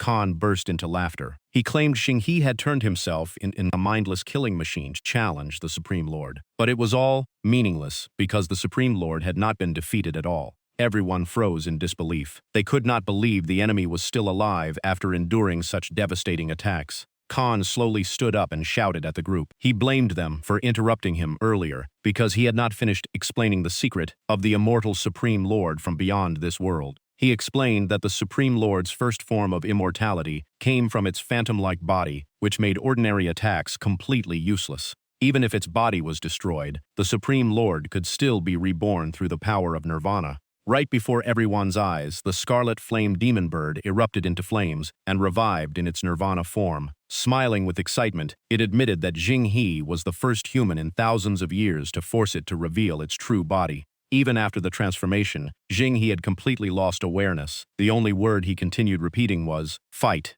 The demon bird laughed with contempt and mocked Jing He for attacking, before letting it finish talking. Even so, it reminded itself that talking too much only brought trouble. It declared that now that it had revealed its true form, every attack would be unleashed with its full power. In its eyes, Jing He's recklessness would only speed up his own death. The demon bird immediately unleashed its full strength against Xing He. Despite losing his senses, Xing He answered with only a single roar, "Fight." After the devastating clash, the demon bird looked both surprised and impressed. It never expected Xing He to survive, yet it insisted his struggle was still meaningless. Without slowing down, Xing He charged forward again like a bullet with blood-red eyes. He roared that as long as he was alive, he would keep fighting. The demon bird finally began to wonder which one of them was truly immortal. This was the first time the demon bird had faced an opponent with such overwhelming fighting spirit. The longer they battled, the harder it became to believe, because even its own immortality relied only on intangibility and nirvana. It continued increasing its power, while Xing He swung the Xuanyuan sword without mercy, shouting again and again that he would never stop fighting until he died. The demon bird finally started to panic. It could not understand why Xing He refused to fall, and it even remembered the rabbits of Chang'e that had once caused it endless frustration. Furious, the demon bird gathered every ounce of its power and roared, determined to kill Xing He at any cost. Both sides charged at each other, without giving a single step, creating a brutal clash between two evenly matched monsters. Suddenly, Xing He's figure vanished right before the demon bird's eyes. Gasping for breath after the endless battle, the demon bird thought the fight had finally come to an end. It could hardly believe it had been forced to unleash its strongest attacks over and over, just to face one human. But at that very moment, Xing He's voice echoed from behind. He charged in once again with blood-red eyes, repeating the same challenge to fight. Grinding its teeth in frustration, the demon bird could not understand why it still could not kill this opponent, despite using everything it had. Sweat poured down its body as the demon bird showed genuine fear for the first time, screaming at Xing He to stop getting closer. While chasing his target, Xing He crashed straight through a rooftop and fell inside the building.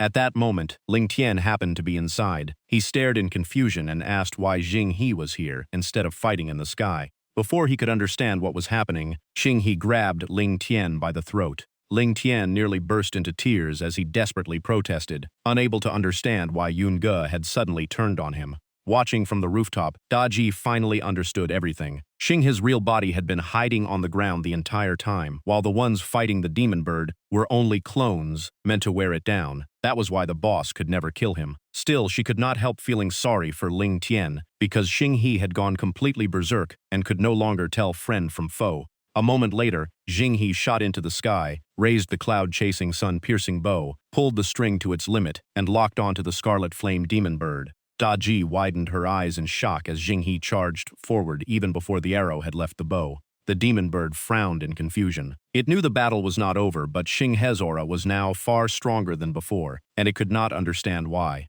After a brief moment of thought, the demon bird finally realized its mistake. Blinded by rage and endless fighting, it had failed to notice that Xing He's aura had been constantly changing. It cursed itself for letting anger cloud its judgment. Regaining its focus, the demon bird concentrated completely. It declared that every opponent it had fought until now was only a clone, while the one before it was the real Xing He. In its eyes, Xing He had used the clones to drain its strength, but that plan was about to fail, because the performance was finally over. But just as the demon bird prepared its finishing blow, Xing He suddenly appeared behind it. The demon bird froze in confusion, unable to understand what Xing He was planning. After hearing Xing He's words, the demon bird burst into laughter. It mocked him for thinking the cloud-chasing sun-piercing bow could kill it. According to the demon bird, once the divine bow had been subdued, all of its power had fallen under its control, meaning no arrow fired from it could ever harm its master. Standing behind it, Xing He calmly replied that the truly naive one was the demon bird, who said a bow could only be used to fire arrows.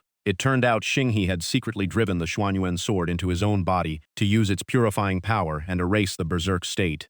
The unexpected counterattack filled the demon bird with pain and fury as it screamed, demanding to know who had taught Xing He such a crazy way to use a sword. Even in despair, it still refused to accept dying at the hands of a human. With one final scream, the demon bird dissolved into brilliant light. The false sun vanished with it, and the plan to wipe out humanity finally came to an end.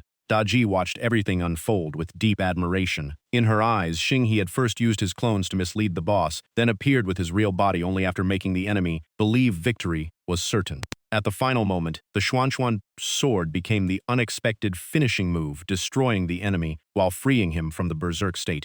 It was a flawless strategy from beginning to end. But the more she thought about it, the more terrifying it became. In the real world, who would ever stab themselves just to break free from madness? One tiny mistake would have meant instant death. After the victory, Xinghe fell from the sky as his consciousness slowly faded. The Xuanyuan sword remained embedded deep in his chest. At that moment, the system congratulated him for defeating the space overlord Scarlet Flame Demon Bird and rewarded him with 1,000 points, along with an SSS item called the Immortal Bird Fan. The Immortal Bird Fan was crafted from 1,000 feathers of the Scarlet Flame Demon Bird. Every use consumed one feather, but in return it could bring the dead back to life, restore flesh and bone, and recover life force with miraculous power. Xinghe lay motionless on the ground, covered in blood, with the Xuanyuan sword still lodged in his chest. The system then announced that the sword had begun merging with its master. A faint glow surrounded his body, signaling that another transformation was about to begin. Daji rushed over, held him tightly, and burst into tears, desperately begging her master to wake up. Not long afterward, Mulan, Xiaoqing, Lingling, and Guyu hurried over as well. Seeing the scene before them, they stood frozen, realizing the final battle for survival had finally come to an end. Yunhai quietly let out a long sigh. Looking across the devastated city, he painfully realized that only a handful of people in Kangzhou had survived the catastrophe. Ling looked around in confusion and asked where Khan had gone. Had he escaped during the chaos? Yunhai simply shook his head and said Khan no longer mattered. Without the cloud-chasing sun-piercing bow, he was no longer an unstoppable threat. Right now, Xinghe's condition was the only thing that mattered. At that moment, the flames around Xinghe suddenly flared up again. The fire poison, once suppressed by the berserk state, began striking back. Daji checked his condition and sighed with relief after confirming he was still breathing, but her relief quickly turned into fear as the fire poison spread at an alarming speed. Ling confidently stepped forward and volunteered to treat him. She told all the men to move aside, because what happened next was not something they should be watching.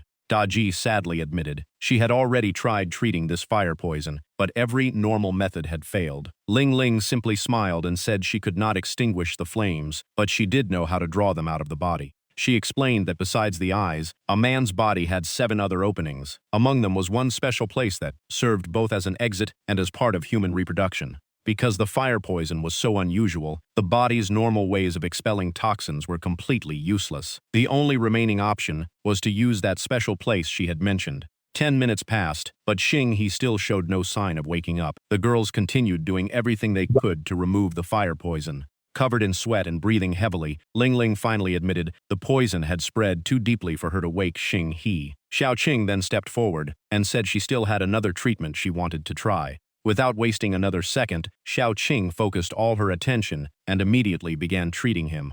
Watching from the side, Ling praised Xiaoqing's skill. While working, Xiaoqing explained that she had been a forensic medicine intern in the real world. Since it was still part of the medical field, these techniques were nothing unusual to her. Unfortunately, even after 30 minutes of effort, Xinghe's condition remained unchanged. Xiaoqing began doubting herself and quickly asked Mulan to help, hoping they could create a miracle together. Mulan blushed with embarrassment, but she finally made up her mind to do everything she could to save her husband. Even after trying every possible method, she could only shake her head in worry. The fire poison had spread too deeply, leaving Xinghe trapped in unconsciousness. Seeing this, Daji stepped forward with unwavering determination. She believed that since she had always stayed by her master's side and understood him better than anyone else, she should be the one to save him this time. Daji quietly said there were no secrets left between her and her master. They knew each other's strength inside and out, even understanding each other's absolute limits. The fire poison had burned Xinghe's body completely dry, so restoring his condition had to come first. Kneeling beside him with determined eyes, Daji softly promised that no matter what it cost, she would bring her master back. After that, all the girls continued working together to remove the fire poison.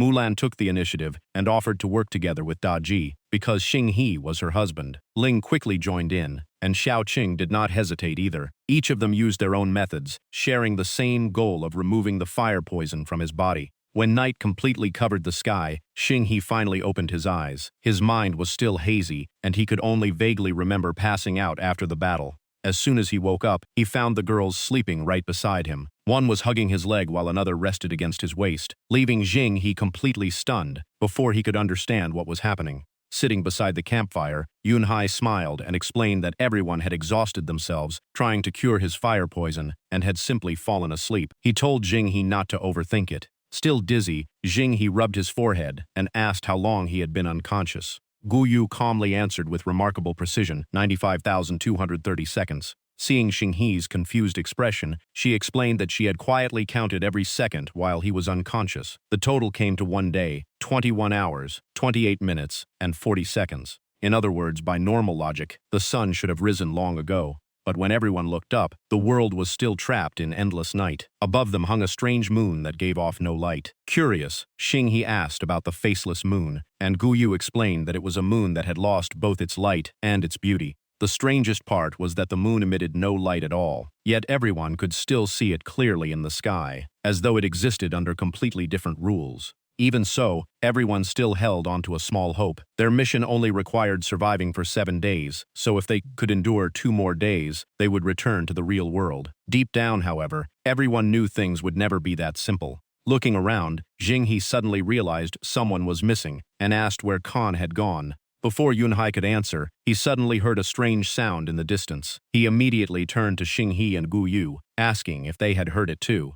Jing He instantly flew into the air to investigate. After only a quick glance, his expression became extremely serious. Ahead of them, endless waves of monsters were rushing toward their camp. They looked like rabbits stripped of their skin, leaving only white skeletons and grotesque flesh, stretching as far as the eye could see. Even Jing He was shocked by the sight. The number of rabbit monsters seemed endless, extending all the way to the horizon. It looked like the real challenge was only beginning. The noise grew closer with every second. Yunhai immediately drew his sword and ordered Gu Yu to wake everyone at once, while he went ahead to check the situation. Yunhai leaped onto the rooftop beside Jing He. The moment he saw the monsters clearly, his expression changed. He recognized them at once. They were the moon rabbits that served Chang Yi. Hearing that, Xing He immediately asked if these were the legendary moon rabbits. Yunhai nodded and asked if Xing He was familiar with the story of Chang Yi. Xing He began recounting the famous legend. Long ago, 10 suns appeared in the sky, scorching the land and bringing endless suffering. To save the world,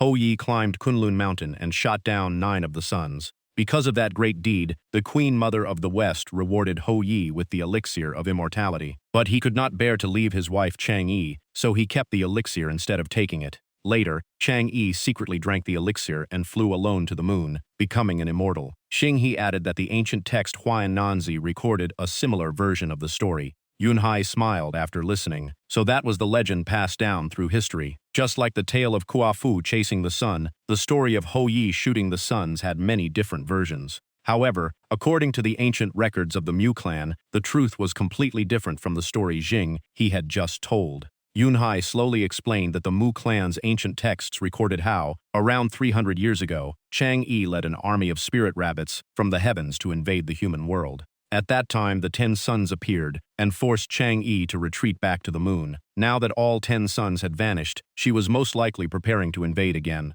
Hearing that, Jing He immediately noticed something strange. The enemy he had defeated was the demon bird, not the real suns. So why had every sun in the sky disappeared? Before he could find the answer, the girl's terrified screams pulled him back to reality as the skeletal rabbit horde charged toward them. Xiaoxing stared at the monsters in panic and kept asking questions. She could not understand why there were so many rabbits or why they were attacking people instead of eating carrots. Mulan immediately gripped her sword, and these were definitely no ordinary rabbits. Daji casually knocked one rabbit away and instantly sensed something unusual. She said the monsters carried an aura very similar to the demon race. Their only instinct was to hunt human flesh and life essence without restraint. Hearing that, Xiaoqing nervously asked if Daji might suddenly decide to eat her too. Daji laughed and replied that she had long since become different from ordinary demons. The only person who ever interested her was her master. Everyone else meant nothing. The battle quickly erupted. Yunhai repeatedly cut down the skeletal rabbits, but there were simply too many. Every wave he destroyed was instantly replaced by another.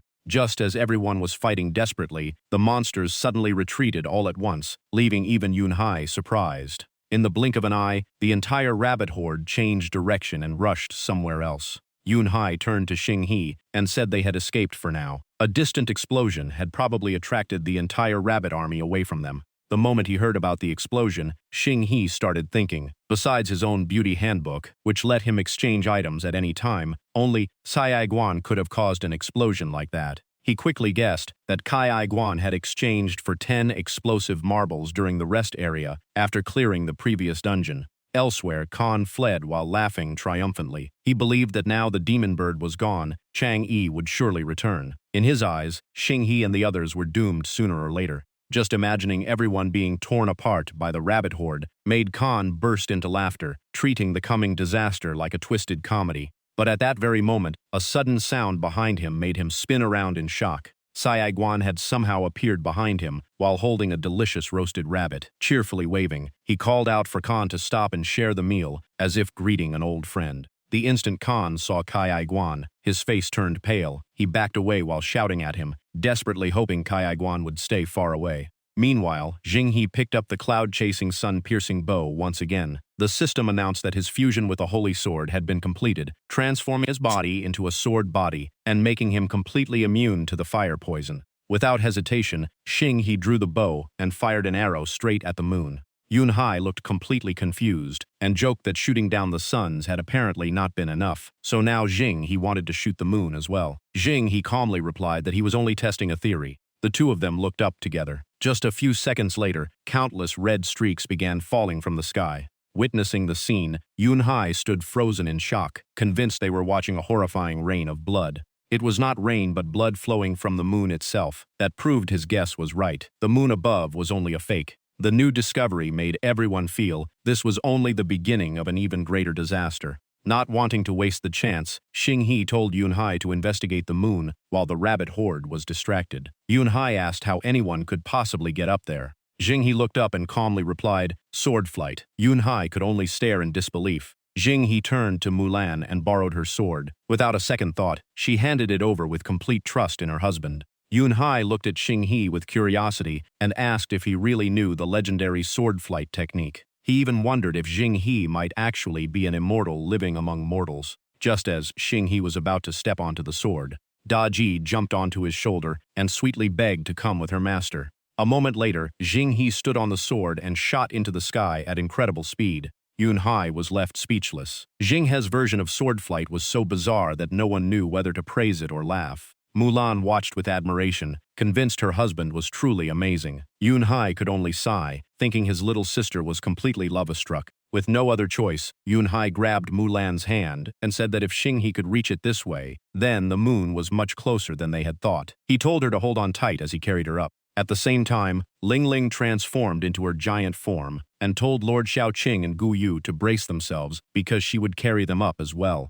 Flying through the darkness, Xing He quickly realized his feeling had been right all along. The so-called eternal night was nothing but an illusion. The real sky lay above that dark curtain, while a massive floating city blocked everything below. Before long, Mulan, Ling Ling, and the others also arrived there. Everyone froze in shock. Could this really be the legendary Guanghan Palace? But it looked nothing like they had imagined. Lord Xiaoqing soon spotted a horrifying sight ahead and was too stunned to speak. Gu Yu took a closer look and quietly named the punishment. It was impalement. Seeing Xiaoqing still confused, Gu Yu explained that a Western king named Vladislav had once used this execution method on tens of thousands of enemy soldiers. The victims were stripped naked before wooden stakes were driven through their bodies from the mouth downward. Their corpses were left hanging everywhere as crows and vultures fed on them, filling the air with the stench of death. The terrifying scene alone was enough to drive invading armies into retreat. After hearing the explanation, Lord Xiaoqing turned pale and quickly hid beside Xing He. The scene was so horrifying that she could not bear to look anymore. Mulan also moved closer to Xing He. She admitted that although she had seen countless bloody battles, this sight still made her feel tense. Sitting on Xing He's shoulder, Da Ji narrowed her eyes at the two women and let out a soft snort. She believed they were both taking turns finding excuses to get close to her master. Ling Ling glanced at Xing He with suspicion and teased that he seemed to be enjoying himself. She even joked that she should lock him away before something unexpected happened. Xing He immediately protested. Surrounded by such a horrifying scene, how could anyone say he was enjoying it? Besides, he had no idea why he was supposed to stay loyal to Ling Ling. While everyone was talking, Gu Yu quietly examined the surroundings. He discovered that both the stakes piercing the corpses and the ground beneath them had the texture of living flesh, with blood vessels clearly visible. Before they could investigate further, the group was surrounded by a squad of rabbit spirits. They pointed their weapons at everyone and demanded to know why they had trespassed into the Guanghan Immortal Palace. Without giving anyone a chance to explain, the rabbit spirits ordered the group to follow them immediately.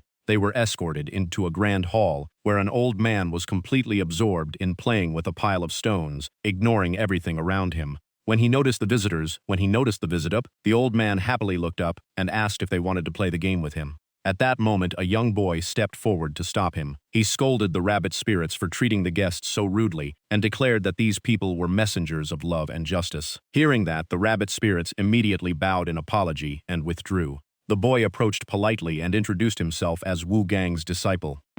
He explained that his master was old and no longer clear-minded, asking everyone to forgive his behavior. Jing. He looked straight at the boy and immediately asked about the horrific scene in the square. He questioned whether that was what they called love and justice. The boy sighed and explained that those people had been mutated by moon poison, leaving them no choice but to deal with them that way. The boy said even Chang Yi could not escape the moon poison. She eventually became a bloodthirsty monster who lost all reason. To protect everyone, Wu Gang personally killed her, but the battle drained so much of his power that he became old and absent-minded. Hearing that, Jing He was completely stunned. He quickly asked again, unable to believe that Chang Yi was truly dead. Just then, the young voice continued. He explained that the entire Moon Palace had once been consumed by moon poison, making it impossible for humans to survive. Fortunately, they found a special tree in an ancient ruin that could purify the poison. After years of care, the tree grew into a massive laurel tree. The boy claimed its power could cleanse the entire Moon Palace, turning it into a peaceful land separated from the mortal world, so there was nothing left to fear. But ever since arriving, Gu Yu had been watching the laurel tree closely. The longer he observed it, the more unusual it seemed. Its trunk had the exact same structure as the stakes and the ground outside. Inside, it was packed with blood vessels like a living creature. As Gu Yu reached out to touch the trunk, the boy quickly stopped him. He explained that it was a sacred tree, and if it was tainted by a mortal's breath, its divine power and purification ability would weaken. The boy then softened his tone and said he had heard about what happened in Shangzhou City. Since everyone must be exhausted after the battle, he ordered the rabbit spirits to prepare a feast and arrange rooms for the guests. On the way, Lord Xiaoqing quietly whispered that this place felt strange. All the soldiers were rabbit spirits, yet they respectfully addressed a young boy as their lord. Hearing that, Xing He asked Xiaoqing a question. What if the title of lord had never referred to the old man, but to that boy all along? Then who was he really? Mulan's expression immediately changed. She interrupted Xing He as she seemed to have realized the same terrifying possibility. As they continued following the rabbit spirits, Lord Xiaoqing suddenly froze at the familiar scene ahead. She thought they had returned to the first square and complained that the place alone was enough to give her chills. Gu Yu immediately corrected her, saying her sense of direction was terrible because this was not the same square. Xiaoqing still looked confused, so Gu Yu explained with a serious expression that the Moon Palace seemed to contain many identical squares, and they were simply standing in another one. Gu Yu then revealed an even more terrifying discovery. After examining the victims closely, he realized they were not dead at all. They had only passed out from severe blood loss. The wooden stakes were continuously draining their blood, sending it through the underground network into the river. In the end, every drop flowed toward the central building. Lord Xiaoqing turned pale with fear. She instantly understood what Gu Yu meant. The crimson river they had been seeing all this time was actually made entirely of blood. Xing He stared at the blood-red river before concluding that the only way to uncover the truth was to follow where the blood was flowing. Yun Hai immediately volunteered. He told everyone to stay with the rabbit spirits to avoid suspicion while he secretly investigated. Without waiting for anyone to respond, Yun Hai jumped straight into the crimson river. His action immediately drew a loud shout from a high-ranking rabbit spirit. Standing nearby, Xing He broke into a cold sweat, thinking Brother Mu was being far too obvious. However, the rabbit spirit was only angry because the group had been whispering among themselves. He urged them to stop wasting time and keep moving. Seeing that no one had even noticed Yun Hai was gone, Lord Xiaoqing was surprised. She felt these rabbit spirits were not very observant. Ling Ling simply smiled and said that only made things easier for them. Meanwhile, elsewhere, Wu Gang stood before a statue and spoke with a mysterious voice echoing from within. The voice warned that Jing He's group had become suspicious and needed to be dealt with quickly. Wu Gang confidently replied that once they ate the prepared food and drank the wine, they would soon collapse. The voice inside the statue added one more order. Mulan must not be harmed under any circumstances. Wu Gang immediately bowed and promised to carry out the order exactly as instructed. Back with Xing He's group, everyone was escorted into a banquet hall. Rabbit spirit attendants filled the tables with fine wine and delicious food, delivering the message that their lord had invited everyone to enjoy the feast without restraint. But as soon as the food was served, Daji frowned. Her sharp senses told her something was terribly wrong with the smell. She quietly warned Jing He that every dish on the table carried the scent of human flesh, and they should not touch any of it. Seeing Jing He refuse to eat, a rabbit spirit maid smiled and asked if the food did not suit his taste, or if the meat was simply too large. As soon as she finished speaking, she drew a sharp blade and walked toward Jing He, saying she would cut the meat into smaller pieces. Jing He froze because it was obvious he was the one about to be sliced. Just before the blade reached him, Daji returned to her human form and caught it with a pair of chopsticks. She coldly reminded the maid that forcing guests like this was hardly proper hospitality. The rabbit spirit maid was horrified that a pair of chopsticks had completely locked her weapon in place. Daji smiled proudly and said no one could use chopsticks better than she could because the skill had been passed down by her ancestors.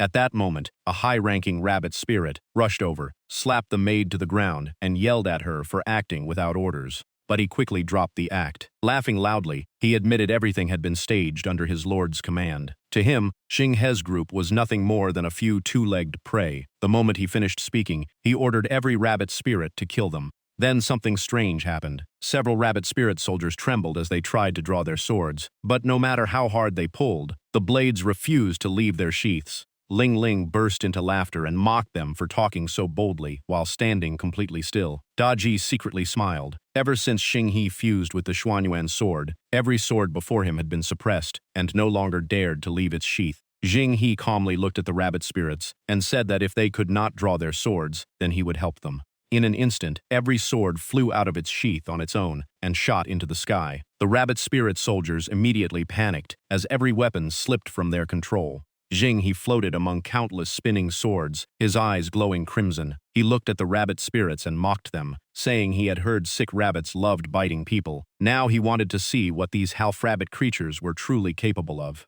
Meanwhile, elsewhere, Wu Gang walked beside Yun Hai while talking. He proudly revealed that for the past 300 years, every generation of the Mu family had pretended to protect Shangzhou City for Hou Yi while secretly delivering living humans here. Thanks to that endless supply of blood, Chong Yi had survived until today. Unlike Wu Gang's excitement, Yun Hai answered calmly. He said he had only fulfilled his duty, but Mulan knew nothing about it and hoped Wu Gang would spare her. Wu Gang nodded and agreed. He promised to leave Mulan to Yun Hai and let him handle his own family matters. Yun Hai immediately bowed in gratitude. Full of confidence, Wu Gang pushed open the banquet hall doors. But the moment he saw what was inside, his face turned completely pale with shock. Instead of being poisoned and collapsed, Xing He's group was happily enjoying the feast. Each of them held a huge roasted drumstick while praising its delicious taste. Lord Xiaoqing immediately teased Xing He, reminding him that he had been too scared to even touch the food earlier. Lord Xiaoqing quickly defended herself, saying that was then and this was now. With so much delicious food in front of her, letting it go to waste would be the real crime. While everyone ate happily, Wu Gang was completely bewildered. The meat had clearly been drugged. Yet the entire group was perfectly fine. Even stranger, every rabbit spirit soldier had vanished without a trace. Although filled with suspicion, he forced himself to stay calm and walked over to greet them. Xing He smiled knowingly, and even held out a freshly stewed rabbit drumstick, warmly inviting Wu Gang to try the hot rabbit meat. Wu Gang quickly waved his hand and refused, saying he was not hungry and telling everyone to enjoy the meal. The moment he finished speaking, Wu Gang's expression changed. He realized he had just slipped up and walked straight into Xing He's trap. Xing He looked directly at him with a faint smile and asked if he was finally ready to admit that he was the real Wu Gang.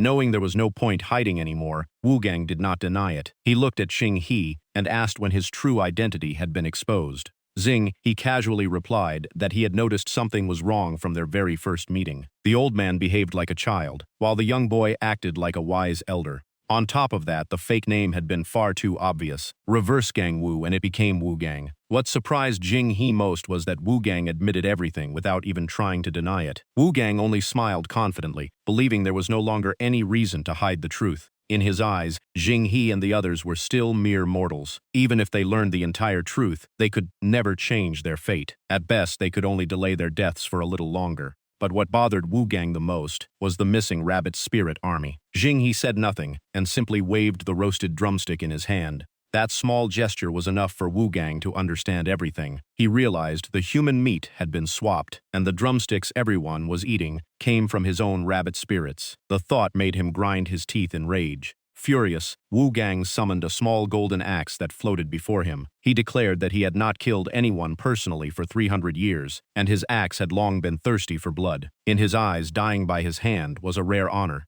As soon as he finished speaking, Wu Gang leaped forward and hurled the golden axe at Jing He with all his strength. He proudly claimed that after 3 centuries of pruning the divine laurel tree every day, his arm strength had far surpassed any ordinary person. But the attack he was so proud of was casually caught by Jing He with one hand. Holding the axe, Jing He calmly asked with a mocking smile, "Is that all?" Wu Gang froze in disbelief. He could not believe his full-power throw had been stopped so effortlessly. He was certain that attack could have shattered a massive boulder, let alone a human. Seeing Wu Gang's stunned expression, Jing He calmly explained that he had made a fatal mistake. After switching to a young body, he only gained youthful looks, while forgetting that his true muscle strength had been built in his old body. The words struck straight at Wu Gang's weakness. Wu Gang suddenly realized his mistake. He silently cursed himself for changing bodies too early. Otherwise, his strength would not have fallen this much. But he quickly forced himself to calm down. Confidence returned to his eyes as he reminded himself that he still had one final trump card. His power erupted, and countless golden axes appeared around him. Wu Gang laughed loudly and declared that no one had ever said he only owned one axe. Anyone who survived this long naturally had a secret technique. The countless axes instantly shot toward Jing He like a storm of steel. Faced with the overwhelming display, Jing He simply smirked with disdain. He calmly replied that before absolute power, every trick was meaningless. With a snap of his fingers, countless spatial portals opened around him. Swords burst from every portal and intercepted every one of Wu Gang's attacks.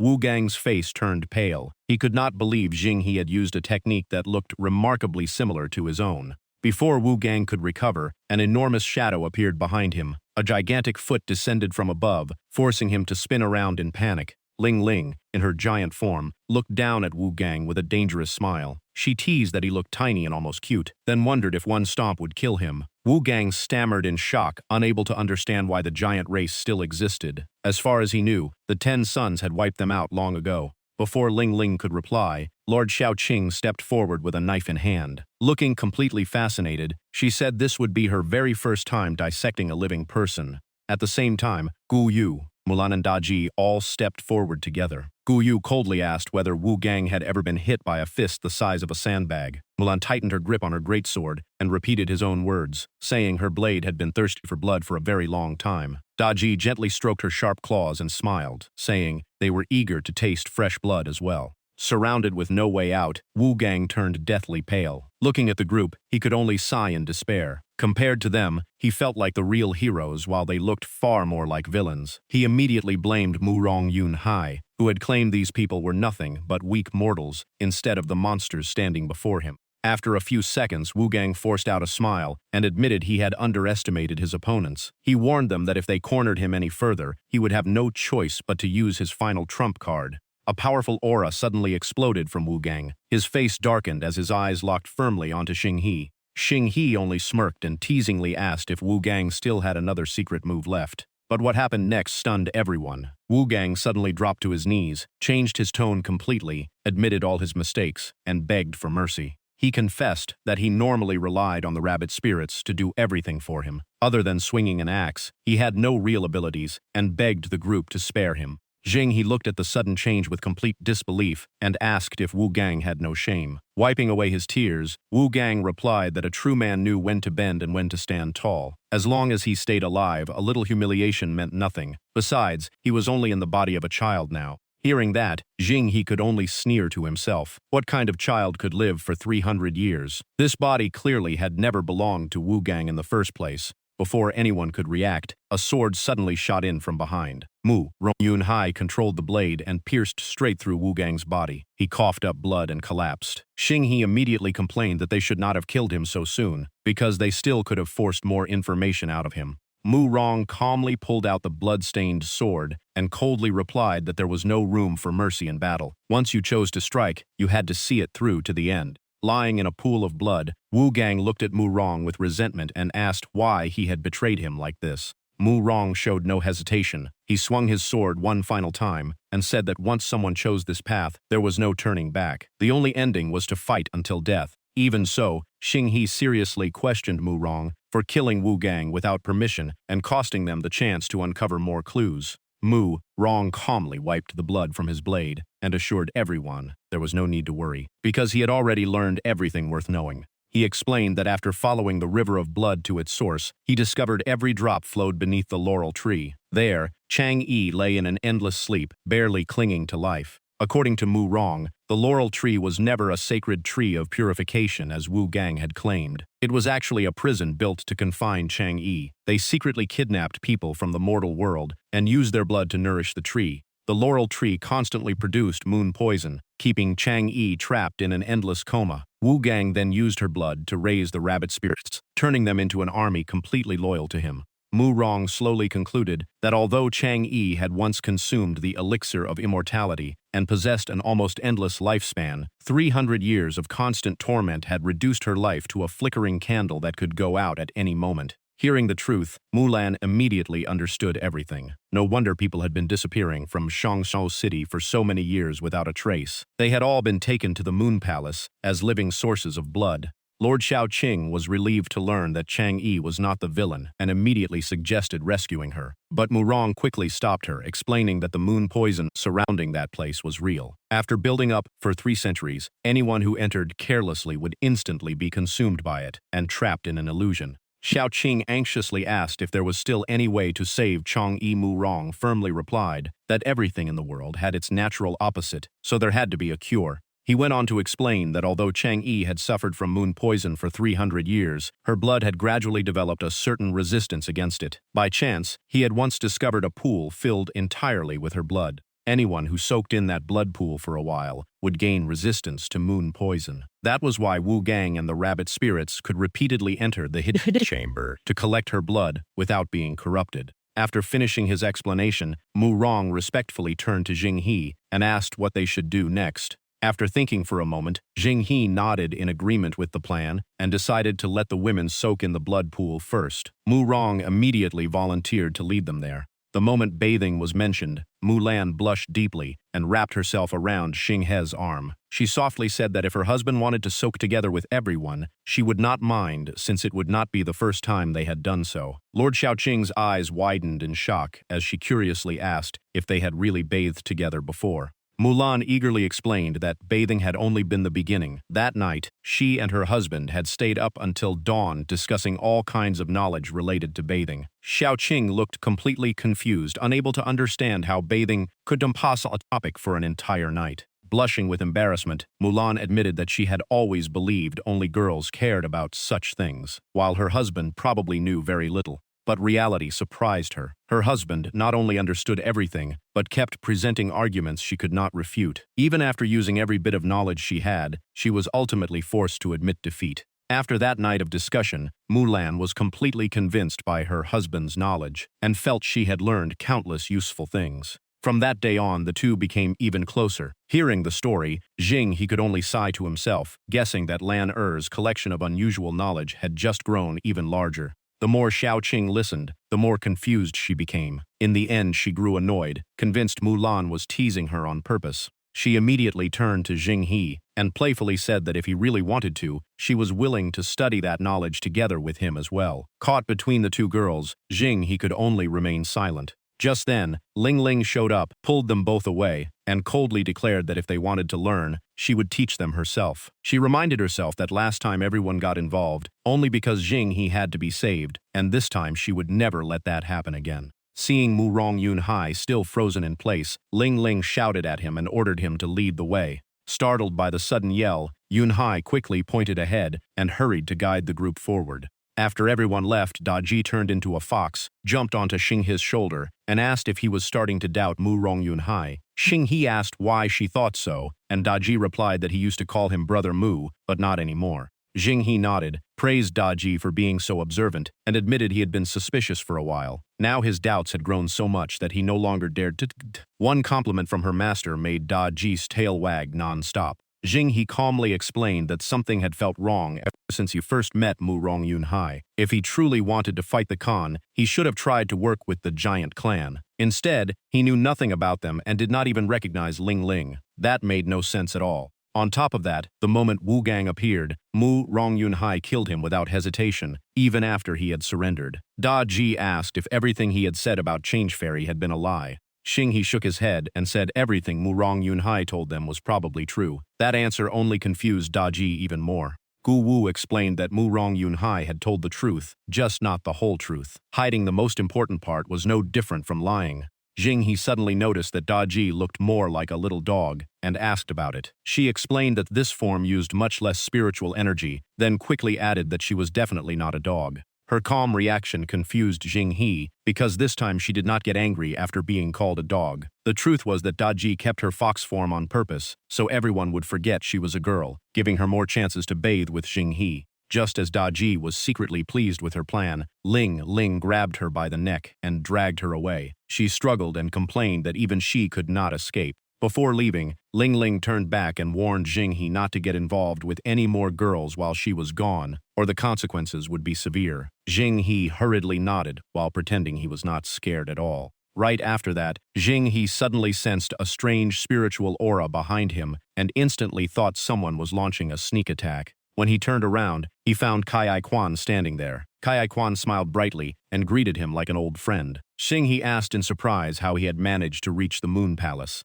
Seeing Kai Quan hesitate, Xinghe dropped the question and said he had a secret mission to assign him. Kai Quan immediately asked what the mission was. Xinghe sighed, leaned close to Kai Quan, and stressed that it was top secret. He carefully explained every step while Kai Quan kept nodding, though it was hard to tell how much he actually understood. After finishing the plan, Xinghe told him to get moving and said he believed in him. Fired up by those words, Kai Quan rushed off to complete the mission. At that moment, a rabbit spirit appeared behind Xinghe and politely reported that Madame Gao had finished bathing. Everyone else had already gone to meet Change Fairy first. She had been sent to guide Xinghe and the others to the blood pool. After hearing that, Xinghe's eyes immediately turned cold with suspicion. He spun around in an instant as his flying sword shot straight at the rabbit spirit. In a cold voice, he demanded to know why she had returned after he had spared her life and given her the chance to escape. Terrified, the rabbit spirit dropped to her knees and explained that she had always been the jade rabbit serving Change Fairy. After the fairy fell into a deep sleep, Wu Gang forced her to obey him. Now she served Lord Mu instead, and he could verify it if he wished. The flying sword immediately changed direction, its tip pointing right at her face as a warning that any lie would end badly. After watching her for a few seconds, Xinghe finally agreed to let the Jade Rabbit lead the way, though he still secretly suspected Mu Rongyunhai and wanted to see what he was really planning. Following the Jade Rabbit, the group entered a chamber with a pool as red as blood, while the heavy smell of blood filled the air. The Jade Rabbit respectfully introduced the place as the blood pool and even asked if she should stay behind to assist them while they bathed. Her words instantly reminded Xinghe of Ling Ling's stern warning before they parted. Thinking about the consequences of ignoring her, Xinghe quickly refused. The Jade Rabbit bowed respectfully and excused herself before leaving. After she disappeared, Xinghe turned to Gu Wu and asked him to figure out Mu Rongyunhai's true goal. After thinking it over, Gu Wu said that with the clues they had, the most likely answer was that he was after the elixir of immortality. Seeing Xinghe's surprise, Gu Wu reminded him that Mu Rongyunhai had already mentioned Change Fairy might truly possess the immortal elixir. As for how he planned to obtain it, that was still impossible to tell. However, Gu Wu said one thing was certain. Under no circumstances should they enter the blood pool. He then asked Xinghe if he had noticed the strange scent rising from the water. Xinghe took a deep breath and nodded, confirming there really was an unusual fragrance. Gu Wu bent down and picked up a flower petal floating on the surface for a closer look. After examining it, he confirmed the scent came from a poisonous flower that had once been the main ingredient in ancient sleeping drugs. Hearing that, Jing He immediately grew furious. Their first attempt to drug the group had failed, yet the enemy had prepared another trap. Everything had clearly been part of Mu Rong Yunhai's plan. Even so, Xing He only smiled knowingly, because he had already prepared a countermeasure. Earlier, he had secretly ordered Kai Ai Quan to keep watch on Mu Rong Yunhai. Beneath the ancient moon laurel tree in the Moon Palace, Change Fairy sat quietly alone. Milan looked shocked and asked her brother if Change had not been imprisoned beneath the tree. Why was she here now? Mu Rong Yunhai calmly replied that he had personally rescued Change, then urged everyone to hurry over and pay their respects. At that moment, Daji suddenly lost control of her human form and instantly transformed back into a fox. Mulan caught the sweet fragrance around Change and praised how wonderful it smelled. Ling Ling casually replied that it was perfectly normal for immortals to carry a natural fragrance. But Xiaoqing immediately noticed something strange. She realized the scent was actually a mixture of beeswax, pine resin, and cypress oil. Mulan felt dizzy and asked what was wrong with those ingredients, because she was already growing sleepy and losing consciousness. Xiaoqing was also weakening as she explained that in ancient times, beeswax, pine resin, and cypress oil were commonly used to preserve corpses and prevent decay. Hearing that, Daji cried out in shock. Did that mean the Change Fairy standing before them was nothing more than a preserved corpse? The moment she finished speaking, Mulan and Xiaoqing both collapsed unconscious. Daji looked around in panic, unable to understand what was happening. Ling Ling could not hold on either. She clutched her head and dropped to the ground as all her strength faded away. Her vision blurred, and an overwhelming urge to sleep took over. Right then, Mu Rong Yunhai burst into laughter and admitted everything had been arranged through the blood pool he had prepared for them. He even praised Ling Ling for once mastering the demon bracelet, saying she was the only one still able to resist part of the drug's effects. Seeing this, Daji became certain Xing He had been right all along. Mu Rong Yunhai had been hiding something from the very beginning. Despite struggling with all her strength, Daji was easily lifted like a small animal by Mu Rong Yunhai. He smugly declared that she was no longer a threat, then revealed that although Change had died, the power of immortality still remained inside her body. With Daji's demon core as the catalyst, he could force that power out. Mu Rong Yunhei laughed wildly, claiming that the Khan had served the sun for 300 years without reaching immortality, while he was about to seize it with his own hands. Once he succeeded, neither the sun nor the moon pal matter anymore. He alone would become the supreme and eternal ruler of the world. Just as he was lost in his fantasy, a mocking voice suddenly called him Mu Lao from behind. The newcomer was Kai Ai Quan, leaving Mu Rong Yunhai both wary and confused since he was clearly the eldest son of the family. Before Mu Rong Yunhai could react, Kai Ai Quan launched a brutal kick straight at his weak spot and loudly challenged him again. Mu Rong Yunhai doubled over in agony, clutching his stomach through gritted teeth. Outside, Xing He prepared to head inside but told Gu Wu to remain behind since he had not completed his class advancement, and the coming battle would be extremely dangerous. Gu Wu calmly agreed. As soon as Xing He left, the Jade Rabbit appeared once again. Xing He coldly asked if everyone was inside. Instead of answering, the Jade Rabbit covered her mouth with a smile and teased that he had already come looking for them after such a short time apart. She even sighed that the bond between Xing He and the girls was enough to make anyone jealous, then regretted that she had sworn to serve Change for life, or she would have met him much sooner. Xing He had no interest in listening and ordered her to move aside. Realizing her delay tactic had failed, the Jade Rabbit broke into a cold sweat and swore she would never let him ruin Lord Mu's plan.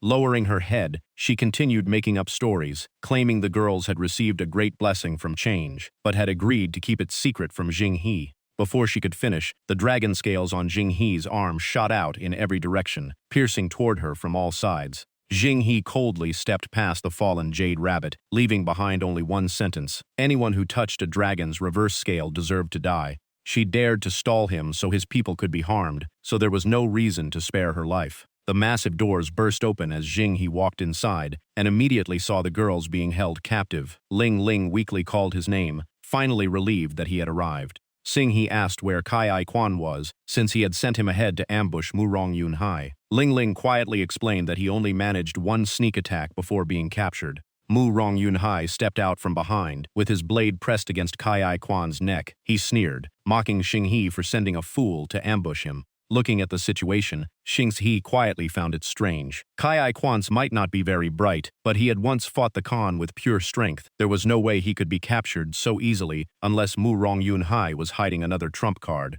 Seeing Xing He stay silent, Moon Yunhai grew even more arrogant. He mocked Xing He for exposing the plan, instead of quietly entering the blood pool, passing out and dying without pain. Now he actually believed he could save everyone. After saying that, he turned to his followers and coldly ordered them to capture Xing He at once. The rabbit spirit soldiers burst into laughter. When they saw Xing He close the doors himself. To them, he had just locked himself inside a cage. Xing He calmly replied that they should not be so sure. Closing the door also made it easier to beat dogs. The rabbit spirit soldiers laughed even harder, mocking him for being too stupid to tell rabbits from dogs. Mu Rongyunhai looked down on Xing He and told him to stop pretending.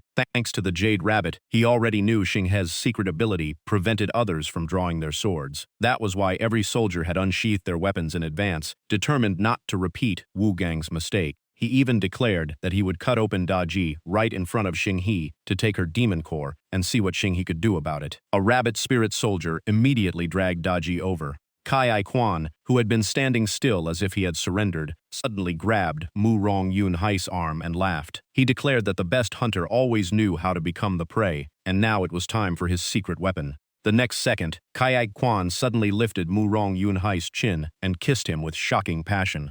Mu Rong Yunhai shoved him away in horror, screaming while fighting back nausea because he had never expected such a bizarre move. Taking advantage of that brief opening, Kai Quan swiftly snatched the sword hanging from Mu Rong Yunhai's waist. He drew the sword and threw it straight toward Xing He, loudly announcing that the mission was complete. Mu Rong Yunhai instantly turned pale after realizing he had fallen into the trap. Though no one could have seen such an ambush coming, Xing He caught the sword but was completely speechless. He had never told Kai Quan to complete the mission in such a horrifying way. Without wasting the chance, Xing He immediately swung the sword, unleashing tremendous power that shook the entire ground. A massive slash tore the floor apart, opening a huge chasm that split the rabbit spirit army into two groups.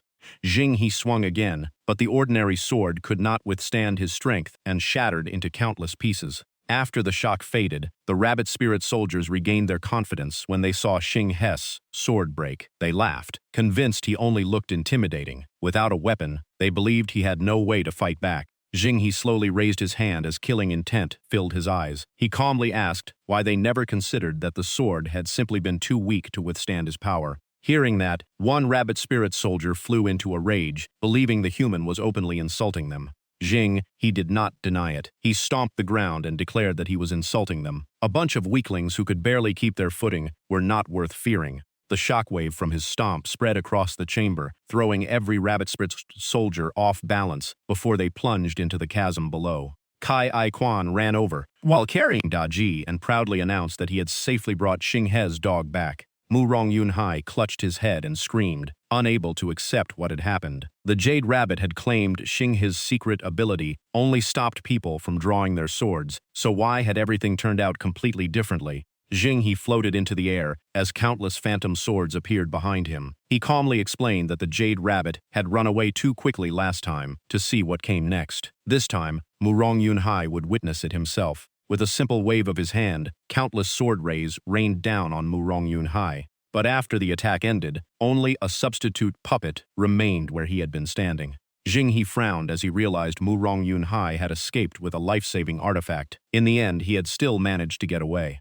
Kai Quan grinned and told Xing He not to worry. Earlier, he had given Mu Rong Yunhai a marble and secretly arranged for a friend to follow him. Hearing that strange explanation, Xing He could only repeat the words marble and friend. Xing He bent down and picked up the puppet. The system immediately identified it as an rank substitute puppet that could block one fatal attack for its owner at the cost of a severe side effect. It still had 2 uses left, leaving Xing He pleased but curious about the hidden price. He then walked beneath the moon laurel tree, looked up at its enormous trunk, and sighed as he began to say that the view was beautiful. But Ling Ling immediately interrupted and teased him, asking if the tree was prettier than she was. She complained that Xing He was far too honest to ever win her heart, but inside she was delighted. Daji could not take human form. The other girls were still unconscious, and this was the perfect chance to get closer to him. Xing He lowered his head and finished his sentence. The more beautiful something was, the more dangerous it could become. For the moon laurel tree to grow so vigorously, it must have absorbed the blood of countless living people. A gentle breeze drifted by, carrying countless flower petals through the air. Smelling the sweet fragrance, Ling Ling could not help praising it. The next moment, Kai Quan suddenly fell asleep while still standing. Resting on Xing He's shoulder, Daji explained that the Fox clan had lived in the mountains for generations and understood plants well. The moon laurel was famous for having the sweetest fragrance, but the scent now was becoming stronger, as if it were deliberately putting people to sleep. She then noticed Kai Quan sleeping, while standing with drool running down his chin, and was completely speechless. She could not understand how anyone could sleep like that. But in the very next moment, Daji's eyes widened as countless fox spirits suddenly appeared before her. One of them coldly asked if she had already forgotten the meaning behind the title Daji that she had inherited. Realizing they were the ancestors of the Fox clan, she immediately began to tremble. The leading fox stared at her sternly and reminded her that Daji was a title reserved only for the queen of the entire Fox clan. According to her ancestors, her duty was to lead the clan to prosperity and destroy those who ruined forests, devastated the land, and harmed their homeland. Yet she had chosen to follow humans and had even become one of their pets. Accused again and again of betraying both her ancestors and her people, Daji blushed with shame and could not say a single word in her defense.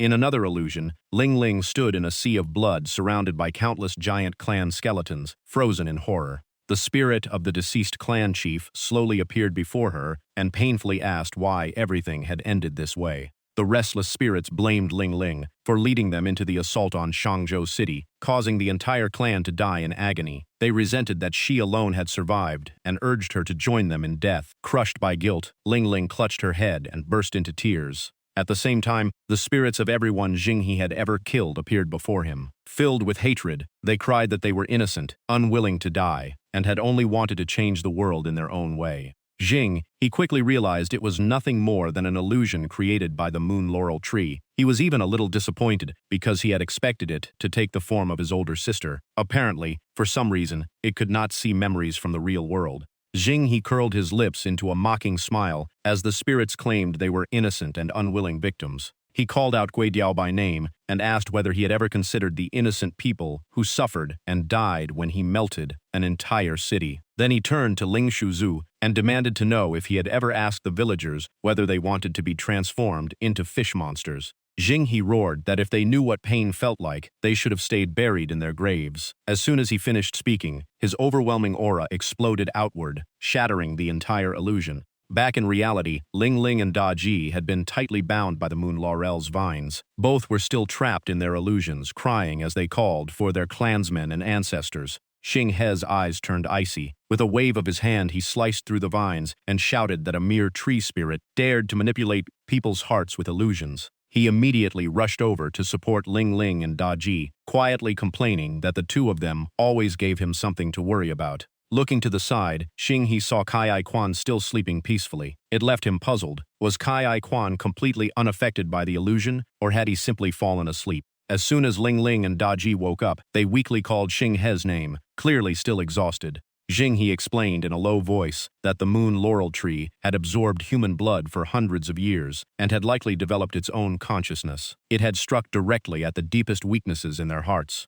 He condensed the dragon scale sword and walked straight toward the massive trunk, declaring that all the chaos had begun with this tree and that it was finally time to cut the problem off at its source. But just as his blade was about to fall, a hand suddenly reached out and stopped it. He froze in shock, unable to understand what had just happened. Change's lifeless body suddenly opened its eyes. Her pitch-black pupils locked onto Jinghe as she coldly asked what he was trying to do. Jinghe quickly pulled back, but her grip tightened around his wrist and refused to let go. He hurriedly retreated in shock, shouting that Change Fairy had come back to life. Daji immediately denied it. The aura from that body was nothing like immortal energy. Instead, it felt almost identical to the moon laurel tree. The moment she finished speaking, black smoke burst from the tree and rapidly engulfed Jinghe. Trapped by an invisible force, Jinghe realized the moon laurel tree was controlling Change's corpse. Unable to break free, he shouted and asked what he should do. Daji immediately pointed at Change and firmly told her master to absorb every bit of power inside her.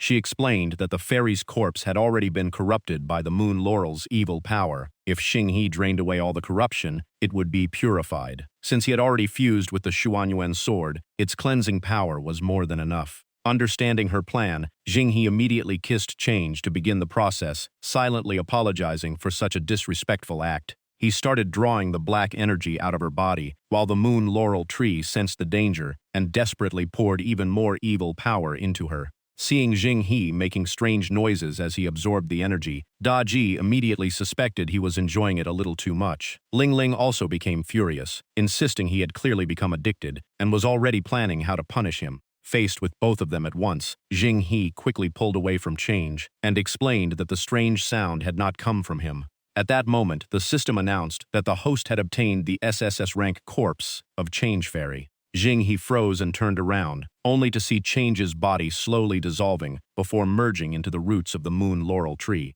Daji immediately jumped over and yelled that her master had absorbed everything from the poor woman until nothing was left, refusing to spare even a lifeless corpse. But Ling Ling suddenly realized the strange sound from earlier seemed oddly familiar. Before she could explain, Gu Wu rushed in and urgently reported that the situation outside had become critical. The rabbit spirits that had burrowed underground seemed to sense the moon laurel tree was in danger and had returned to surround the area. Gu Wu carried Mulan in one arm and Xiao Qing over the other shoulder as he shouted that there were simply too many enemies to kill. Kai Ai Quan had just woken up and misheard too many to kill as too much to eat. He immediately licked his lips and started drooling, thinking a huge feast was waiting. Gu Wu was left completely speechless by that reaction. Jing He immediately summoned Myriad Sword Return and asked Ling Ling and Da Ji how much they had recovered and whether they could still fight. Ling Ling weakly shook her head and said she still could not transform into her giant form. Da Ji was no better. She could barely maintain her human form, let alone use her nine-tailed true form. Xing He could only sigh. It looked like he was the only one still capable of fighting. Ling Ling quickly reminded him that there were enough rabbit spirits outside to cover an entire city. No matter how strong he was, he could never wipe them all out alone. Jing He stepped in front of everyone, gritted his teeth, and said they did not need to kill them all. They only had to hold out a little longer. Ling Ling immediately asked what he was waiting for. Xing He looked up at the sky and calmly replied that they only needed to wait until the night ended and the light arrived. Xing He raised a barrier at the entrance and struggled to stop the rabbit spirits from breaking through, reminding himself that he absolutely could not fall at this critical moment. Seeing the defense about to collapse, he shouted for Kai Ai Quan to pull the tree out by its roots. Kai Ai Quan immediately transformed into a giant, wrapped his arms around the moon laurel tree, and ripped its entire root system out of the ground. Gu Wu watched the rabbit spirits continue charging forward in surprise. The moon laurel tree had already been uprooted, yet they kept attacking. That could only mean they had never been controlled by the tree in the first place. Jing He no longer cared because the most important thing was that dawn had finally arrived. The first rays of sunlight shone into the moon palace. The system immediately announced that the main survival mission of lasting 7 days had been completed. In the next instant, Jing He and his entire group were teleported away. At the same time, in another dimension, the Khan remained trapped inside the absolute plane, a prison with no friction, no resistance, and an almost indestructible surface. He roared in fury, cursing the madman who had imprisoned him there. Every surface around him was perfectly smooth, leaving him with nothing to grab or climb. Just then, Mu Rong Yun Hai suddenly appeared inside the prison. Although he regretted wasting his precious substitute puppet to escape, he comforted himself by believing that as long as he was alive, there would always be another chance.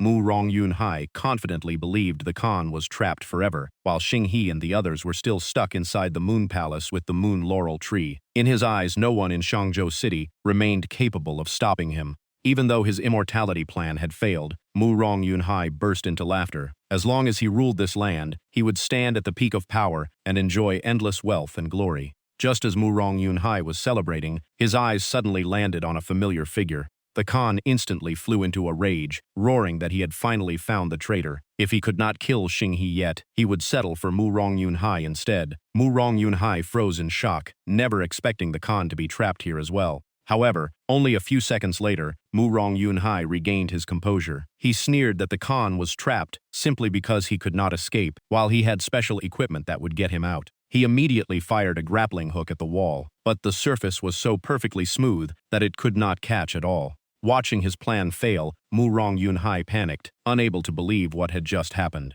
Ironically, 2 men who had escaped at different times ended up trapped together inside the prison Kai Ai Quan had accidentally created. It was an unbelievable coincidence. Meanwhile, Jing He and his teammates safely returned. He let out a sigh of relief after narrowly escaping death. Right afterward, the system announced that the main mission had been completed, rewarding every member with 1,000 points. Xiao Qing slowly regained consciousness and immediately asked how everyone was doing. Jing He helped her to her feet and assured her that everyone was safe. Secretly, he thought about how the others had already been stored inside his beauty handbook. High above, an angel silently observed the survivors and counted them. He remarked that more than half of the team had cleared the mission this time, a survival rate never seen in any previous squad. In his opinion, such a result could never be explained by luck alone. There had to be another secret behind it, making him even more eager to watch their future performance. Below, Kai Quan was happily chasing butterflies. Xing He noticed Gu Wu standing before a glowing sphere and asked if he was about to choose his class. Without answering, Gu Wu quietly placed his hand on the sphere.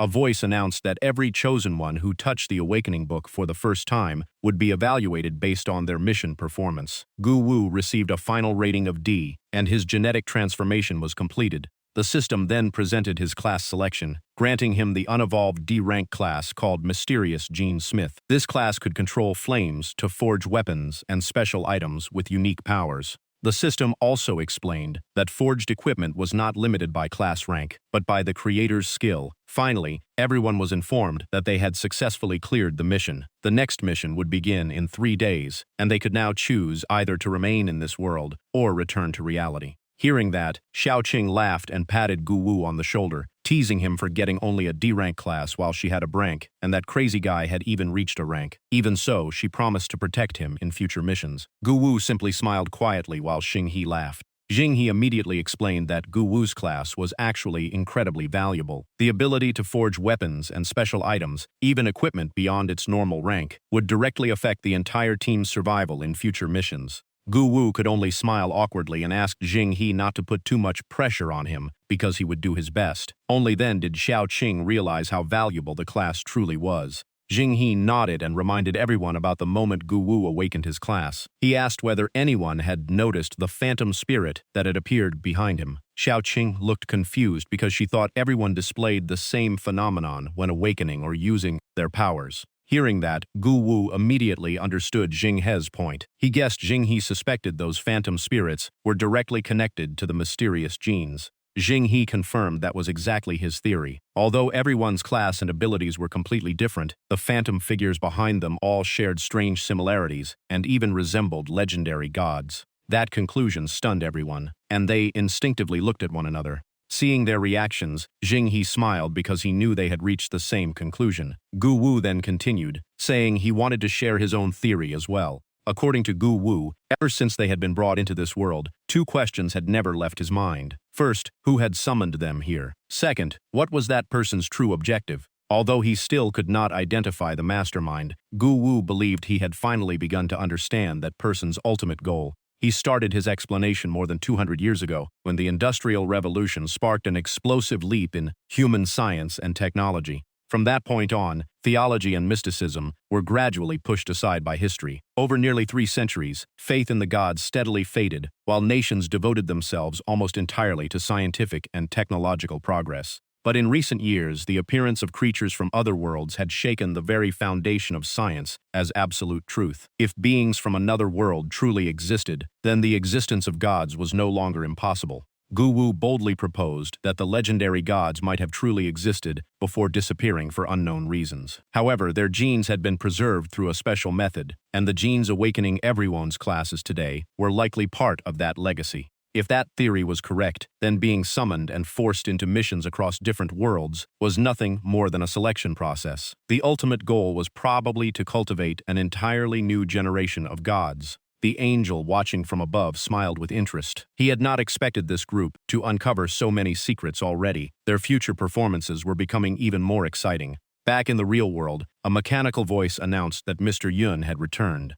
Jing He was instantly teleported back into the villa. He thought to himself that Gu Wu had chosen to remain in that world to continue his research. Fortunately, before leaving, Xing He had asked Xiao Qing to introduce him to everything, so there should not be any problems. But the next moment, Xing He frowned as he realized something about the situation felt very wrong. Su Yu, dressed in rather revealing clothes, slowly walked toward him and gently said he must have been exhausted after traveling through another world. She then offered to help him relax. Xing's face instantly turned pale. He hurriedly backed away and refused without the slightest hesitation. At the same time, in the slums on the west side of the city, a drunken man staggered over to a large tree, muttering nonsense before leaning against its trunk. He casually relieved himself at the base of the tree, completely unaware that the roots behind him were quietly moving closer. In the blink of an eye, the roots pierced straight through his body, leaving only a horrifying scream echoing through the night. Outside the villa, Xinghe leaned on his knees, breathing heavily and relieved that he had escaped in time.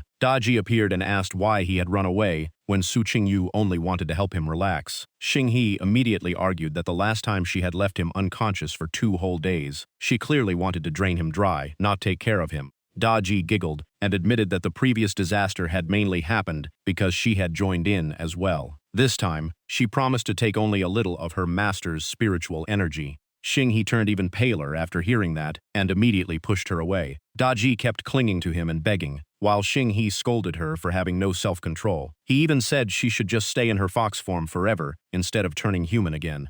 Just then, Xiaoqing came running toward them in her wedding dress, shouting for help before crashing straight into Xinghe. Both of them froze. Xinghe asked in surprise why she was here when she had been assigned to help Gu Wu adjust to that world. Xiaoqing replied that she had already finished, making Xinghe even more curious about her current appearance. Xiaoqing immediately hid behind Xinghe and tremblingly explained that she had been forced into a marriage the moment she got home. She begged him to save her. Only then did Xinghe realize she was running away from her own wedding. Before they could say much more, a group of bodyguards caught up with them. Their leader politely reminded Xiaoqing that tonight was her engagement banquet with young Master Li, and abandoning him like this was completely inappropriate. Xiaoqing instantly pulled Xinghe in front of her as a shield and angrily declared that it was not an engagement at all. The Li family was simply using its influence to force her into it. She even claimed she already loved someone else, the man standing right beside her. The bodyguard looked Xinghe up and down before sneering that he looked like nothing more than a poor nobody who was completely unworthy of Xiaoqing. He even suspected she had randomly dragged a stranger over as an excuse to cancel the marriage.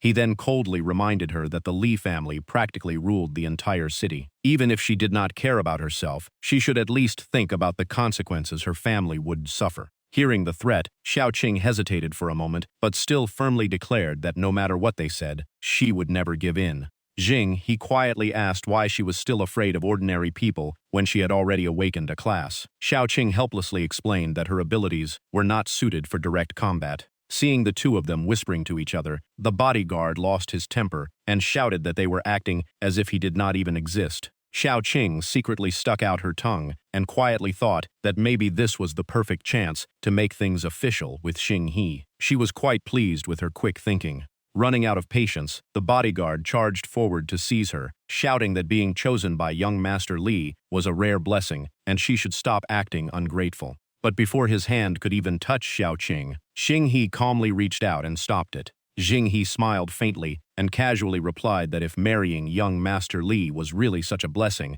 then perhaps the bodyguard should marry him instead. The bodyguard tried to pull his hand free, but could not move it at all. Shock instantly filled his mind as he wondered where such terrifying strength had come from. Could this young man actually be a martial artist? He let out a mocking laugh and provocatively admitted that Xinghe did seem to know martial arts. Unfortunately, this was no longer an era ruled by people who relied only on their fists. The bodyguard smugly continued, saying that beyond 7 steps a gun was faster, and within 7 steps it was both fast and accurate. This time Xinghe had nowhere to run. The moment he finished speaking, he pulled the trigger. But before the bullet could reach its target, he casually caught it with his hand. He calmly replied that his earlier statement had been completely correct. The bodyguard's eyes widened in horror. Stammering in disbelief, he realized what he had just witnessed was far beyond anything he could understand. A dark phantom dragon appeared behind Xinghe as he stared coldly at his opponent. He said that the times really had changed. While people like them still relied on guns, his kind had already stepped onto the path of awakened classes. In the next instant, dragon roar across the heavens erupted, blasting every bodyguard flying backward. Even after being completely defeated, the bodyguard still gritted his teeth and shouted a threat. Anyone who dared touch Lisa's people was digging their own grave, because Jing He had no idea how terrifying the force behind her truly was. Faced with the threat, Xing He remained perfectly calm and spoke in an indifferent tone. Listen carefully. I will only say this once. Amplifying his voice with dragon chi, Xing He unleashed a thunderous roar that echoed like lightning across the sky. The message contained only one word: get lost. The overwhelming pressure nearly forced the bodyguard to his knees. Fear consumed him as he felt the person before him was no longer human. The entire group scrambled to their feet and fled in panic. Even as they escaped, the bodyguard turned back and shouted that young Master Li would never let this matter go. After they left, Ai Xiaoqing walked over with a worried expression. She admitted the bodyguard was not entirely wrong, because Lisa's influence was incredibly powerful. No matter how strong Jing He was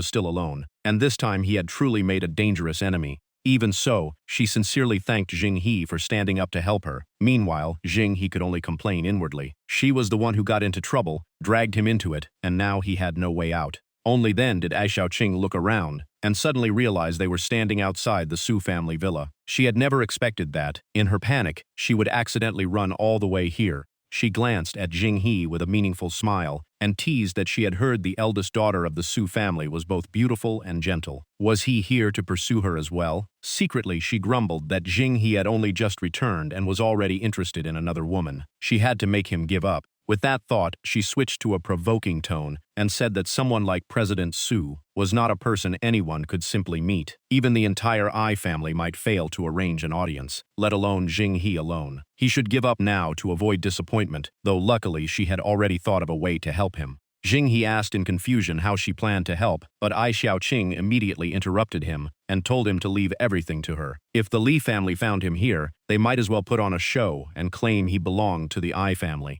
Her plan was for Xing He to appear with her while pretending to be her fiancé. As long as she introduced him as an honored guest of the Ai family, even the Li family would think twice before acting. Xing He tried to explain, but she cut him off again. Ai Xiaoqing firmly declared that they were already in the same boat, so Xing He was absolutely not allowed to back out now. She looked completely serious on the outside, but inside she was secretly laughing, determined to turn this fake fiancé into the real thing. Jing He could only smile helplessly. Looking at her scheming grin, he silently sighed, because every one of her thoughts was written all over her face. Seeing that Xing He did not object, Ai Xiaoqing immediately took it as agreement. She assured him he would not be treated unfairly, handed him a bank card loaded with 1 million, and promised another 5 million after everything was over. The next morning, at Quan Shi Group, a breaking news report suddenly announced that a drunken man in West City had violently attacked and injured multiple people. According to the report, the victims had not only been beaten but also savagely bitten. Even more strangely, the attacker seemed completely immune to pain. No matter how people fought back, he kept charging forward in a frenzied state. The station announced it would continue providing updates. Su Qingyu was watching the report closely when someone knocked on the door. The butler entered respectfully and asked why she had summoned him so urgently. She looked up and replied that the matter involved Mr. Yun, so she wanted his opinion. After spending several minutes explaining everything that had happened the previous night, Su Qingyu asked the butler, with all his years of experience, why Mr. Yun had suddenly left. After hearing the story, the butler awkwardly replied that she had probably offended him without realizing it. Hearing that, Su Qingyu immediately stood up in shock. The butler quickly explained that she had mentioned the family ancestor always addressed Mr. Yun as host. Su Qingyu confirmed that was true and asked what was wrong with it. The butler's face immediately filled with concern, as he said it was an extremely serious mistake. The Su family had unknowingly committed a grave offense. The butler quickly explained that even the ancestor called Mr. Yun his master, while the Su family only addressed him as Mr. That alone had unknowingly lowered his status. Su Qingyu finally realized the mistake. The more she thought about it, the colder she felt. If that great lord became angry, not only would she suffer, even the ancestor might fail to save the Su family. She immediately ordered the butler to prepare the finest gifts and personally apologize. The butler rushed off without delay. At the same time, inside the Ai family estate, Li Tianxia, the young heir of the Li family, sat with killing intent all over his face. He demanded to know if the Ai family had grown tired of living after making him wait all night at the engagement banquet. Before anyone could react, he grabbed Ai Yiyuan by the heifer and roared, asking where Ai Xiaoqing was. The Ai family head could only explain that they never wanted this to happen, but Xiaoqing had always been impossible to control. Before he could finish, Li Tianxia slammed him to the ground and coldly declared that he did not care about excuses. The Ai family had one last chance. Bring Ai Xiaoqing to him now, or prepare coffins for the entire clan. Just then, Ai Xiaofan walked in and gently urged Li Tianxia to calm down. He even raised a glass to apologize on behalf of the family and ease the tension. Before he could finish speaking, Chu Yuwei, a follower of the Li family, rushed over and slapped him across the face before hurling arrogant insults. He proudly declared that young Master Li was the heir to the second strongest merchant family in Shanju City, second only to the Su family. The Ai family was nothing but a tiny clan. Young Master Li had lowered himself to marry their daughter, yet Ai Xiaoqing dared to run away from the wedding. The Ai family desperately denied it and kept trying to explain. Chu Yuwei only shouted back, asking where Ai Xiaoqing was if that was true. He then stirred things up even more by telling Li Tianxia that the Ai family was clearly making a fool of him. Furious, Li Tianxia immediately ordered every member of the Ai family to be captured. Just as the guards were about to move, a firm voice echoed from outside and stopped them. The speaker was Ai Xiaoqing. She walked in proudly while holding Yun Xinghei's hand and declared that her fiancé had arrived. Anyone who wanted to touch the Ai family could give it a try. Xinghei could only sigh inside, knowing she had forced him into this act. Ai Xiaoqing's parents were horrified. They rushed over and asked if she even understood what she had just said. To them, those words would drag the entire Ai family into disaster. Ai Xiaoqing remained completely fearless. She loudly declared that if she dared to say it, she naturally had the confidence to back it up. She then introduced the man beside her as the current master of the Su family, the strongest merchant family in all of Shanju City. Ai Yiyuan was not pleased at all. He shouted that even if the man truly ruled the Su family, he did not care. As long as the Ai family survived, his daughter had to end this relationship immediately.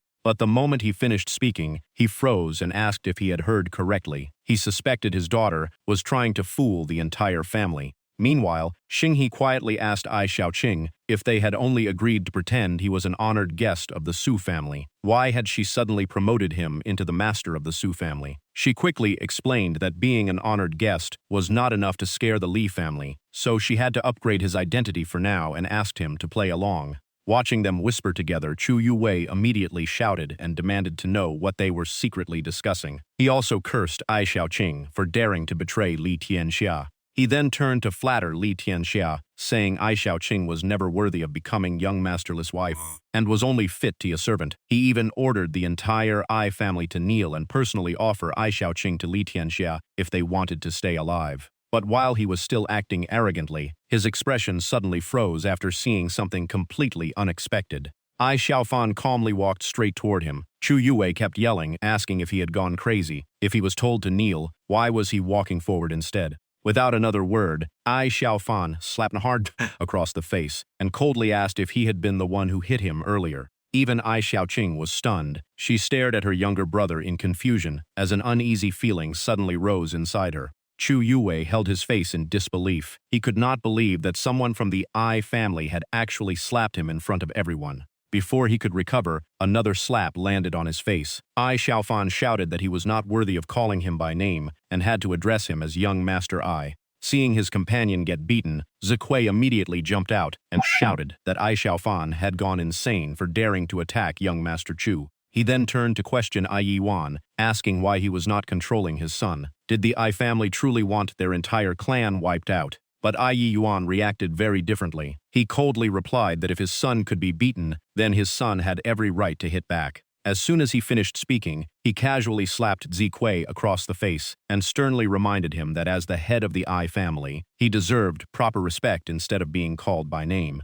Li Tianxia completely lost his temper. He ordered the stunned guards to seize the brat, pretending to be the master of the Su family, wipe out the entire Ai family, and feed their bodies to the dogs. The guards charged at once. Chu Yuwei and Zikuei immediately ran to Li Tianxia and complained that the entire Ai family had gone mad and dared to stand against him. As the situation spiraled out of control, Xinghe quietly asked Ai Xiaoqing if something was wrong with her family. She could only force a smile, realizing she had pushed his fake identity way too far. Li Tianxia took the chance to shout that the Ai family would never dare rebel unless someone powerful was backing them. He demanded they reveal their real supporter. Ai Xiaofan stepped forward, pointed straight Li Tianxia, and coldly declared that he was right. Today, the Ai family had chosen to stand against the Li family. He proudly introduced the man beside him as the master of the Su family and also his future brother-in-law. Ai Xiaoqing gritted her teeth and tried to calm herself. They had already come this far, so all she could do was see it through. Hearing that, Li Tianxia walked straight toward Xing He and demanded to know if he was really the master of the Su family. But just then, an unexpected voice suddenly stopped him. Li Tianxia turned around and saw the guard from the previous day urgently warning him to be careful. The guard confirmed that he had personally seen Xing He outside the Su family estate the night before. Li Tianxia was immediately stunned. Ai Xiaoqing quietly let out a sigh of relief. She realized the guard had accidentally helped them, and maybe Li Tianxia would actually fall for it. Sure enough, Li Tianxia's attitude instantly softened. He smiled politely and asked for Xing He's name. Xing He calmly replied that his name was Yun Xing He. The moment he heard the surname Yun, Li Tianxia froze and asked again to make sure. Xing He simply nodded. Ai Xiaoqing, however, immediately turned pale. She knew everything was about to fall apart. After a few seconds of silence, Li Tianxia suddenly burst into laughter. His followers looked at him in confusion, unable to understand why he was laughing.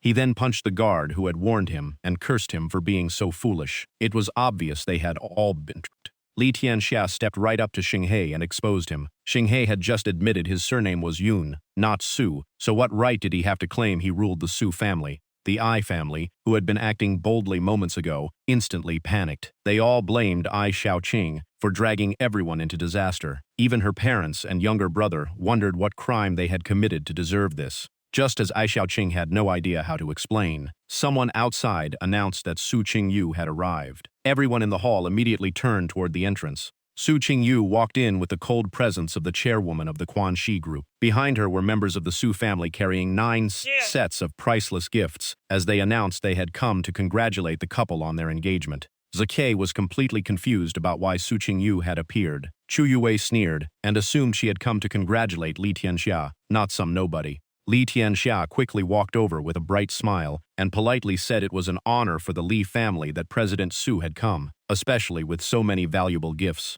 Instead of a greeting, he was met with a thunderous slap. Su Qingyu coldly told him to get out of her way and demanded to know what right he had to speak to her. Chu Yue and ZK were completely baffled. They assumed Su Qingyu was furious because someone had dared to impersonate the master of the Su family and was taking it out on Li Tianxia. Thinking that, Chu Yue immediately stepped forward and reported that there was someone here bold enough to impersonate the master of the Su family. He pointed straight at Xing He and declared that the man was surnamed Yun, not Su, making him an obvious fraud. Before he could finish, Su Qingyu and every member of the Su family suddenly knelt before Xing He. She respectfully apologized for her master the previous night and explained that the entire family had come today to beg for forgiveness. Chu Yue and Ziki were so terrified they could barely speak. The moment Su Qingyu called Xing Yi her master, they realized his status was far more frightening than an ordinary head of the Su family. Even Xing He was stunned. He had no idea why Su Qingyu had suddenly put on such a grand display of apology.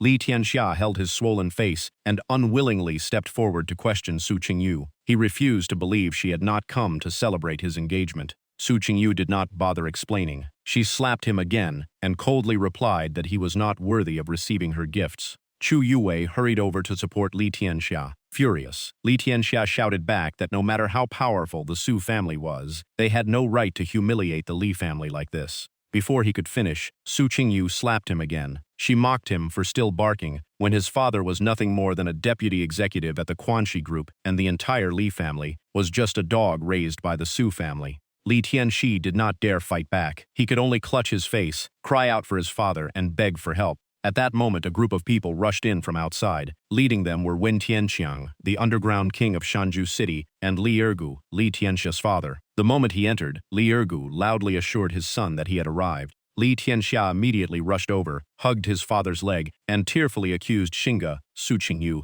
and everyone else of bullying him. Li Ergu smiled, comforted his son, and told him to leave everything to him. The moment she heard that, Su Qingyu's expression turned cold as she asked Li Ergu if he intended to stand against the Su family. Li Ergu laughed bitterly. He claimed he had devoted many years to the Quanxi group, yet Su Qingyu removed him from his position over a single conflict with Xingge without showing any loyalty. In his eyes, she had forced him into betrayal. Wen Tianxiang looked at Su Qingyu with greedy eyes as he shamelessly admired her beauty. Li Ergo immediately tempted him with an offer. If they joined forces to crush the Su family, they could control both the underworld and the business world, making all of Shanju City theirs. Wen Tianxiang happily agreed and was about to order his men to attack when Xinghe suddenly stopped him. Xinghe coldly reminded them that he had been standing there the entire time, and his silence did not mean he could be ignored. With him backing the Su family, no one was allowed to touch them. Su Qingyu was deeply moved and softly addressed him as master.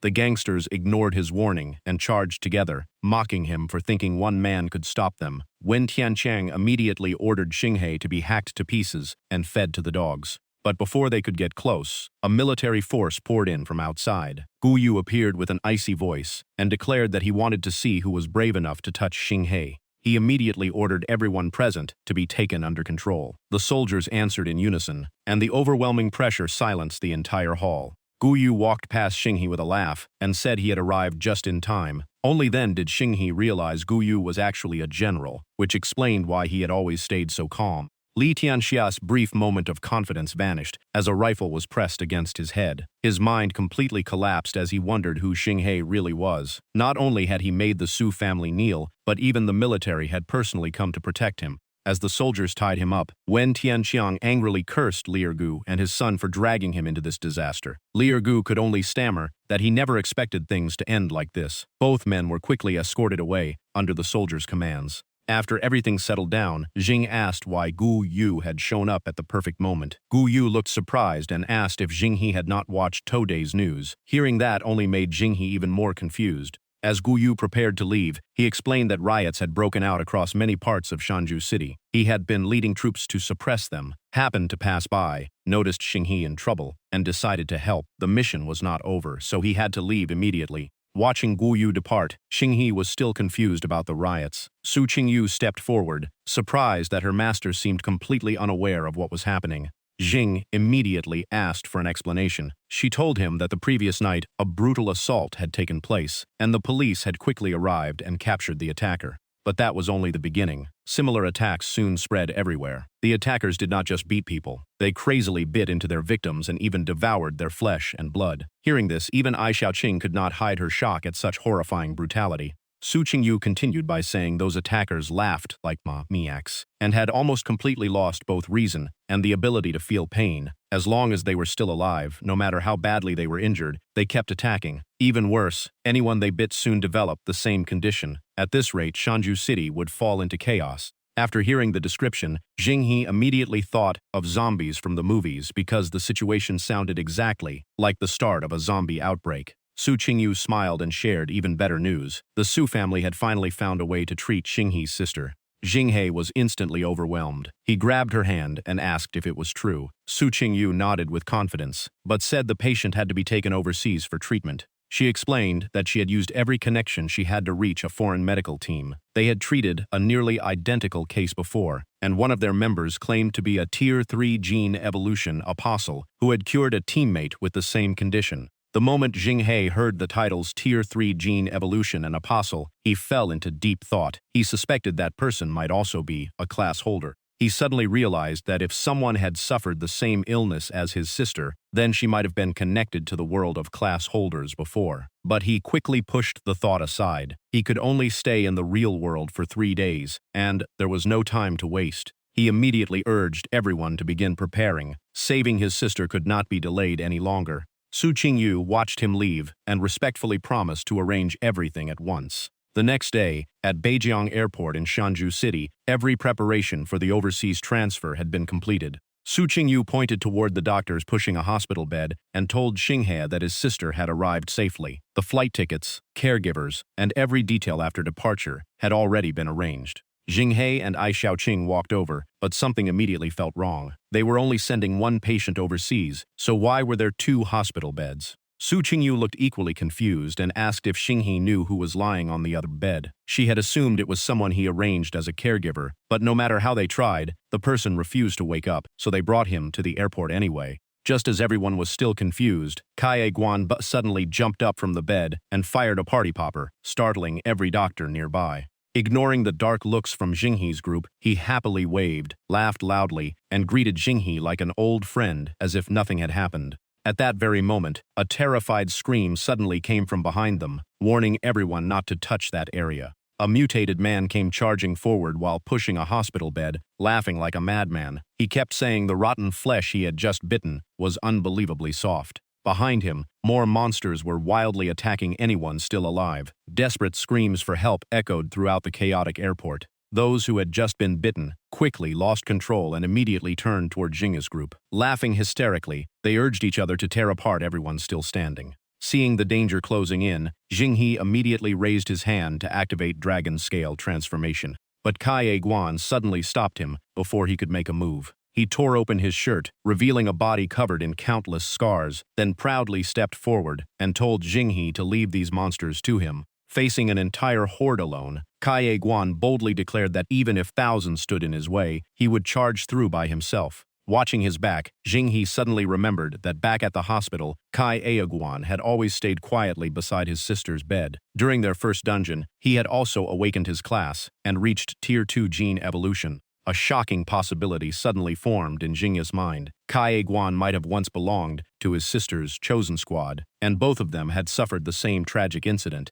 The only difference was that Kai Guan could still move, so he kept being pulled into dungeon missions. Even with his broken mind, his instincts never forgot to protect his former teammate. While Xinghe was still thinking, Ai Xiaoqing switched to her priest class and shouted for him to wake up. There were too many mutants, the infection was spreading, and they only had 3 days in the real world. She ordered him to take his sister away while she and Kai Guan held the line. Su Qingyu immediately stepped forward and insisted on staying to fight beside Ai Xiaoqing. But the bodyguards quickly stopped her. They explained that the overseas medical team still needed someone to coordinate everything, so she had to leave with Xinghe. The rear guard would be left to them. Ai Xiaoqing and the bodyguards immediately charged forward. She told them not to die too soon, and they laughed back, saying they were the young lady's finest guards and would never become a burden. Seeing that everyone had made their choice, Su Qingyu turned to Xinghe and urged him to leave the airport immediately. Not long afterward, an emergency announcement echoed through the first-class cabin. The flight to Italy had been cleared for early departure,